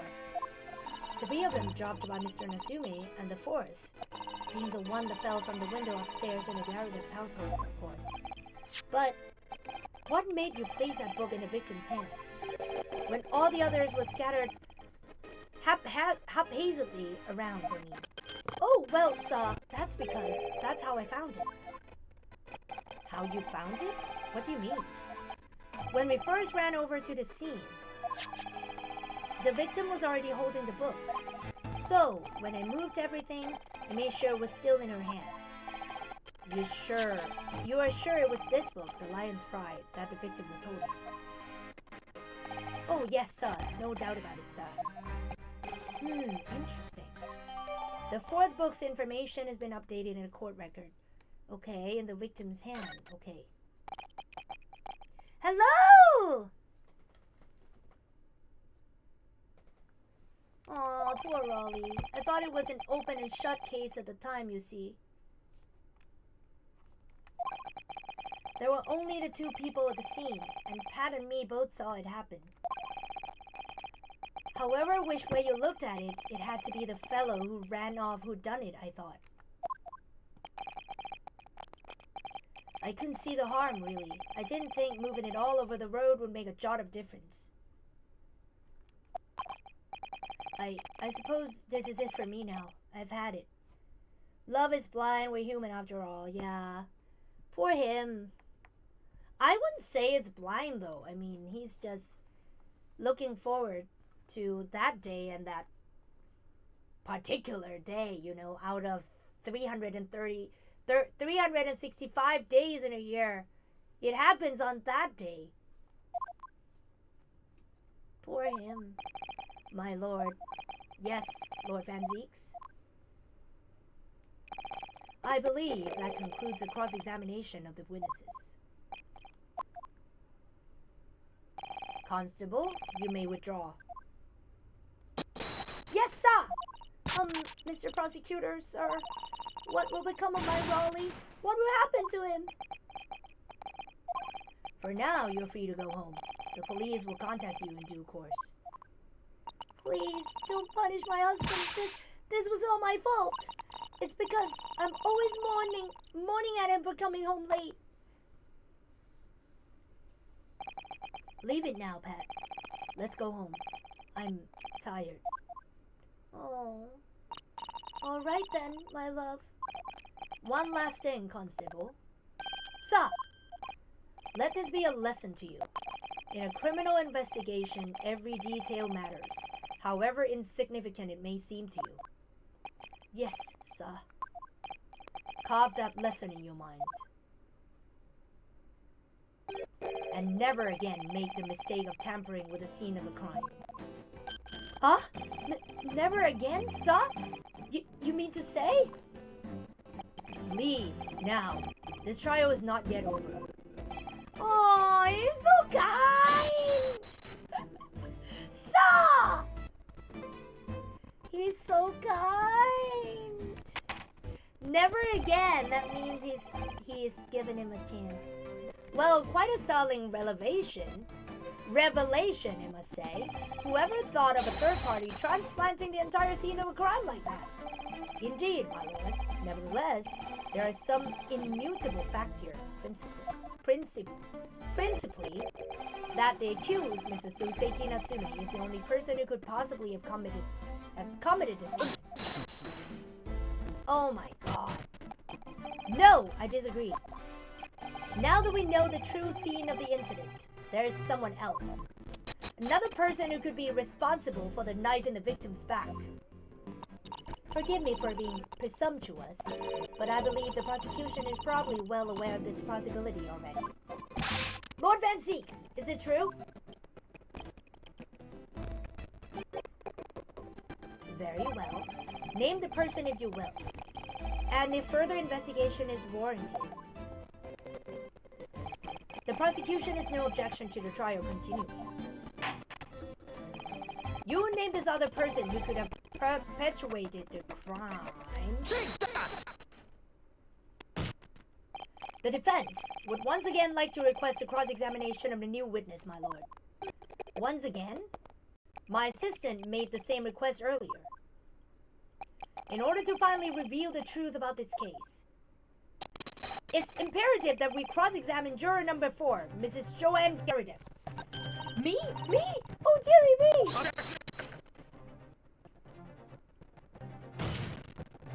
That request has already been denied. Objection! But the situation is very different now. Mrs. Garrett, answer me this. What do you want now, you little toad? At the time of the incident, you were engaged in a violent argument with your husband, Mr. John Garrett. In the course of the argument, a minor house fire was ignited, and to clear the smoke from the room, your husband opened a window that looks out over Briar Road. Well, what of it? You threw this book at your husband when he was cornered with his back against the window. Upon striking the pane of the open top hinge casement window, the book plummeted directly down, finding its way to what we know now to be the true scene of the incident. Yes, and as I said, what of it? During the argument, you were beside yourself with rage. As such, you threw not just books, but anything you could lay your hands on. So, let me ask you one more time, Mrs. Garrida. This knife, the one removed from the victim's back, have you really never laid eyes on it before?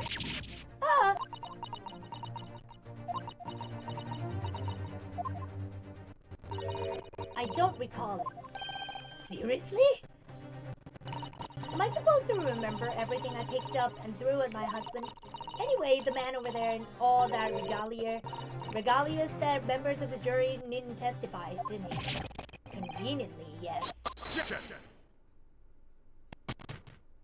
No, I have no recollection of saying that at all, juror number 4. Oh! Make no mistake. You jurors are not special in any way. You are not immune to the judicial process. If you know something about this knife, madam, let the truth come out. But that's just a common or garden knife. It could have come from anywhere. We have several like that at home. If one went missing, how could you expect me to know? What's that? Are you joking? What are you saying, please, Mrs. Garrida? Now you listen to me. I refuse to believe all this nonsense. I couldn't bear the thought that I'd injured someone. Do you hear? I couldn't bear it. Oh, the poor woman. So, yes, I want evidence. I want to see hard evidence if you're going to insist on this being my fault. You're going to have to prove to me that I threw that knife if that's what you think. Come along now, chop chop. Do your worst. Well, Mr. Naruto, if I had evidence like that, believe me, I would have thrown it at her already. Then take the stand, juror. Oh! The prosecution does not object to the defense's request to cross-examine this woman. Thank you, Lord Van Zieks. I'm going to have to testify? Juror number 4, as I'm sure you will appreciate, having observed it with your own eyes today. Witness testimony can lead to the most extraordinary truths being unearthed, truths of which the witnesses themselves may not even have been aware. Oh, dearie me. So I demand your full and unadulterated testimony, Mrs. Garrida, and mark my words, in this court of law today, we shall extract the truth. Do you concur, counsels? Certainly, my lord. Oh, that's what I'm hoping for, my lord.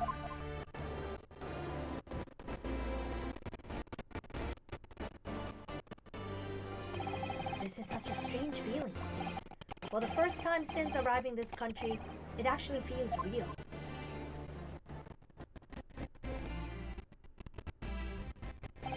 I'm here, in the Old Bailey, and I'm a lawyer.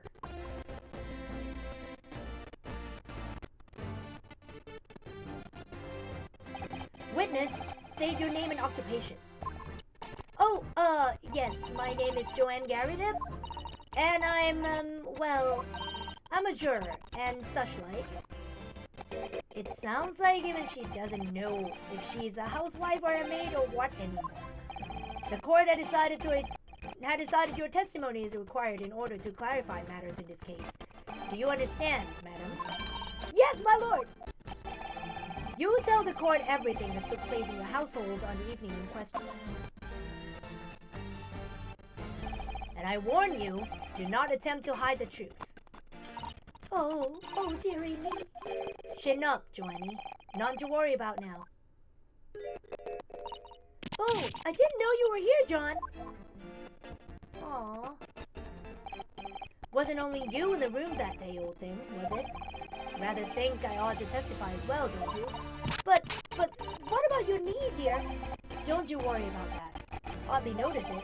I'm not the sort of chap to leave a comrade to face this disciplinary action alone. Oh, John. I presume you're Mr. John Garrida? Yes, sir.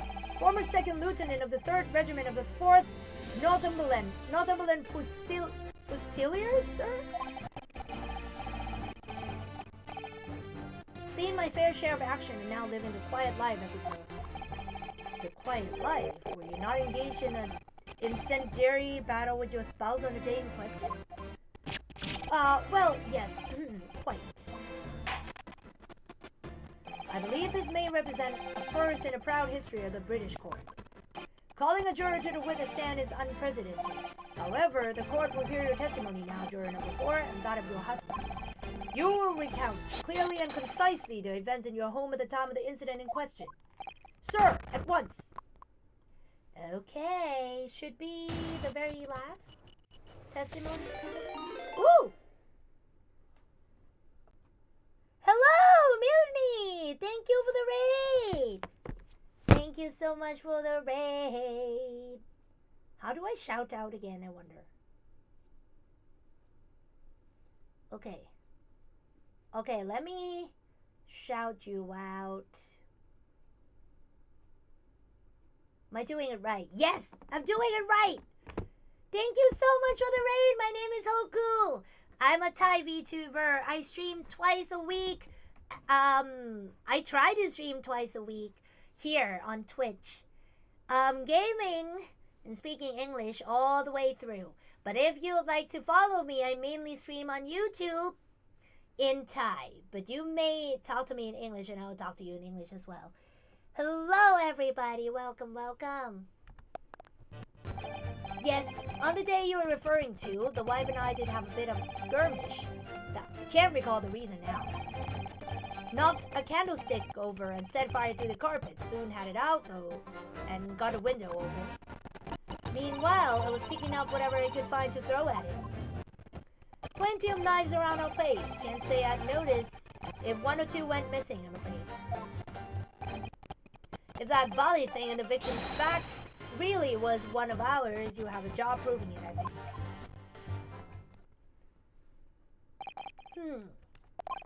It sounds as though it was quite the battlefield in your household that evening.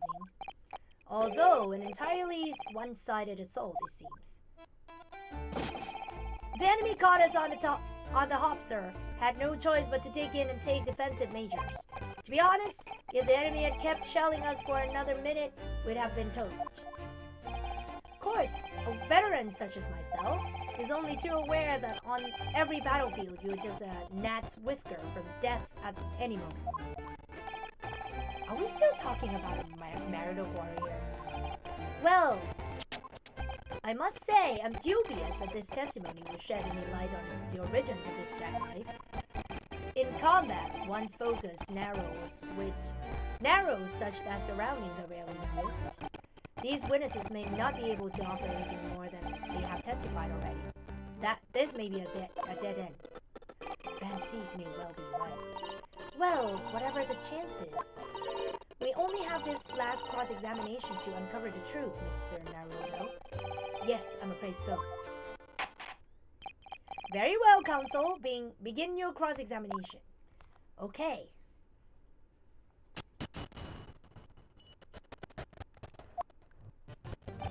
Yes, on the day you're referring to, the wife and I did have a bit of skirmish. Can't recall the reason now. I still recall the reason. The reason is what you told us yesterday, I believe. Yes, that's right. If I remember correctly, it all started because of a note that was tucked into the pages of a book belonging to Mr. Garrett. A rather passionate note, in fact, when Mrs. Garrett found the note discovering her husband's little secret. And she gave him a mighty number of slaps across the face for it, too. What a sordid state of affairs. Hell on earth. I say, when a chap says he can't recall such things, it's common decency not to drag it all up. And besides, half of it was wide of the mark anyway. A likely story. These waters run very deep. And what transpired next after these multiple blows to the face? Good morning! Good morning to you! Knocked a candlestick over and set fire to the carpet, soon had it out though and got the window open. And the fire also spread to some items of furniture, didn't it? The bookcase, my armchair, anything of mine really. Just so happens there was some bad water around that evening, so I sloshed that about to put it out. A most precarious situation you put yourself in. Ours is a 3-story house, a townhouse on the west side of the street where the water main isn't connected yet. Have to draw water from a public water pump during the day if you need any, you see. The lodgers are always moaning that they can't get any water at night. Although, that little mustached Japanese man buys water in bottles, I believe. The defendant, Mr. Natsume, you mean? Yes, he receives a stipend for his studies, you know, from his home country. Can you imagine being able to brew a pot of tea at all hours? He's obviously very well off. Have you actually seen the state of the man? I believe he uses all his income to buy books. Well, anyway, the point is, I was able to douse the fire with water, fortunately. Meanwhile, I was picking up whatever I could find to throw at him. Even though the room was on fire? As far as I was concerned at the time, it was more important to extinguish my anger than the flames. When a woman wants to throw, she must throw. That is most certainly not true of Susato takedown, Mr. Naruto. How did she know I was thinking that? So, please cast your mind back and try to remember. Wasn't knife among the items that you threw at your husband that day? In all honesty, I don't recall. But I feel I must point out that I'm no monster. Let me see. Some bread, a cabbage, garlic, a towel, and a sponge, and a napkin. Excuse me. Do you have some to add, sir? Mr. Garrett! Huh? Hey! Don't shoot! Sorry. I beg your pardon? Did your wife's remark just now bring some to mind? None of any significance, no. Just that the barrage of projectiles the old thing launched in my direction was somewhat more solid than she implies. Books, bricks, and the fire poker, I seem to recall. Ouch. And the woman's aim is uncanny. She landed a direct hit with everybody. Ah! Good grief, woman! We're not alone at home now. This is a court of law. Oh, dearie me! Ever so sorry, dear. What's she even doing with a teapot in here? Honestly, John, I would never have thrown such things at you, obviously. Well, take a look at this then. How do you suppose that happened, huh? Your pipe, sir. Had this thing in my hand, as usual at the time of the onslaught. Knocked it cleaned out with one of her soft projectiles. She did, yes. And when I went to pick the thing up, it was broken in two. I'd like to see a sponge do that sort of damage. I see, your pipe was broken. It would never have been sent flying unless it was hit by something pretty solid. Anyway, I've managed to bandage this thing up for now. Ah, you're one to exaggerate, aren't you, dear? I wonder what we should make of this account. It could be important. The defense believes Mr. Garrett's remarks just now to be of great significance. This war veteran's words only tell us one thing. Betray your fiery wife and pipes, as well as hearts, may be broken. Sentimental wisdom, perhaps, but hardly worthy of adding to the formal testimony. Indeed, common sense, one might say. Might one? In that case, would you at least permit us to examine the pipe, sir? Well, I don't see why not. Oh, dearie me, there you go again, trying to ingratiate yourself with a young lady. Very well, the court will accept the gentleman's pipe as evidence. Okay. Mr. Garrett's pipe apparently fell to the floor during a domestic dispute he had with his wife and broke. I hope I didn't speak out of turn, Mr. Naruto. Okay, let's see. What the heck? Oh, some just twinkled inside the chamber of the pipe here. Yes, I saw it. Some stuck in there, I think. Let's turn it over and give it a shake. What's this? It's a tiny fragment of metal. It looks like the tip of the blade or something. The tip of the blade? Surely it couldn't be. Ooh, the tip of the blade. It looks to be in a sorry state with that bandage around it, doesn't it? But for some reason, it feels slightly ominous to me. Like it's trying to shout out a warning. Probably because it's the same blue as Mr. Garrett's dressing gown. I suppose it must have considerable sentimental value to Mr. Garrett, given that he's gone to the trouble of repairing it like this. Either that, or he can't afford to replace it. Probably. This small piece of metal looks like it might be the tip of the knife blade. It was stuck inside the bowl of Mr. Garrett's pipe. I see. How can they be a couple? I mean, this is exactly a couple is. What a couple is, I think.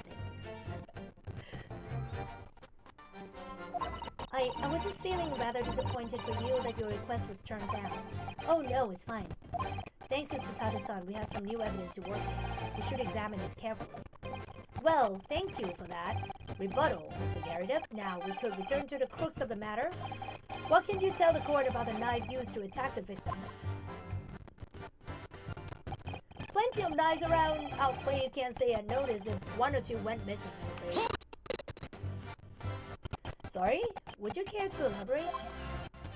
None to say, really. Rather partial to a pot of carving, you see, pipes and whatnot, fishing tackle, you know the sort of thing. It's a passion we both share. I like to carve little wooden trinkets too, and then there's my leather work. Sorry to say, we're always losing knives about the place, and we have dozens of the things. We sell them at the market sometimes, 20 for the price of 19. Needless to say, I snap them up. John prefers to use 2 knives at mealtimes too, instead of a knife and fork. Now, Joanne, we don't want people thinking of some kind of savage. Ah! Here we go again with the scoldings. Why are they being so evasive? I imagine it's because they don't want to believe it. They can't bear the thought that it might have been one of the knives that injured the victim, which is entirely understandable, of course, but still. Go on with your testimony, witnesses. Sir! If that belly thing on the victim's back really was one of ours, you have a job proving it, I think. So, you have no intention of admitting it was your knife, unless we can produce proof? Even though there is no other credible possibility if Mr. Natsume is innocent? You forget, my Japanese friends, that it has yet to be established that the accused is not responsible for the attack. As if I could forget. If only there was some way to know who had handled the knife. But I suppose wizardry like that is just a dream. Perhaps you're thinking of fingerprinting, Mr. Naruto. What? You mean it's not a dream? What sort of wizardry really exists? That sort. Whenever people touch anything, they leave behind a unique pattern from their skin, or so they say. But I can't see anything. There are already countries in the world where these so-called fingerprints can be used as evidence. Lord Strongheart is currently discussing the matter at the Ministry of Justice. Yes, I believe we are rapidly approaching an era of scientific methods of investigation. But for now, we shall have to find an alternative method of proving our assertion that this knife found in the victim's back was originally in Mr. and Mrs. Garrett's house. Ah, if only I could transplant this whole incident to several years in the future. That's the extent of that testimony, is it? What do you think, Mr. Naruto? Well, I think we have heard all this before, to be honest. I can't say I'm particularly confident that we'll be able to prove anything new from this testimony. But in this cross-examination is absolutely essential that we establish how this knife came to be at the scene of the incident. Yes, I know. I'm sure both of them must be feeling very worried. Worried that it was in fact a knife belonging to one of them that caused the victim's injury. If we could find even a tiny shred of evidence to support that theory, it would clinch his trial for us. It would explain everything. Yes, it would. So for Soseki-san's sake, we must find that last crucial piece of evidence. Yep, I think this is the last.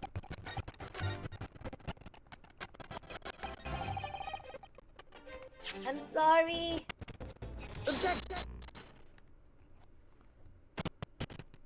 Mr. Mr. Garrideb, could I ask you to take a good look at this, please? You can ask, but I can't see a bally thing. You can't? Used to call me Dead-Eye Deb back in the regiment, of course, but that was some time ago now. Even when I'm trying to enjoy a large print book by the fire these days, I struggle to tell a B from D and a P from Q, to be honest. Oh, he does, dearie me. It's rather wearing being asked about every other letter and every other word.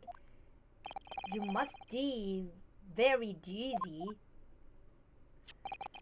What is that? A tiny scrap of metal? Yes, almost certainly from the tip of the blade.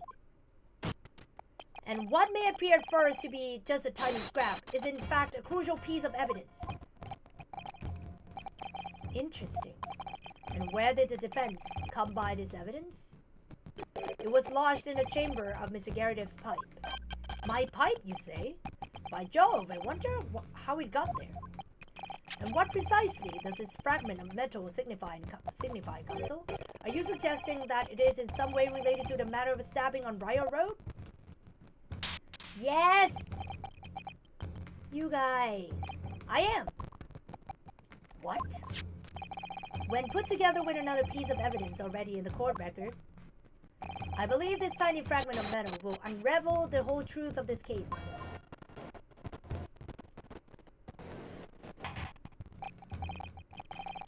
You appear rather confident in that extraordinary statement, Counsel. Very well then, present this pertinent evidence to the court. What evidence, when paired with this fragment of metal, allegedly reveals the truth of this entire case? This is a knife that was found in the victim's back. If you look closely, you will see that there is a small piece at the tip of the blade that is missing. A common issue with the inferior blades sold at unsavory street markets. Criminals who use them regularly believe the tips lodged in their victim's bones. And what of this particular knife? No doubt its tip has suffered a similar fate, now languishing somewhere near the spine of the victim. No, that's not the case.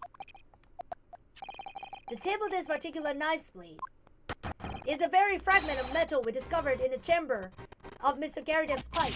Ah! Ah! Oh my god. His poster. Ah! Ah! I don't believe it. The knife from the crime scene and this fragment of metal are a perfect match. Good golly gosh. Hello, good morning. Order, order, order. Is this some sort of Eastern sorcery? This is no magic, my lord. This is a miracle. A miracle? So Van Siegs has figured it out, has he? Counsel, explain this extraordinary coincidence at once. Yes, my lord. The crucial point we have to ask ourselves here is when did the fragment of metal find its way inside Mr. Garrideb's pipe? Some that was clarified for us in the most recent witness testimony. Had this thing in my hand as usual at the time of the onslaught, knocked it cleaned out with one of her saw projectiles, she did, yes. It would never have been sent flying unless it was hit by something pretty solid. Oh, dearie me. During the argument between these two that occurred just as the victim was on the pavement below, Mrs. Garrideb flung this knife at her husband. However, the knife missed Mr. Garrideb, instead striking the pipe in his hand at the time, which caused the tip to break off, of course. Good lord! Yes, and that is when the tiny tip of the blade found its way inside Mr. Garrideb's pipe. The chances of that are 1,000,000 to 1! And yet there's no other credible explanation for how the tip of the blade ended up in your pipe. Then, after losing its tip, the knife ricocheted off the pipe and flew out of the open window. In short, this knife, which fell from the window of the Garrideb's house, is the very same knife that struck the victim in the middle of the back on the street below. Oh gosh, oh dear, oh. No! poor them. I mean, poor everyone.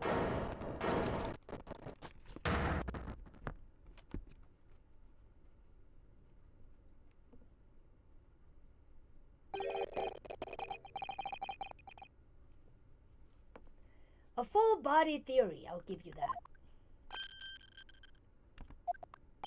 A complex bouquet of seemingly trivial points, plausibly arranged to create an almost passable vintage.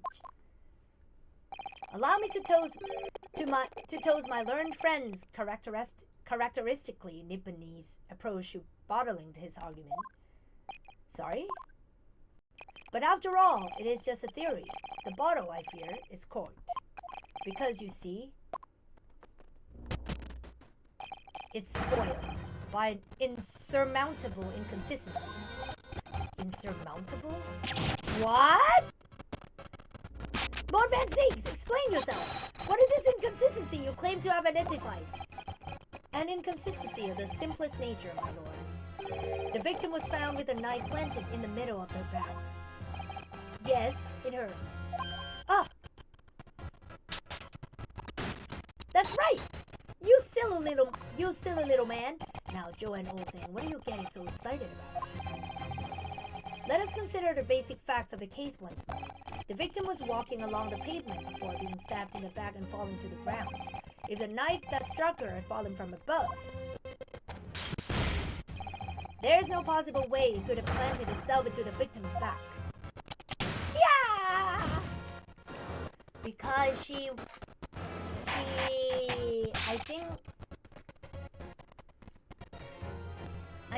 I think she bent down to grab the book, right?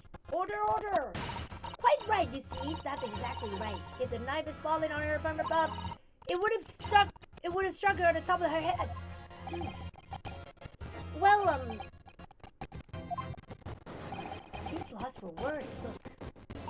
I knew it. I never liked his theory in the first place.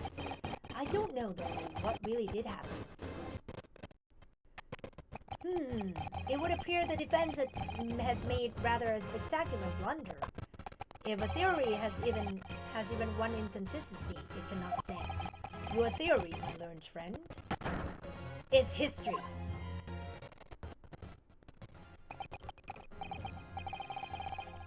We were so close, I could see the truth. I was so sure we were on the right track. But now the way it has blocked completely by just one simple inconsistency. Or in other words, we simply need to eliminate that one inconsistency and the theory will stand. Miss Susato. You mustn't worry, Mr. Naruhodo. You were just caught off guard, that's all, and your mind went blank. But if the path you are on is indeed correct and the way will present itself, the key to this is a court record, I'm sure. All the information you need is there. It seems you have none to say, my Nipponese friend. Well, your silence speaks volumes. A tacit acceptance that your theory is fatally flawed.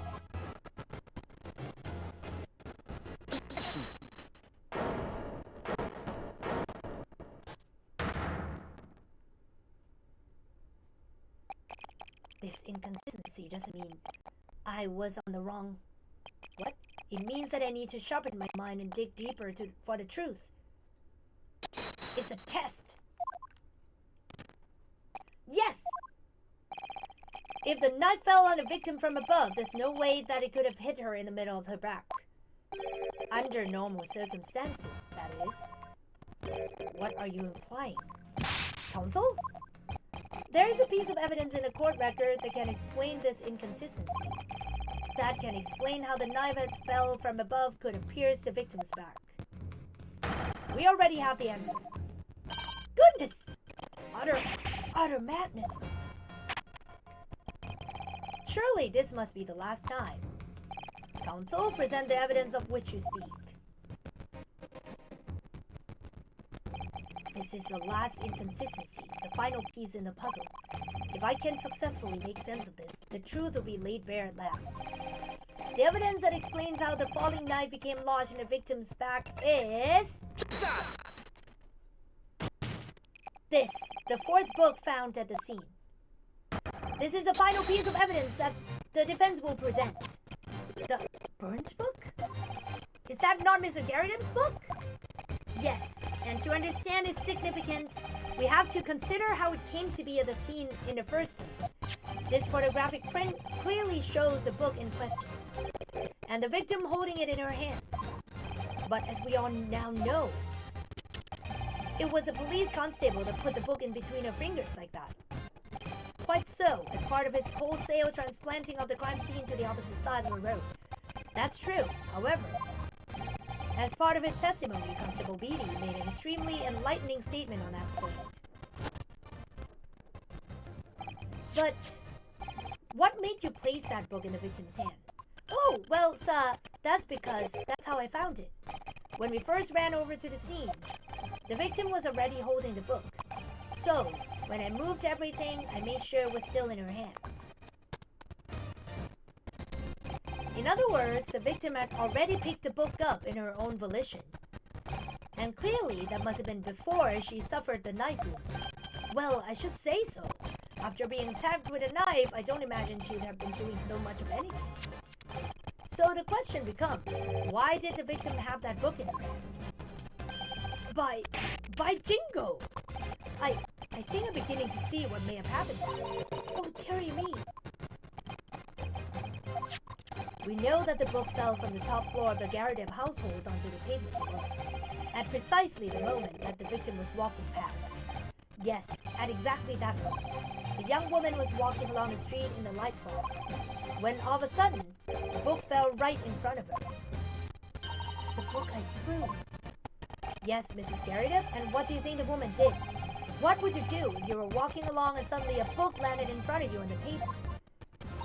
Well, I really can't imagine it, but I suppose she might have reached down and picked the book up. Yes, that is exactly what the woman in fact did. She picked up the book. Oh, heavens! And when the woman reached down to pick the fallen book up, what position would her back have been in?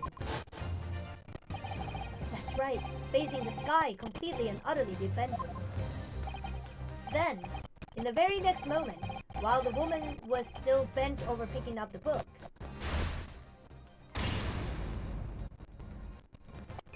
the next object fell from the room above, the jackknife, straight into the middle of her back. And at that same time, walking by chance directly behind Miss Green, was the defendant, Mr. Soseki Natsume. Well, I never. It appeared to Mr. Natsume that the woman simply collapsed on the floor, in the dark and the fog. He didn't see the knife falling on her from above. Ah! From the other direction, the constable and his wife saw no one but the victim and her apparent attacker. So there never was a real culprit to run from the scene in the first place. No, this was nothing more than a series of unlikely events that culminated in an unfortunate accident. And that is the real truth behind this case.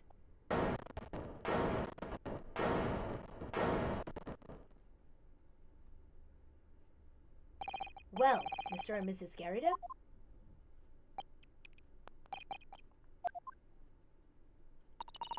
The very first time you showed me that knife, I had my suspicions. I wonder if perhaps it might have been something like that. There, old bean. Poor Mrs. Garrideb. Of course, I never meant for anything of the sort to happen, but it was all my fault, wasn't it?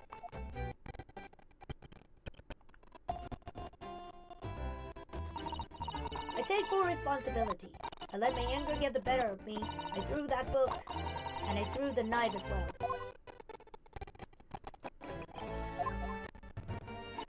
John, dear, it's all right. I know. I'm ever so sorry. Truly. I'm sorry!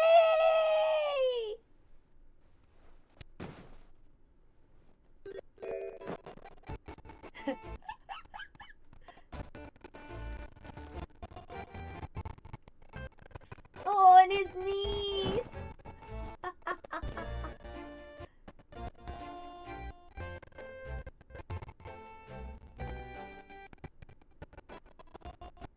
Lord Van Seeks, what news of Mrs. Garriger?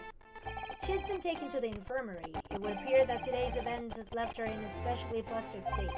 However, I believe she will recover in due course. There is no cause for concern. Yes, unbeknownst to themselves, they caused what could easily have been a tragic tragedy. They shall have to prepare themselves for the consequences of their actions. There is some good news, however, my lord. I've just had word from the hospital where the victim is being treated. Her condition is improving steadily, and the doctor believes she will gain consciousness soon. It's strange. We've been talking about the victim all this time, but we've never once met her. How wonderful. The woman is out of danger, it seems. Yes, that is good news. So, Mr. Soseki Natsume.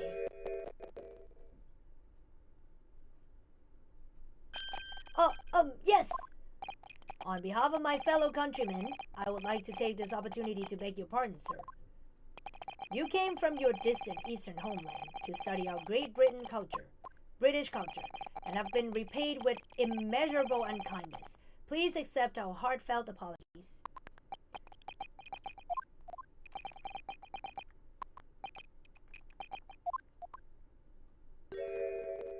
No, it is me who should be begging your pardon. Oh no, Mr. Natsume. That evening, when the young woman just collapsed on the pavement before my eyes, I jumped to the wrong conclusion again in my confusion. What conclusion, sir? I was sure that the woman was dead. Yes, Constable Beatty said the same thing, didn't he? He thought she'd been killed too. I suppose she might have looked completely lifeless.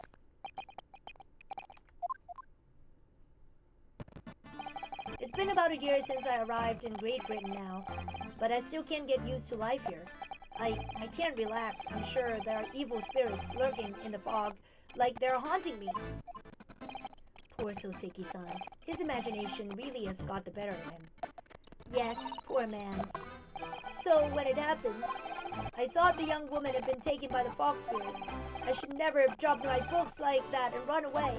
I should have called for help, for a doctor, for the police! Instead, I've managed to create a rift in a relationship of trust between our two empires. And for that, I'm truly sorry.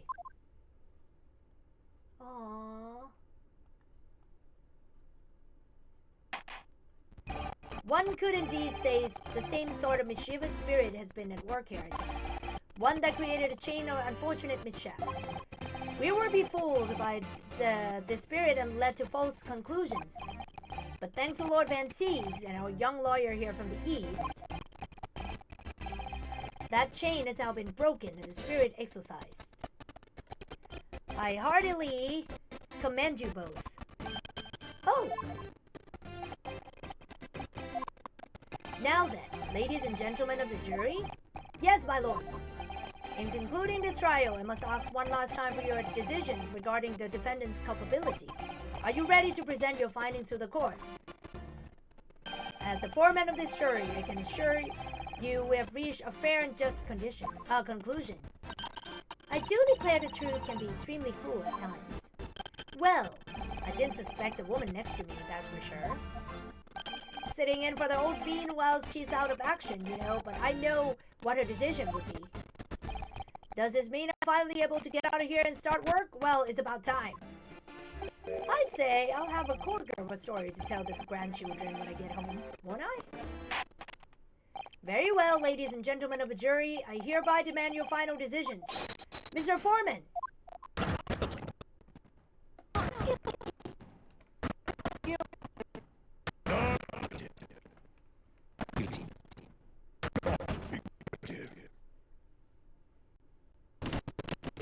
Nice!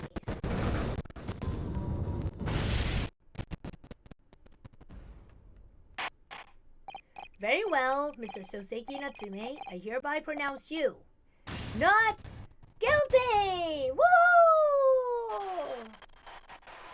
With the fireworks and stuff, right? Yeah, the fireworks, let's go.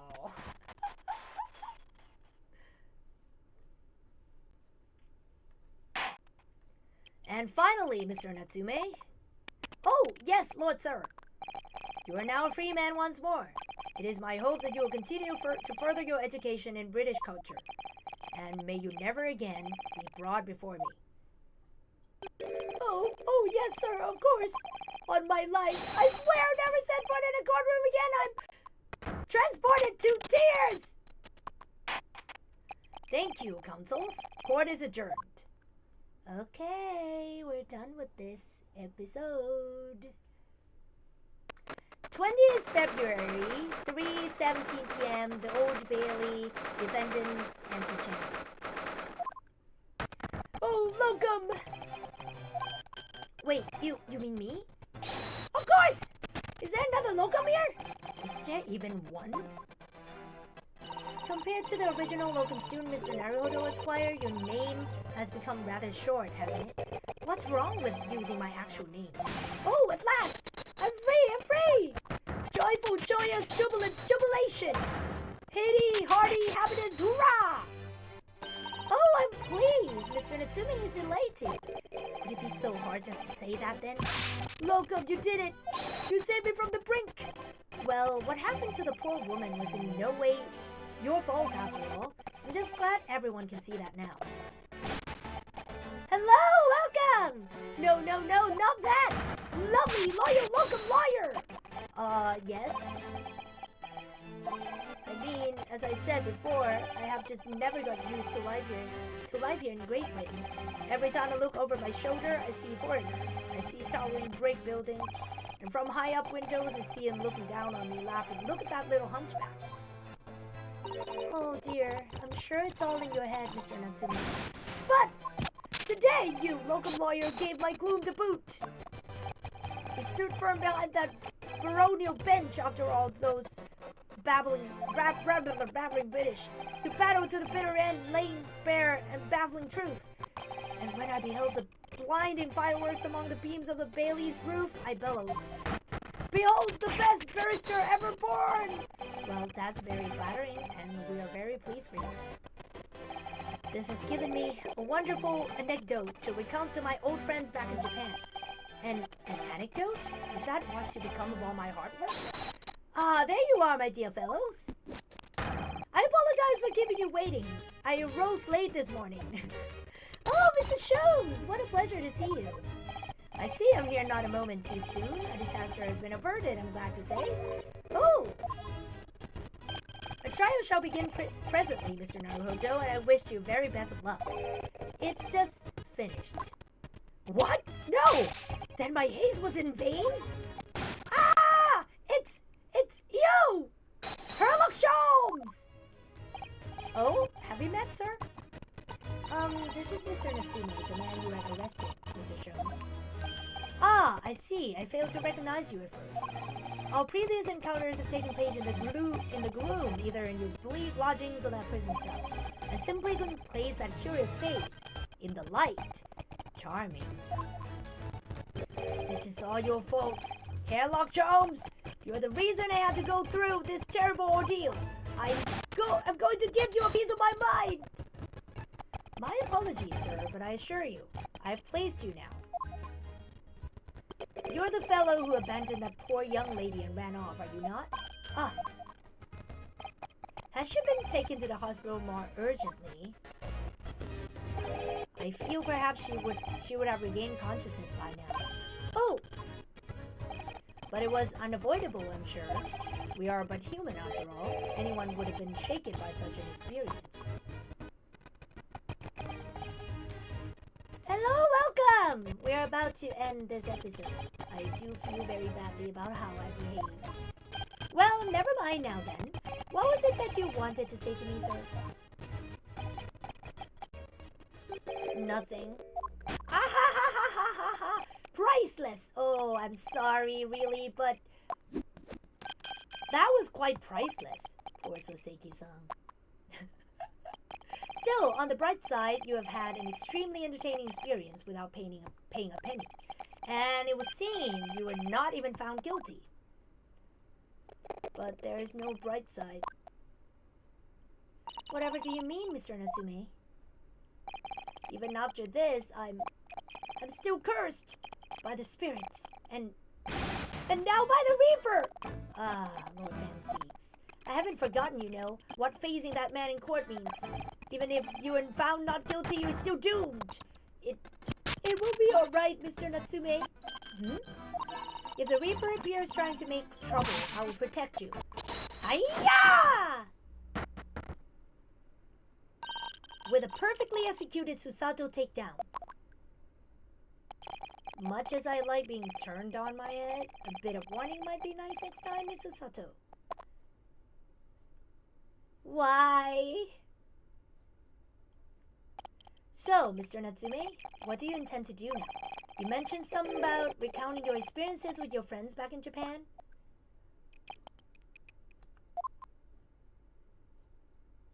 Yes, I intend to return to my homeland soon. Oh! It has already been a year since I arrived here in Great Britain. I visited universities, libraries, bookshops. I've been honored with a tutelage of professors. I've learned so much about the wealth of literature here in the city it has shaped. And I've come to realize that it is my calling to sail home and tell my fellow countrymen about it. That's very touching, Mr. Natsume. Or, in perhaps less veiled terms, you wish to withdraw halfway around the world, escape the terror of the Reaper's curse. That's not it at all! The more I learn of literature, the more this strange feeling claws at my insides. I feel compelled to return to my roots and attempt to pen a work of my own. Oh, I see. A work of literature by Soseki-san could be an interesting read. And what about Miss Susato and yourself, Mr. Naruto? Sorry, what about us? Will you return to Japan alongside your mustached compatriot? Why would we? A week has not yet passed since we arrived in London, and only now does it feel as though we have finally found our feet. And you are accommodated in a hotel at present, are you not? That's right, but we need to find lodgings before it bankrupts us. I've calculated we can only afford another 10 nights before our entire budget is exhausted. Well then, you can take my lodgings. Oh, the windowless room? But what it lacks in windows, it more than makes up for with a floor and a ceiling and walls. Great. And of course, I'd be happy to leave behind the accursed evil spirit. Oh my, an evil spirit? Oh yes, it tries to suffocate you while you sleep. It's an infallible wake-up call. We'll think about it, if that's all right. Perhaps I can offer a more welcome alternative. Would you consider taking lodgings with me? Really? Well, a vacancy has conveniently presented itself, though it is up in the attic, I might add. Are you sure it isn't just a storage loft? I spoke with the landladies this very morning on the matter of price, and Iris is cleaning the room as we speak. You must come at once. I presume you have no luggage to speak of? Oh, this is simply wonderful. What an honor to be invited to taking lodgings in a great detective's office's attic. I'm too overcome for words. So suggesting we look elsewhere out then?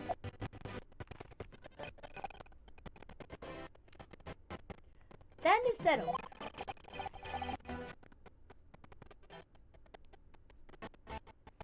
Iris will prepare a welcome dinner this evening. And you must come too, Mr. Natsume. I insist. I don't know what to say, but thank you, and yes. Wonderful. Then I'll go and complete the paperwork for your formal release, Mr. Natsume. It shouldn't take long. Somebody's happy. Locum, I knew that you wouldn't let me down. I'm truly delighted to have met you here in London. Likewise, Mr. Natsume. It's been a privilege meeting you too. It's a shame that we are going to have to say goodbye to so soon. Well, I've come to realize that I belong in Japan. But Locum, we'll meet again one day. Yes, I'm sure. And hopefully by then, I'll be a successful lawyer. Hopefully by then, I'll be a successful author. Well, you will, according to the history. Well, my dear fellow, our carriage appears to have arrived. Shall we go, Mr. Naruto? Yes, Mr. Sholmes. I've little doubt Mr. Natsume will be released in time for dinner this evening.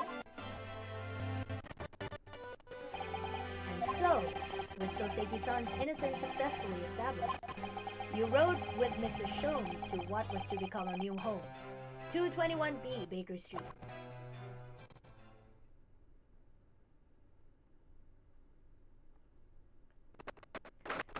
February 4:41 p.m. The attic room.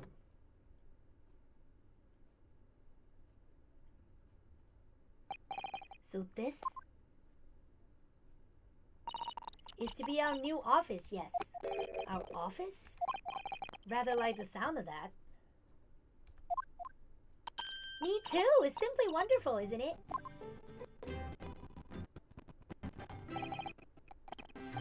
I hope you can see this, Kazuma. It's only a small step, but I'd like to think we're getting a little closer to your dream now.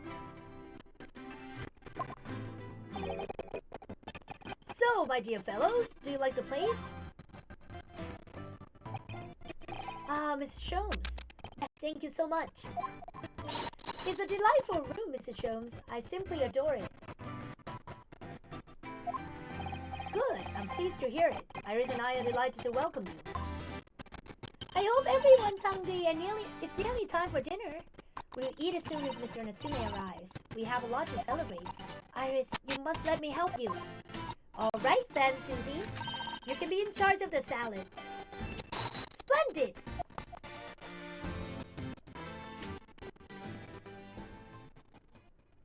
So, Mr. Naruhodo, how does it feel? To have your own office in the capital? It's very exciting, actually. I can't help wondering what adventures await us. Ha ha ha ha ha! Those were precisely my sentiments when I first established my office at these premises. Until I discovered the dark truth about the city of London, that is. Sorry? London is a glorious place full of wonder, opportunity, prosperity, and mirth.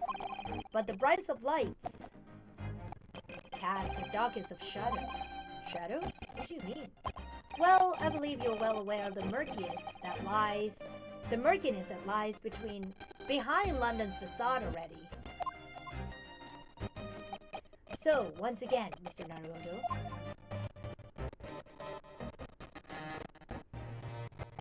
Welcome to London. He's better looking without his overcoat. Of course, at the time, I had no idea of the significance of those words Mr. Sholmes so casually spoke. But it wasn't long before my turn came. To lift the facade and see the true depth of the murk that lay behind it. Whoa! We finished the episode! Oh my god! It was long, but it was good. I love it.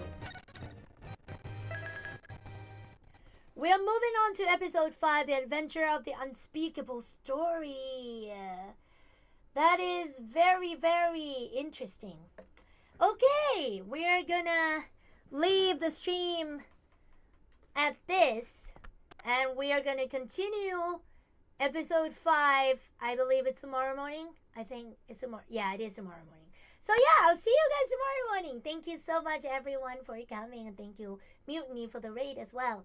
Okay, let's see who I should be rating today.